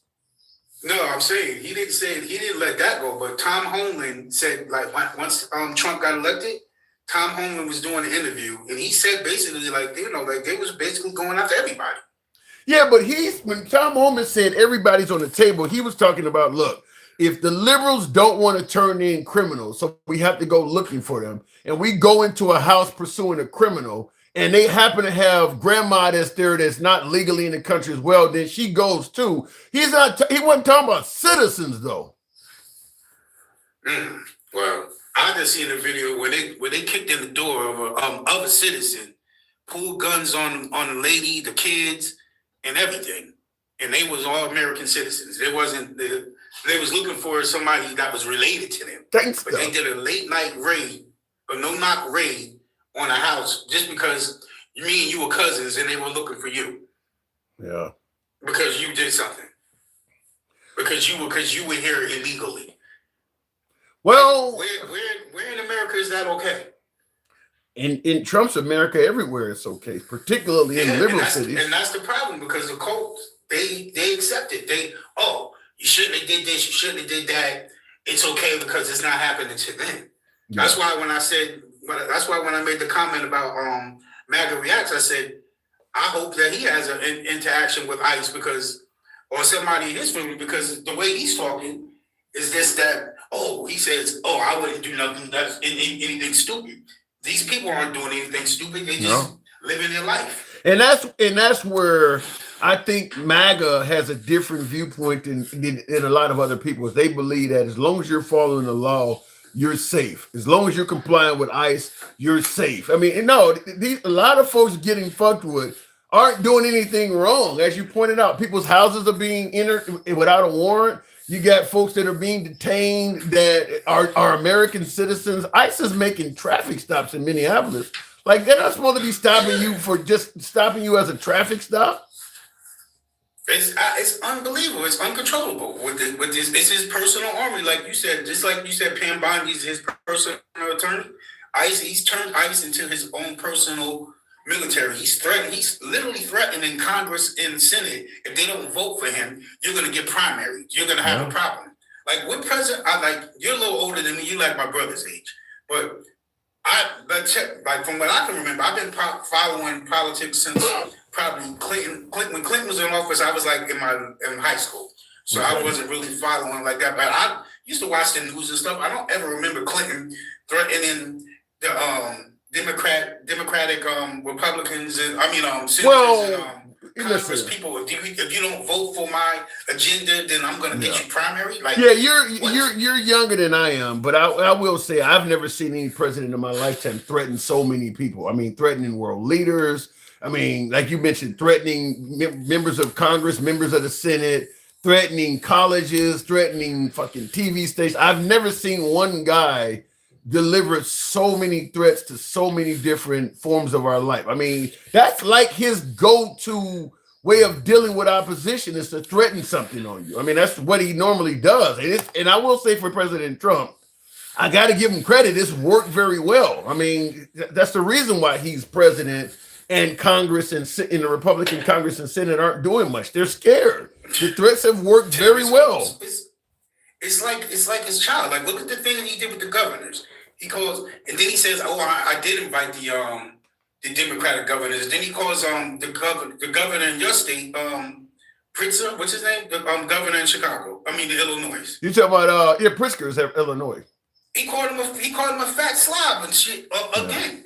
And here's the crazy thing about it is, I invited the slob. Yeah, here's the crazy thing about it is, here's the crazy thing about it is he can call Pritzker a fat slob. He insults the hell out of him. And all of a sudden, Bad Bunny says some bad shit in a language they don't understand. And they're cussing people out and everything on TV. But Bad Bunny is the one getting all the attention. And you don't even understand the shit he's saying. You just heard what he said is, censored material, whatever. Real quick before we continue, I want to tell you folks on YouTube in particular, smash that like button if you enjoy programming like this, uncensored programming from all sides of the aisle.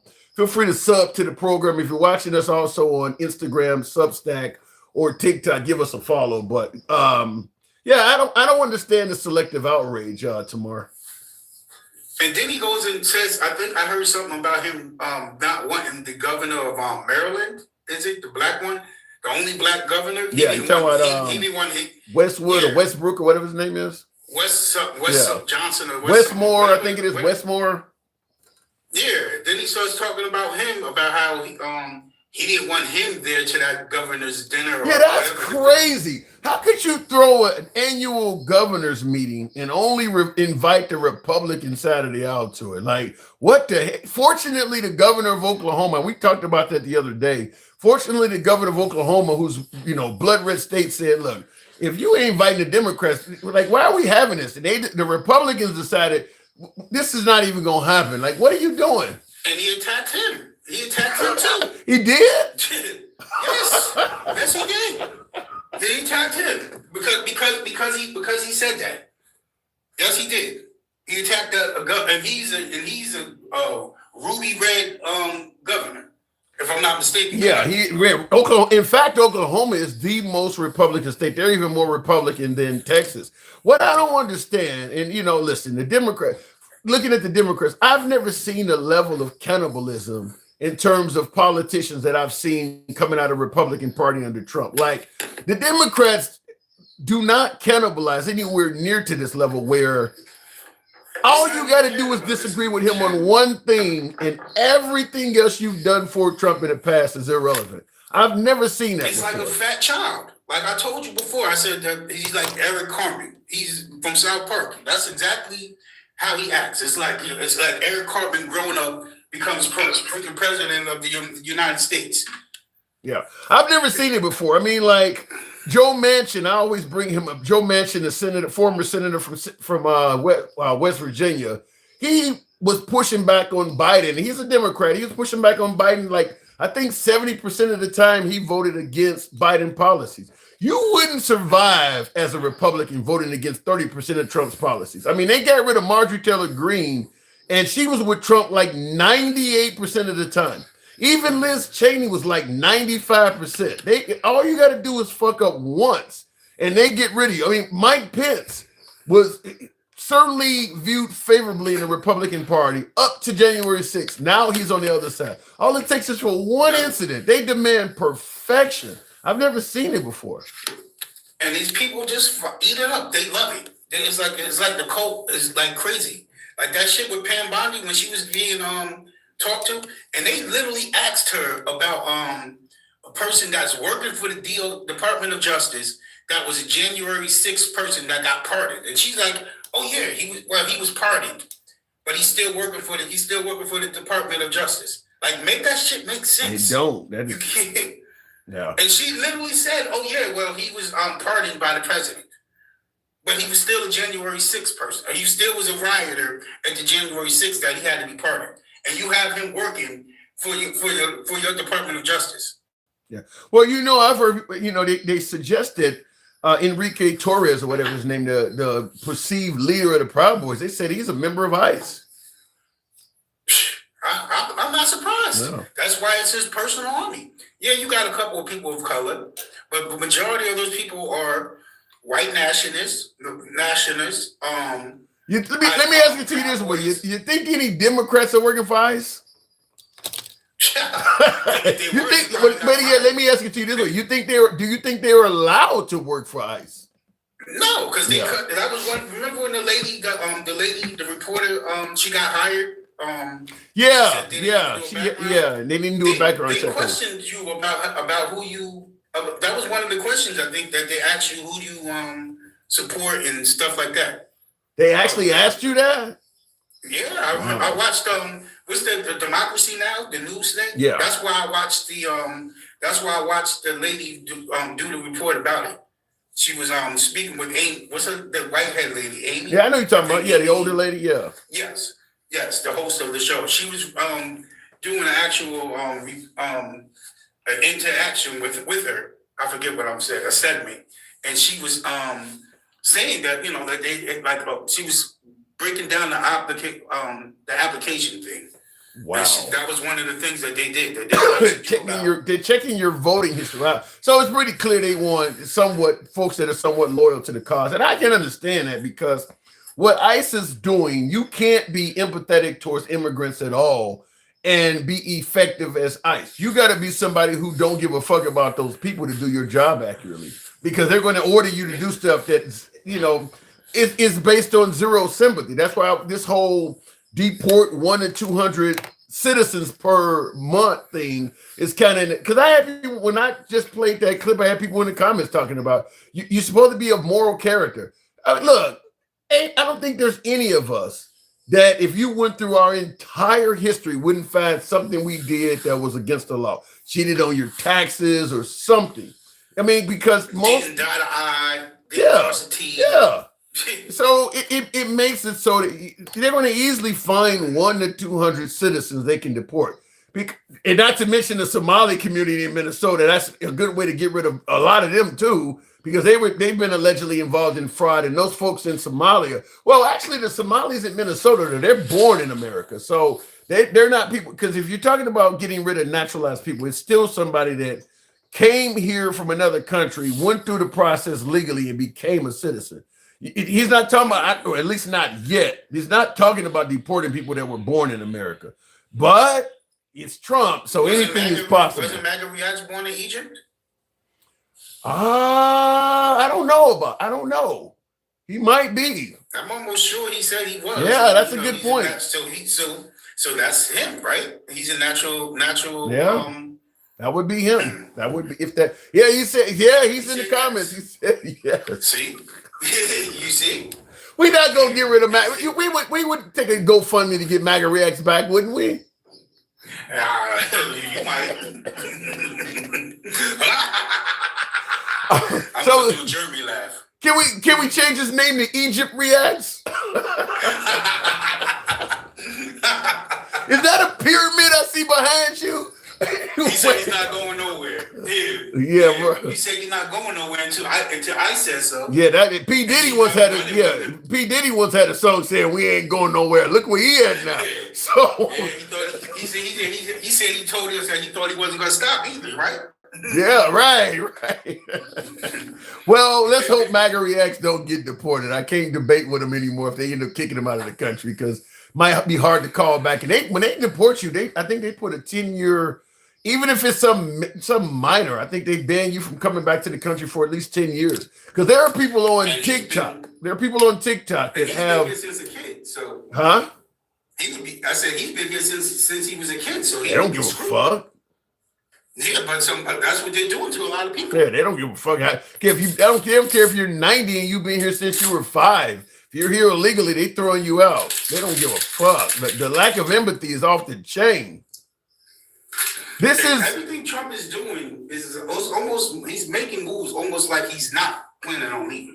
With the shit that he's doing with the West Wing, he's not planning on leaving. You said he's making moves like he literally is selling Trump 2028 hats. Exactly. I'm telling you, I think he wants to pass in the office. Like he wants to pass in the office like the guy that during World War II, the guy that was Roosevelt, like FDR. Well, when you think of, I'll give Trump credit for one thing. He's right. The Democrats are going to try to impeach him and lock him up and all of that kind of stuff. So that is one way to prevent that from happening is to stay in office until you die. You got permanent protection from the government because even if he leaves office and gives himself a blanket pardon, he's probably committed some state crimes that'll get him on. I mean, what Letitia James went after him on, that'll probably come back to life soon. I mean, he's committed state crimes. Not to mention all of the women that accused him of sexual assault. You think they wouldn't have a hard time finding a jury that agrees with those women, considering how controversial Trump is now? So all of that state crimes. So in his defense, it is in his best interest to stay in office until he dies. Yeah, because he's going to pardon himself, regardless if he gets impeached or not. Before he leaves, he will pardon himself. But you can't pardon yourself. Yeah, but you can't pardon. I don't think, can he pardon himself from rapes he may have committed in the 80s if he's convicted of it? I don't know. Can he pardon all that stuff? I'm sure anything's possible. Yeah, that's true. That is true. I mean, like, how do you write up a blanket pardon? What do you say? I am now 81 years old and I hereby pardon myself from anything that may come up from the last 81 years. He'll be 83 rather. Do you just say, I'm hereby creating a blanket pardon from anything you may find going all the way back to 1946 or something like that? Is that how you do that? I'm reckoning so, Tim. Wow. It's crazy. It's crazy. And whoever that coon was that you had on earlier, my goodness. That was I think you're talking Black MAGA. I think you're talking about. Well, I had two Black MAGA on today. I had Duke on the line. And thank you, moderate Democrat. Appreciate that galaxy. I had Duke on, and I also had an individual on that was he said he had a white mom and a black dad. And he was he was also pro MAGA. So I had a lot of MAGA on today. I had MAGA React, Straight Talk. I had a lot of MAGA on today. All right, well, I got to move it on tomorrow. It's been an interesting show, but thank you for yes, it has. Yeah. I seen Grace and Grandma's in the wait, so I'm waiting for her before I go out. Oh, my God. Oh, my God. All right, appreciate it, man. All right, moving on with the program, by the way. Can we get 140? It's going to sound like an auction, but tap the screen. If you're watching us on YouTube, feel free to smash that like button. So who do you Trump haters want for president, says Tommy Anderson. I don't think most can answer that. Well, let me just tell you this. If somebody does qualify as a Trump hater, it's going to be just like me as a Chicago Bears fan. when it comes to the Packers, if you ask me, who do you want to beat the Green Bay Packers? I'm going to say anybody.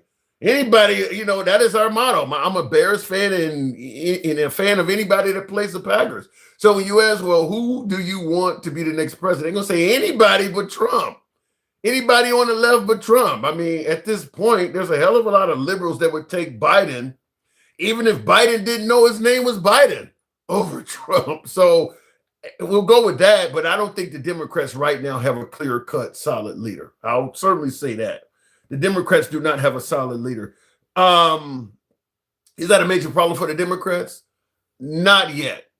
Not yet. Trump still has a little bit under 3 years left in office. And I'll tell you this, 3 years before Trump became president in 2016, nobody was talking about Trump seriously. It was Jeb Bush and stuff like that. So he came and rose up. Same thing with Obama. Obama became president in 2008. Nobody was really talking about him in 2005. So with 3 years ago, anything could happen. Trump and Obama has shown that. When Trump won, everybody thought it was going to be Jeb Bush's turn. When Obama won, everybody thought it was going to be Hillary Clinton's turn. So you got 3 years, anything could happen. But it should also be noted, while we're talking about there's no clear-cut leader on the Democrat side, MAGA seems to think that you're going to have to run against Trump. So I guess MAGA's expecting Trump to run for a third term. Because if Trump is not on the ticket in 2028, MAGA is significantly weaker. Period. J.D. Vance, Marco Rubio, none of them are Trump. None of them are Trump. They don't have the charisma of Trump.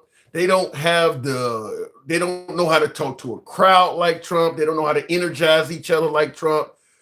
J.D. Vance, Don Jr., another one that may be, you know, look, they're fan favorites with MAGA, but they're not Trump. Trump could convince you any of those folks who are rhino tomorrow. No one on the right could convince you that Trump is a rhino.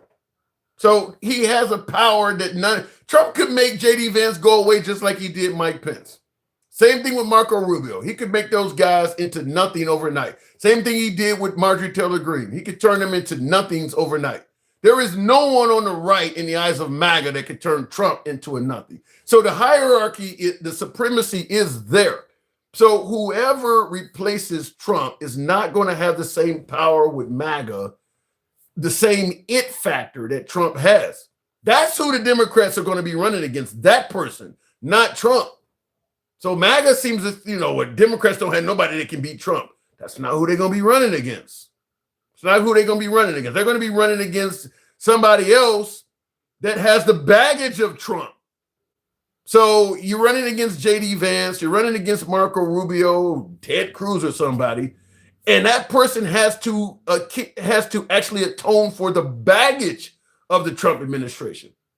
That's who you're running against.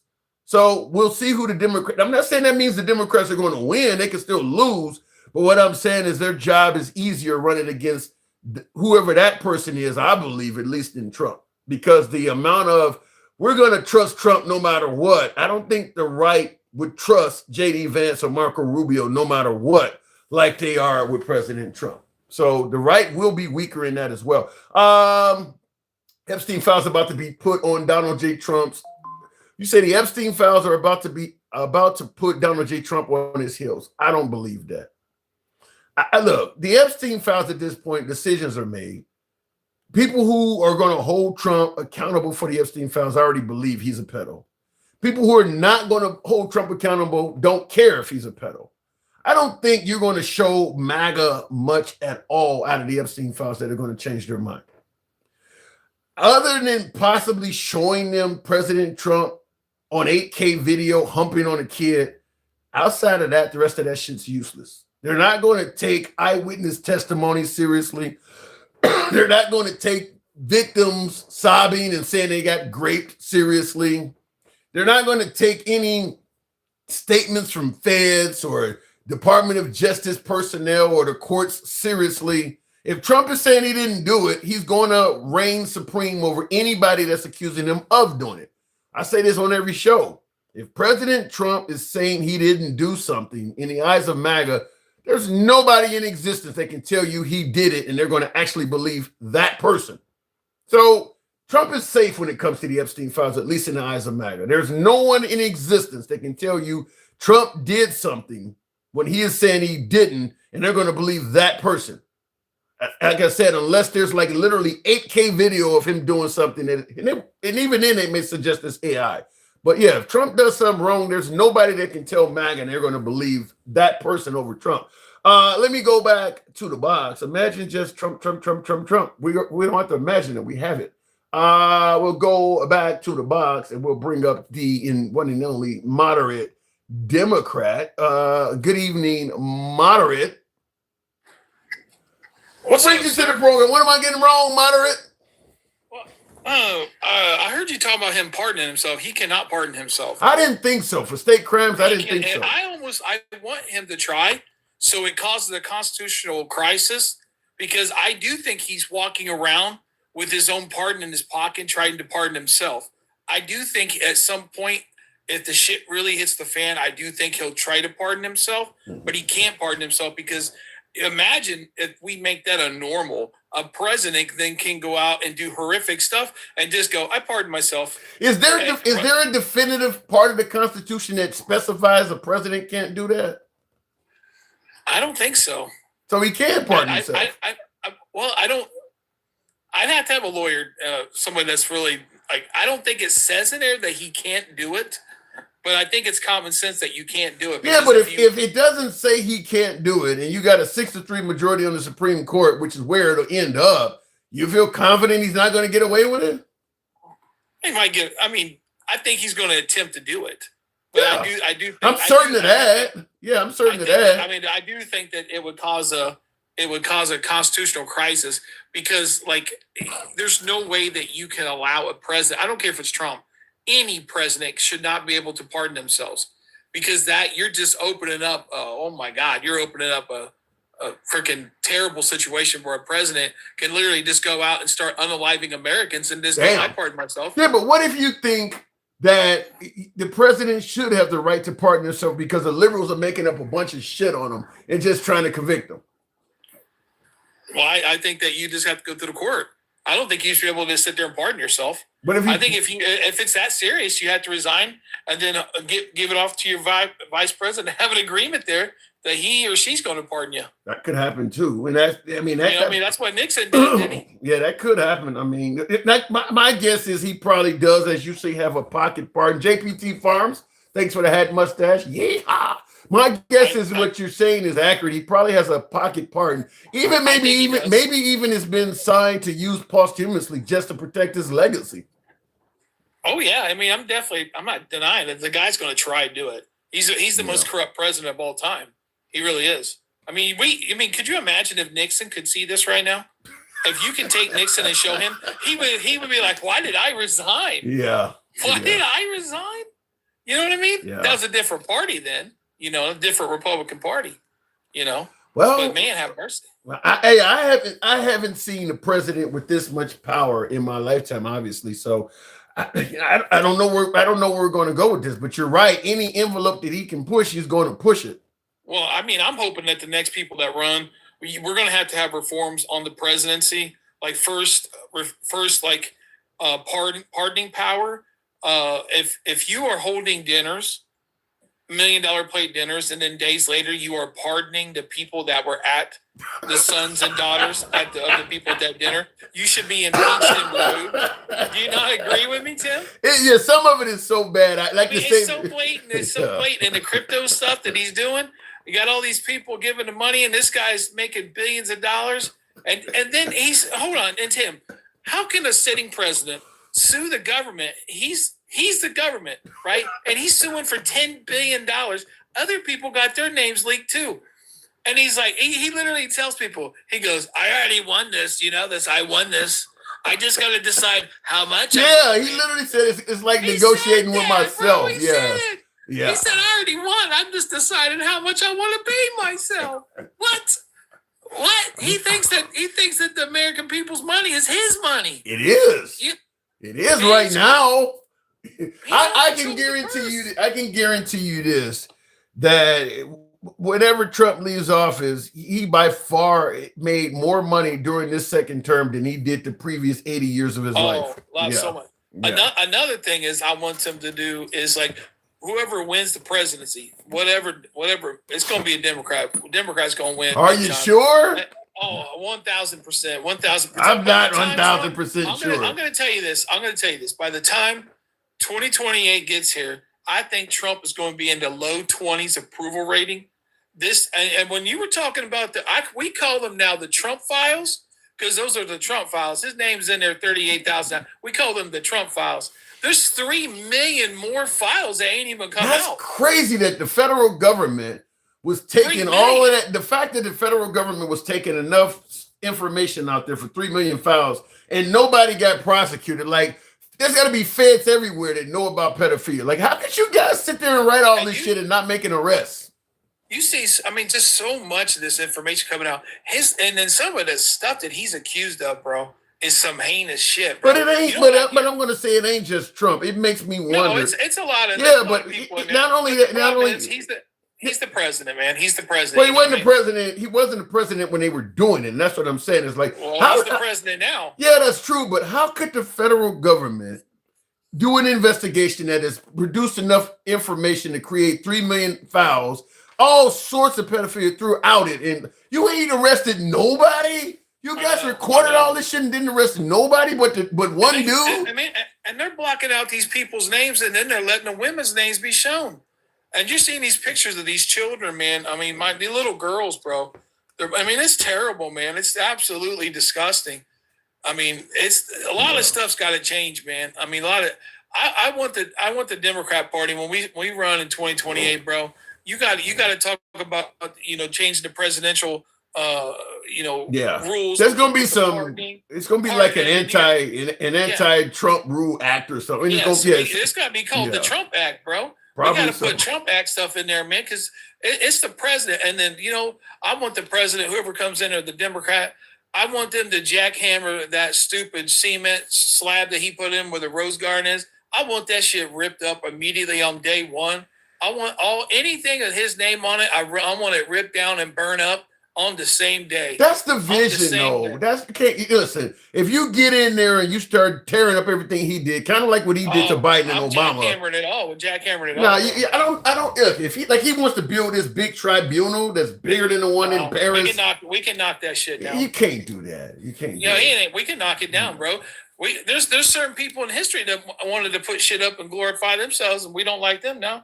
I hear what you're saying, but if you go in there and you tear apart everything he did, like he did to Obama and Biden, Tim, I'm going to look at it, man. I'm going to look at it like this. This man went to the Supreme Court, and he asked the Supreme Court to allow him to racially profile people. Yeah. People of color. I'm not denying that he's earned a bad guy label on some levels. He is the scumbag of the presidency. And we need to erase his name from our books, our buildings, and make sure that this man is never celebrated. There's nothing you can. That's like trying to erase Black history. You can't. It's impossible to erase. Well, we can take him off our buildings. Yeah, this is a comment I often tell folks when they say taking down Confederate statues and monuments is erasing history. History is there. You can't erase history. You can take down, as you're talking about, tributes to him. But I want to watch him cry. I want to watch him cry when we're taking his name off of shit. I want to watch him throw a tantrum. What the hell? You're never going to get that. Why am I getting restricted? It's called haters. It's called haters. We get it every time. Some guess they hate more than others. They're hating you. It's called hatred. I better go. Is it a 10-minute restriction on you? It does. I mean, I'm on so many platforms. If TikTok, I don't give a fuck about TikTok by itself. I'm on Substack, Instagram. You're on all kinds of shit. Yeah, what did I say? You said something. You said some liberal shit that the right didn't like. What, removing his name? Damn. You said they got mad. Yeah. I mean, it's the truth. First Watch says half of America support Trump. Do you agree with that? That half of America right now, as we speak, is supporting Trump? Well, what 77 million voted for him. There's 350 million Americans So I don't know about half. Not only that, but the 77 million that voted for him, some of them are Venezuelans and Cubans and blacks, and some of them are gone. Imagine a lot of those folks are finding out, like, man, well, how stupid were we to vote for this guy? I mean, I've talked to men on here who are MAGA, and they literally had voted for Trump, and they had immigrant wives, and they're illegal. Yeah. And I mean, how do you go and vote for a guy that's going to do the biggest deportation in history, and your old lady is an immigrant and she's illegal? How do you do that? Let's be clear. I understand voting for Trump. To me, I can understand even black people voting for Trump because he promised good shit. But what you just asked, he was talking about getting rid of rapists and murderers. You wouldn't think your trophy wife or your immigrant wife is going to be part of that. That ain't what he campaigned on. He campaigned on getting rid of rapists and murderers. So people weren't expecting grandma that's been here running a taco stand for the last 40 years to be part of that. So he probably, and that's why you see. But that's like the farmers, Tim. That's like the farmers getting screwed over in the first term and them having to give him $28 billion. Then they turn around, vote for him again. Then he goes in there, does the tariffs, screws them again, and then has to bail him out again. You can't be this stupid to watch him the first. It ain't like these people didn't. This man was incompetent the first time when we had the pandemic. He didn't know how to handle that shit. Yeah, but but moderate. They're looking at the left and they're like, we're gonna have transgender everywhere, forcing this on our kids. You got to think what they were voting against. I understand, and I'll agree with me and you. I think more realistic on this topic about the Democrat Party needs to answer questions honestly of like what a woman is, protecting women and women's sports. We've allowed, and I understand, want to protect people. You want people treated fairly and stuff. But I also believe you can't be a party that says you want to protect women, stick up for women, women's rights. Then when it comes to women's sports, you suddenly want to buckle. Well, I agree and somewhat disagree. If feminists are not complaining that their sports are in jeopardy, that should show you that it really ain't a big issue. I mean, fact is, how many of us? Small issue. Yeah, how many of us actually know someone, a kid or somebody, a daughter of ours, your niece or somebody that's playing female sports in school, and there's a dude on the team. I 100% agree, but the problem is so many people, when they get asked what a woman is, and you watch these lives, people will wobble. A woman is a natural born female with internal DNA, internal engine, and an outward anatomy of a female. That's how you answer it. And then you say, well, you want to know that because you want me to answer what a trans woman is. Yeah. A trans woman is a natural born male who mentally believes they are female and they want to present as a female.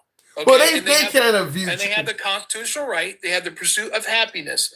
Yeah. They don't believe that. That last stuff is bullshit to them because they didn't want them in the military or anything. But my answer to what a woman is, I usually go with the chromosomes. Whatever chromosome denotes a female versus, that's what I give them, because you can be born a woman and be missing some of those internal parts you're talking about. I mean, God don't make us perfect, so I go by the chromosomes, and even that ain't always perfect. But yeah, the fact is, the folks on the right that are asking it, they have a hatred towards the transgender community. Now, they're not going to admit that, but that's what it is. When they talk about the transgender community playing ball against kids and all, they believe that them folks, they kind of put them in the category of like pedophiles or something. They believe they're harmful to children if they go in the bathroom with the kid. The simple fact is, majority of that issue, 99.5% of it doesn't affect anybody, right? If your neighbor's trans, it doesn't affect you.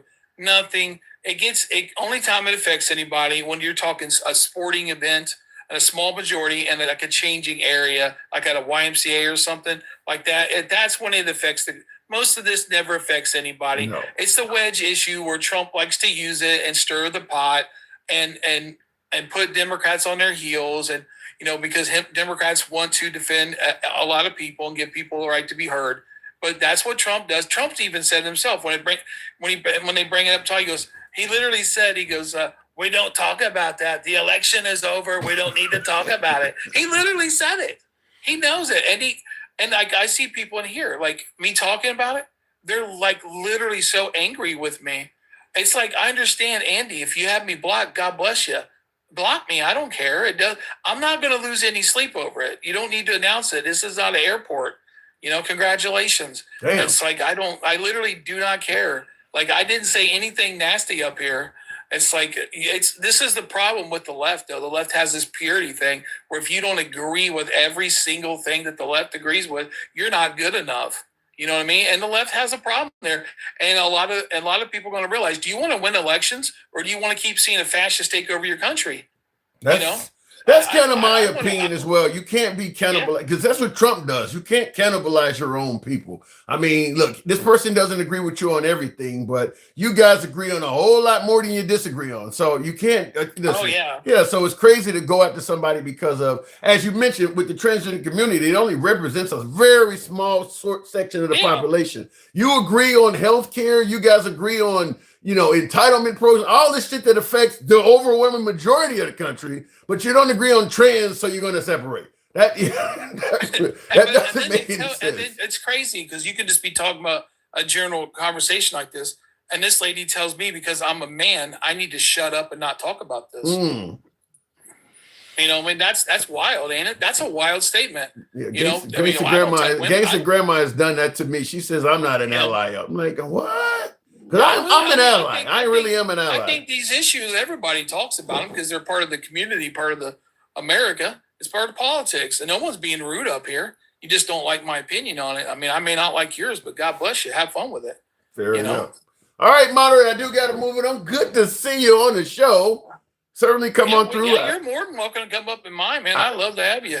You usually on when I'm working during the day. I stop sometimes to get a coffee. I'm trying to lose weight, so I don't get the donut anymore. But when I'm sitting there sipping on coffee, you're on live. A couple of times I was like, but you were still, I think, giving your monologue or something. But I've wanted to come on, but you be on during the day when I'm live. So I mean when I'm working rather. So that's what I haven't been on your show as much. But I'll certainly come through. All right, brother. But you have a good one, man. You too. Appreciate it. Good talk. Real quick in the comments, somebody said a comment I want to respond. No man needs to shut up about what they don't know. Yikes. So you said Andy, you said me need to shut up about things they don't know. Real quick in the comments, let me move on. Can you guys get me up to 150? Tap the screen, get the likes up. If you're watching on YouTube, some of you folks have been very kind. Thank you for tapping the screen if you're watching on YouTube. Tap the screen, get the likes up. And if you're watching on Substack, by the way, if you're watching on any platform, feel free to follow or subscribe. We're here most weekdays. We don't censor. So if you favor free speech, now, if you're a viewer who prefers an echo chamber, meaning I'm a liberal and I just want everybody to bash Trump, or I'm MAGA and I want everybody wearing their red hat talking about libtards, this is not that kind of program. You're going to hear pro-Trump. You're going to hear anti-Trump. You're going to hear pro-liberal. You're going to hear anti-liberal. That's what free speech is about. If you prefer your speech, although I favor folks watching me and tuning in and certainly participating in the dialogue, I'm going to ask you to go somewhere else because that's not what we do here. We're about free speech. We're not about, literally picking and choosing your side. Real quick in the comments, we need both sides, says, I think that's Glenn, if I got my spectacles. Yeah, Glenn, we do. Certainly win free speech. Thank you, Carmel. And Blitz, is that what that says? It makes no sense for people to think billionaires are going to save them. Sassy Mo, I agree with you 100%. But the motto from the right is, I've never gotten a job from a poor person. Therefore, most folks on the right are more favorable to the wealthy than they are to the poor because they do believe that the wealthy are going to eventually let some of what we're doing for the wealthy trickle down and help out the poor. So if you get a wealthy tax cuts, it will incentivize them to create jobs. That's what they tend to believe, which is why when you hear the right pursue fraud and wasted tax money and things like that, it's generally against poor people. They'll go at the welfare fraud and, SNAP fraud and stuff like that, what the Somalis are doing in Minnesota, they claim. You don't hear the right talking about corporate fraud at all. They don't go for that because they believe if you look out for the wealthy will turn around and look out for you. So that's kind of where that comes from. Once you've seen the truth, it's hard not to ever unsee it again, says what is the truth though? Let me know. My niece is light-skinned, red hair. My cousin, red hair. I get black doing the summer. My peoples definitely was Indian, not Texas. Okay, you guys are talking amongst each other. Let me go back to the box, bring up my next guest. Get your boy up to 150. Can we do that? We'll make it happen with Gangsta. I was about to hit Andy. I don't know why. Gangsta Grandma, good evening. What's up with you? Not much at all. Uncle Not much. Ruckus? How am I being an Uncle Ruckus? What the hell? You are. You always an Uncle Ruckus. Happy Valentine's Day with your fat ass. I gotta be fat. I thought Well, you are. is the Zepbound not working? No, it's really not. Actually, I'm down about 15 pounds. So hold your horses. Hold your horses. So We're wait a getting minute, there. you're using a shot to lose weight? Yeah. Yeah. Do you fuck yeah. realize you're going to gain that weight back? You realize that when you stop taking Okay, it. So that may be an extra year or two I live.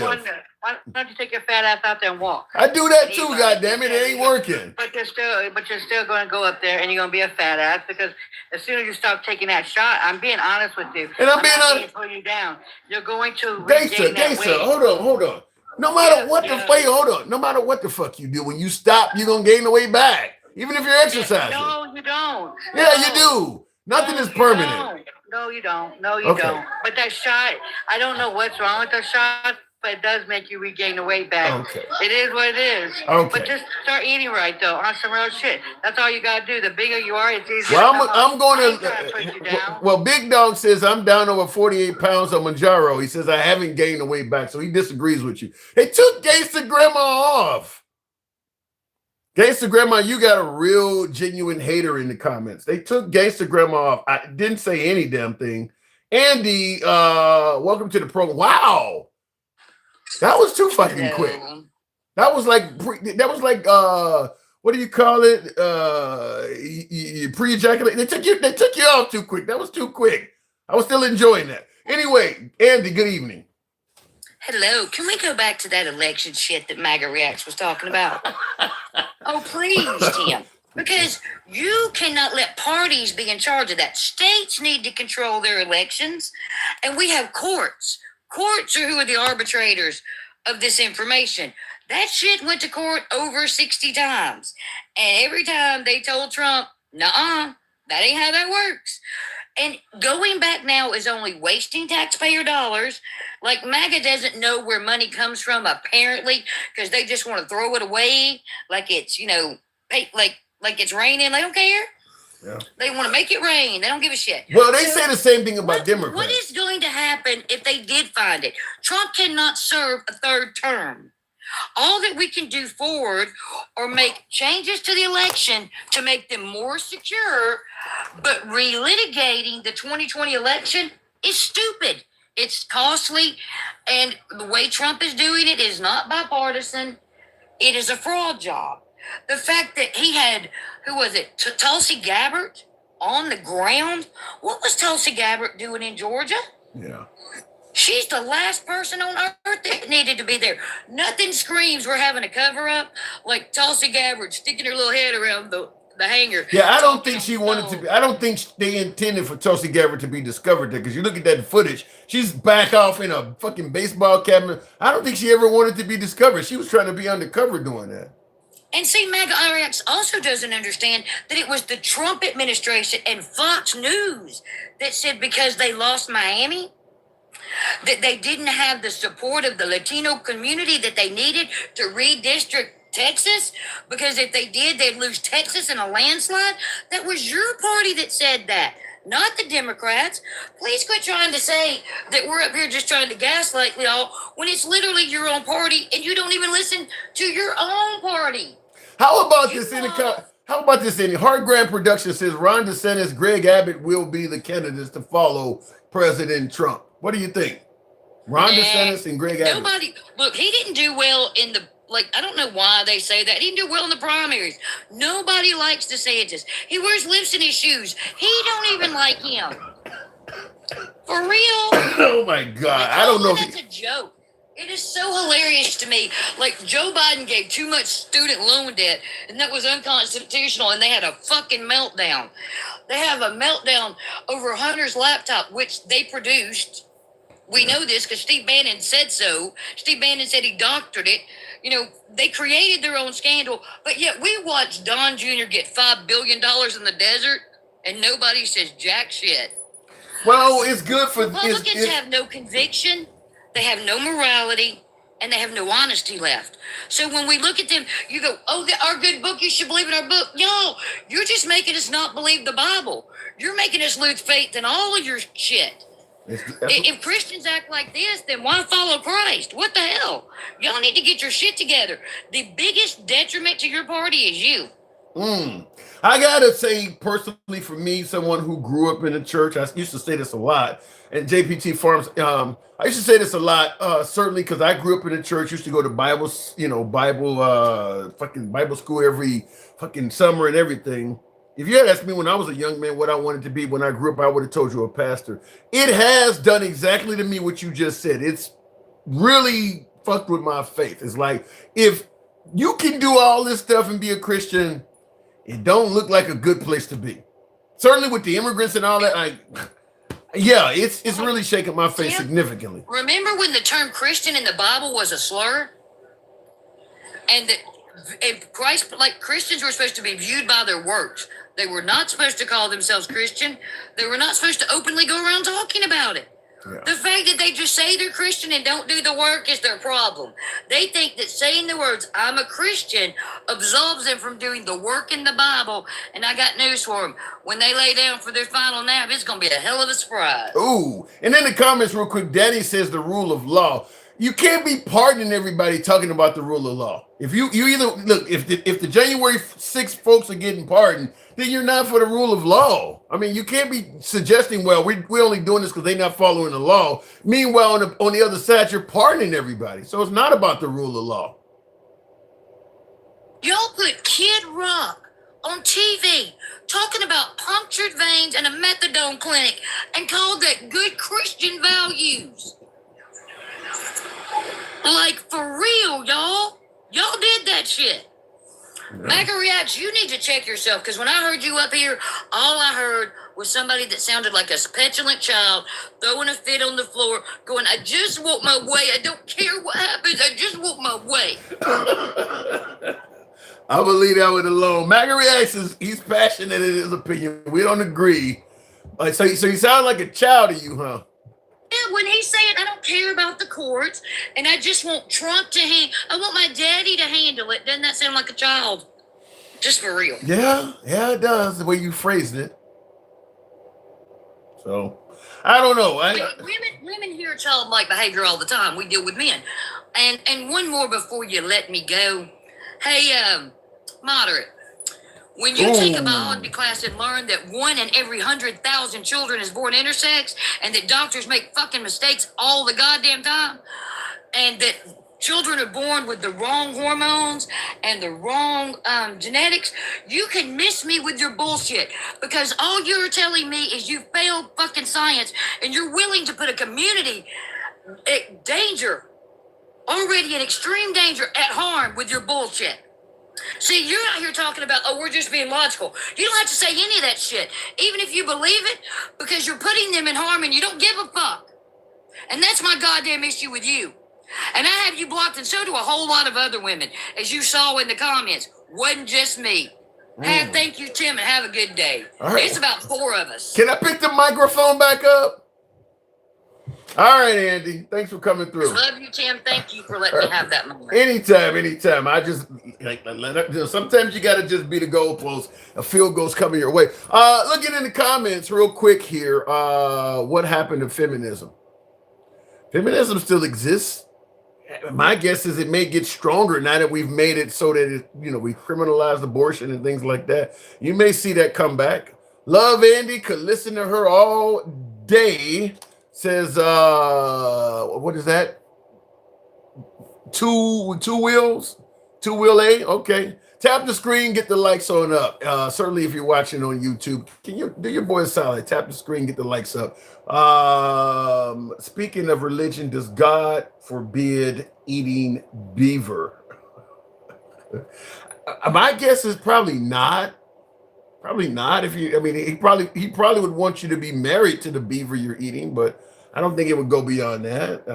Obviously, you're hungry and you would prefer one of those little furry things that is normally known for building dams right now. So I'll let you feel free to take off from the program and go find yourself something tasty to eat. Few in the sense of pictures, I'm not gonna hate. Anyway, people don't realize when they are being oppressed. That is true to some degree. I think in President Trump's case, though, because things are moving so fast, that won't be the case in this deal. It's got to be gradual, and Trump is moving so quickly. Things are going backwards fast in a lot of areas. I don't think it would be the same. Tamar, shout out to you. Enjoy that. Yum yum.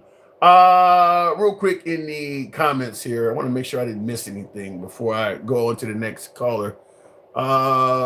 Depends on the species of beaver. What are they, fucking aliens or something now? What do you mean species? Why do you support this administration, says Zach? Currently, I don't.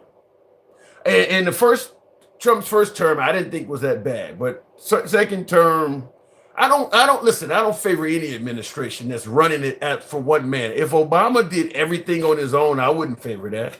I do believe in checks and balances. And I don't believe that the current Republican Party, Senate, or Congress is performing any checks and balances on Trump at all. I mean, when he said he wanted to nationalize the election and put Republicans in control, and they didn't say anything, that's to me as good as talking about I want to steal an election. Would anybody, even the Republican Party, who may celebrate the victory, would anybody trust that the election was held fairly if he nationalizes the election and puts it in Republican control?